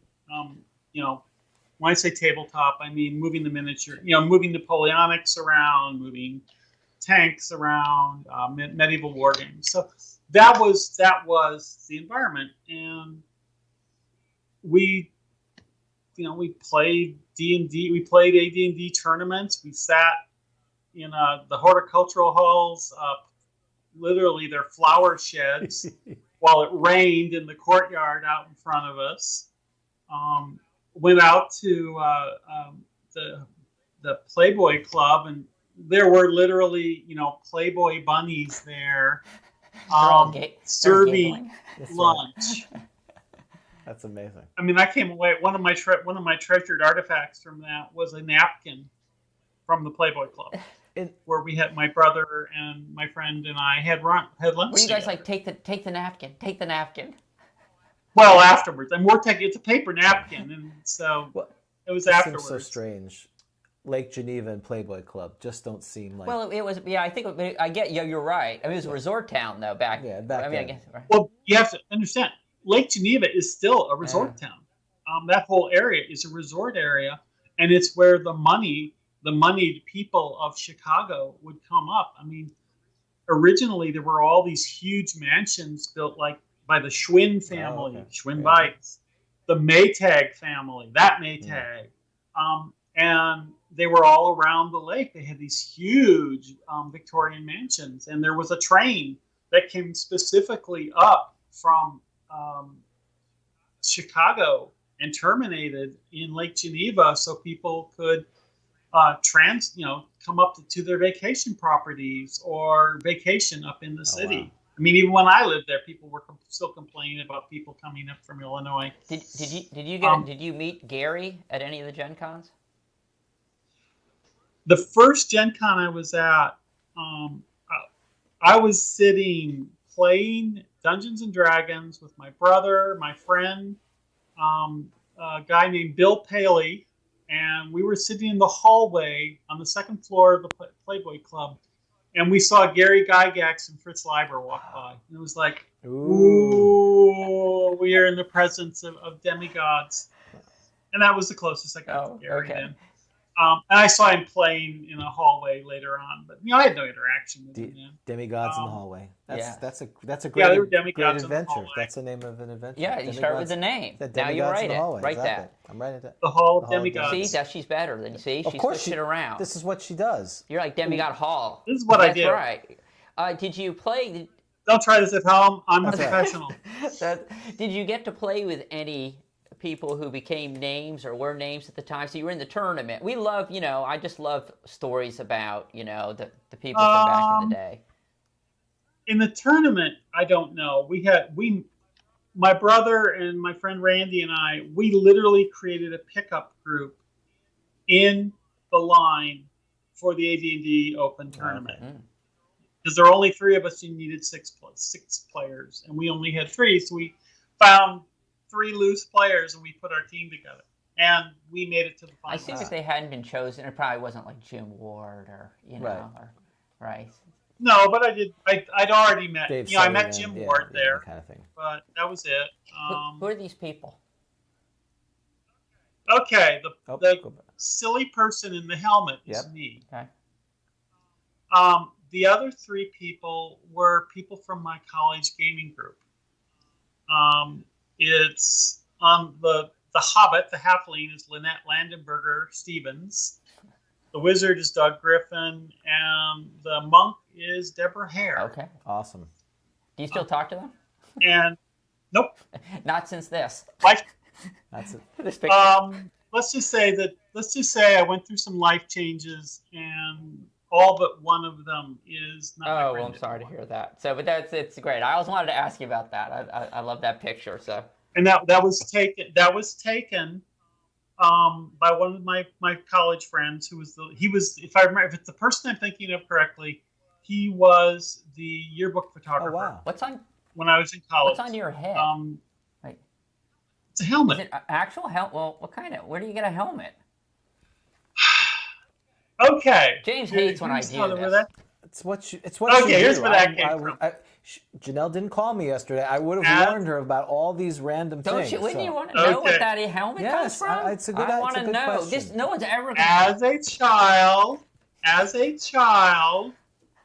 I had a little plastic Army Man helmet. At this point, it would just fit on my head. All right. And I used that as the foundation for building over it a helmet out of paper mache and fiberglass. And eventually Bondo. And so I created the shape for the helmet. That looks awesome. It's a prop. Okay. It's just a prop. Well, it's kind of like I had to do the same thing in 4th grade. I wasn't as talented. We had King Tut was a big thing. It came to New York, and we all had to do King Tut things. And I'm not an artist. I have no skill whatsoever. But my brother, who is much older than me, had all the G.I. Joe, the 12-inch figures, and they had the one of the sarcophagus, because I guess G.I. Joe, in between saving democracy. Yeah, they ended up doing like adventure stuff. Yeah, that was after I'm playing. So they had, so I had this sarcophagus, and I just covered it in Play-Doh or dough or some kind of, some kind of clay thing, and then we painted over. And that really came out good. Yeah, because I literally just covered the thing. I totally agree with that. That makes total sense. So yeah, the helmet ended up was just basically it was a mold form that I built, sculpted a pointy helmet on top of it, and then. She's a later multimedia years, artist. She does it in all forms. She's not just illustration. I used to when I was in college, I made theater props. Okay. So I wasn't being critical. I was curious. You weren't being critical. That question is screaming to be asked, James. Well, you didn't ask about the Joe stick. Who made the Joe stick? Well, the staff. That's a broom. The staff. That's a closing rod. What's a I mean, I took karate. I was in karate. Okay. The monk is wearing my karate gi. I have only one final question. I'm not going to ask you about unknown gods because I know this was dumped on you. It's not really right. It was one of my first projects. I love the idea though of petty, and I know you did an intro on petty gods. I love the idea. Yeah, and I did some illustrations in it too, and so did my son actually. I love the idea of petty. Petty gods seems to fit your kind of approach to things, though I know that, right? Yeah. Do you have a favorite adventure from back in the day? So we've talked a lot about the ones you wrote. It's kind of like asking a musician, what's your favorite band, other than you? This is going to sound egoistic, but I never played anybody else's adventures. Ever? I think I ran Tomb of Horrors. Once. Oh, and I think I ran Giant Steading once. Okay. The Hill Giant Steading. But I didn't run adventures. I didn't run other people's stuff because they generally weren't. They didn't fit the way I designed or played. I mean, particularly the when I think of the Against the Giants, the vast underground exploration where you met the Dark Elves stuff. That just wasn't me. It just wasn't the way we played. So a lot of that we didn't use. Which is why you like it, because it's shorter and not as. Yeah, well, I like the Book of Treasure Maps. Yeah, it's something I can finish in a night. So what does 2021 look like for Jennell Jaquays? What's the rest of the year look like for you? I am desperately trying to finish up a cover painting, digital, for a video game that Old School is putting out. One of our first Old School, let me clarify. Old School is the video game company that I formed with Rebecca Heineman and 2 other women back in 2012. We mostly have done retro work. We work on older games, bringing them back up. So we've worked on Descent. Descent is amazing. Descent, that's available. I need to get that. It's available. You can get it on Steam. Okay. Is it? It's the original. So we worked on getting that back to playable status for people. What a game! What a game! We played that forever. We've done a few other games.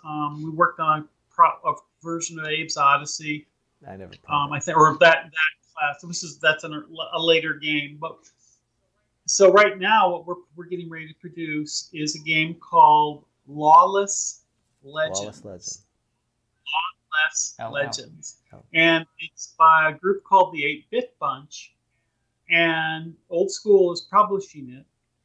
It is, if you think the original Bard's Tale 3, think Bard's Tale 3, but set in an American Wild West setting. But not Wasteland. It is you might as well be speaking Elvish. I know. This is.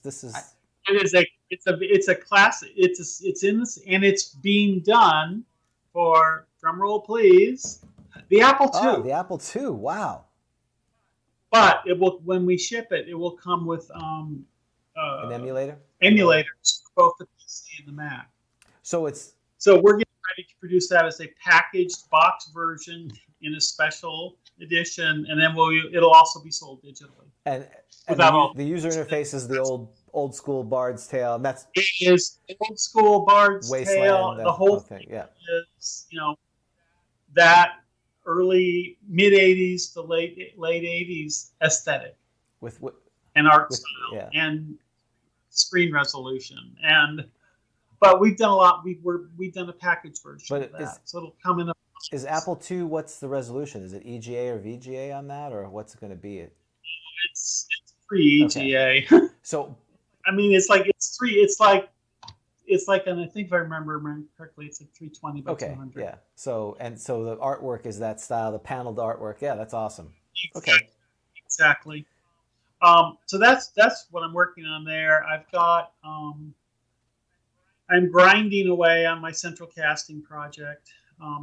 Right now I'm mostly doing editing. I still have some writing to do.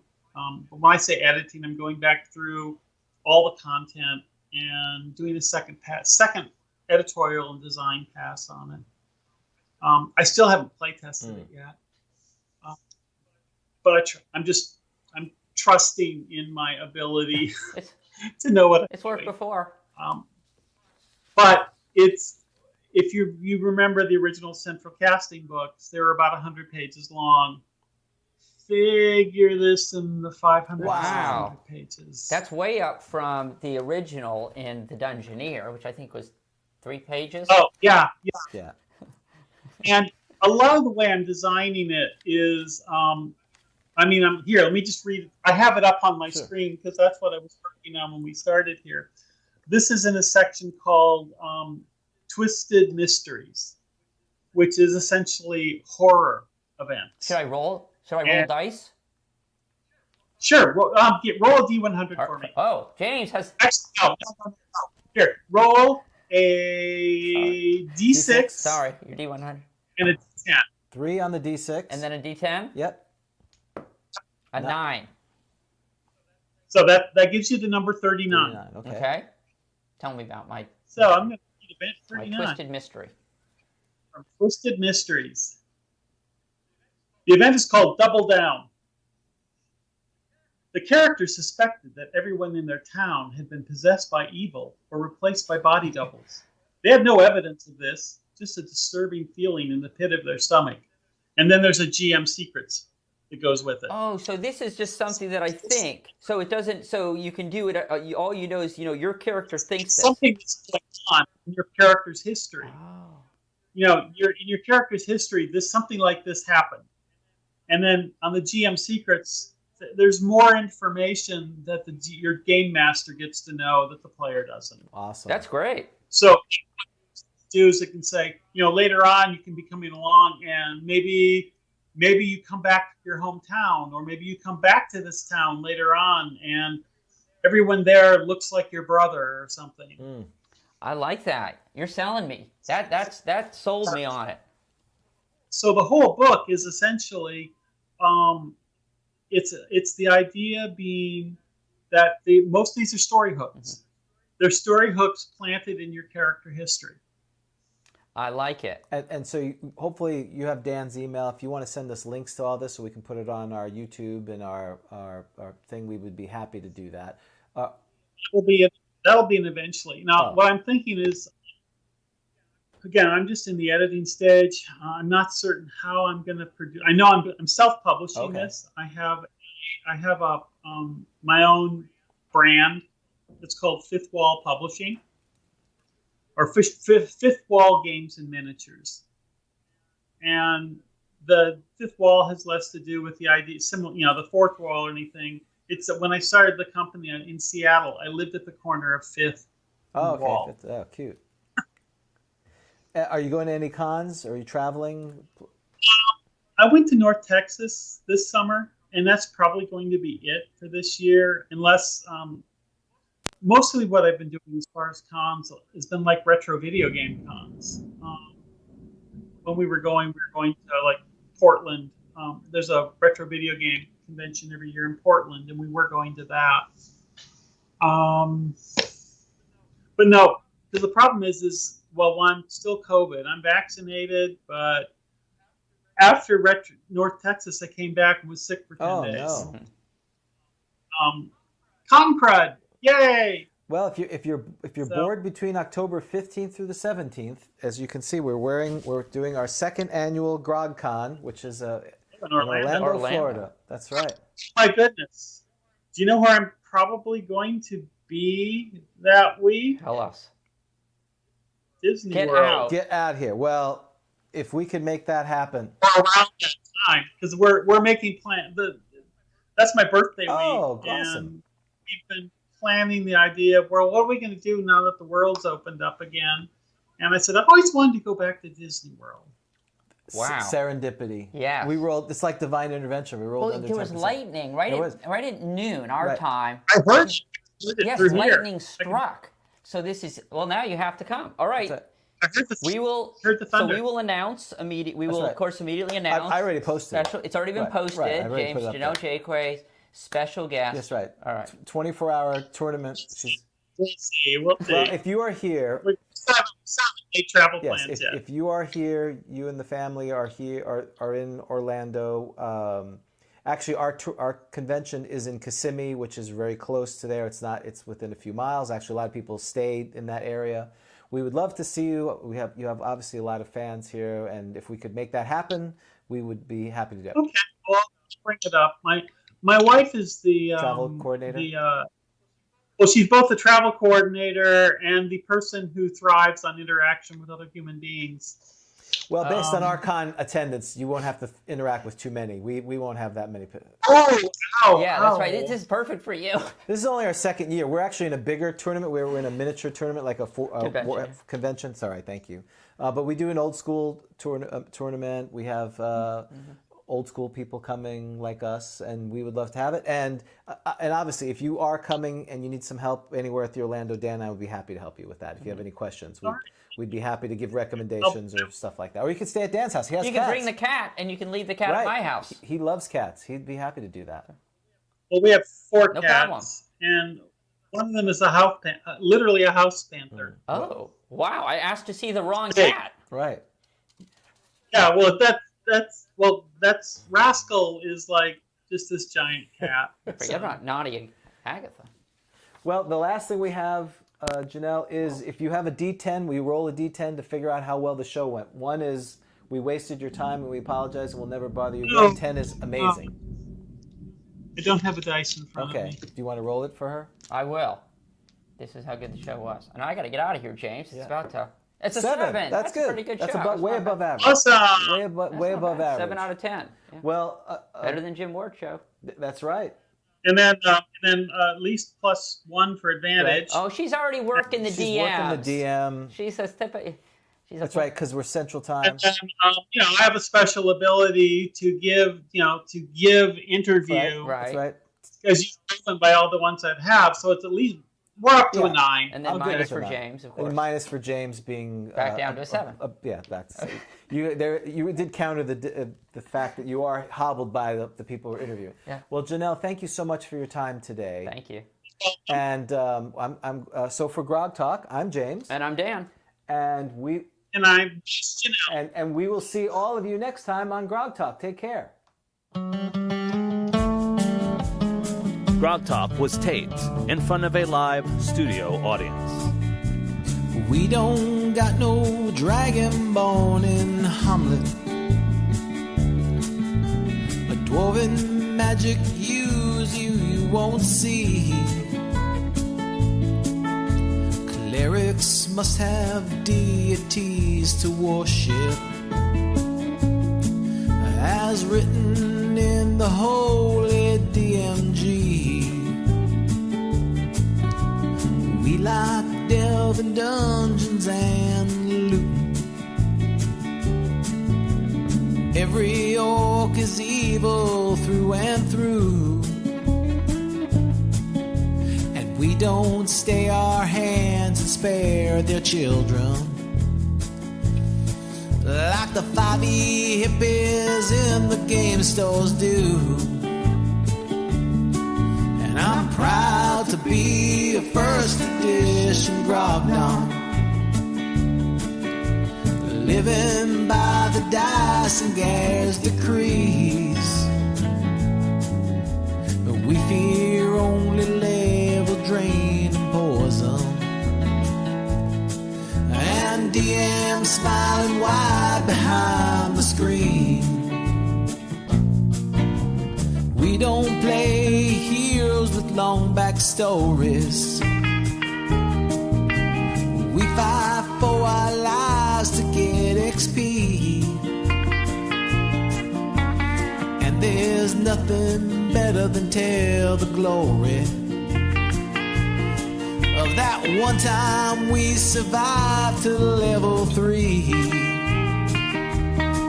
And I'm proud to be a first edition Grogtalk,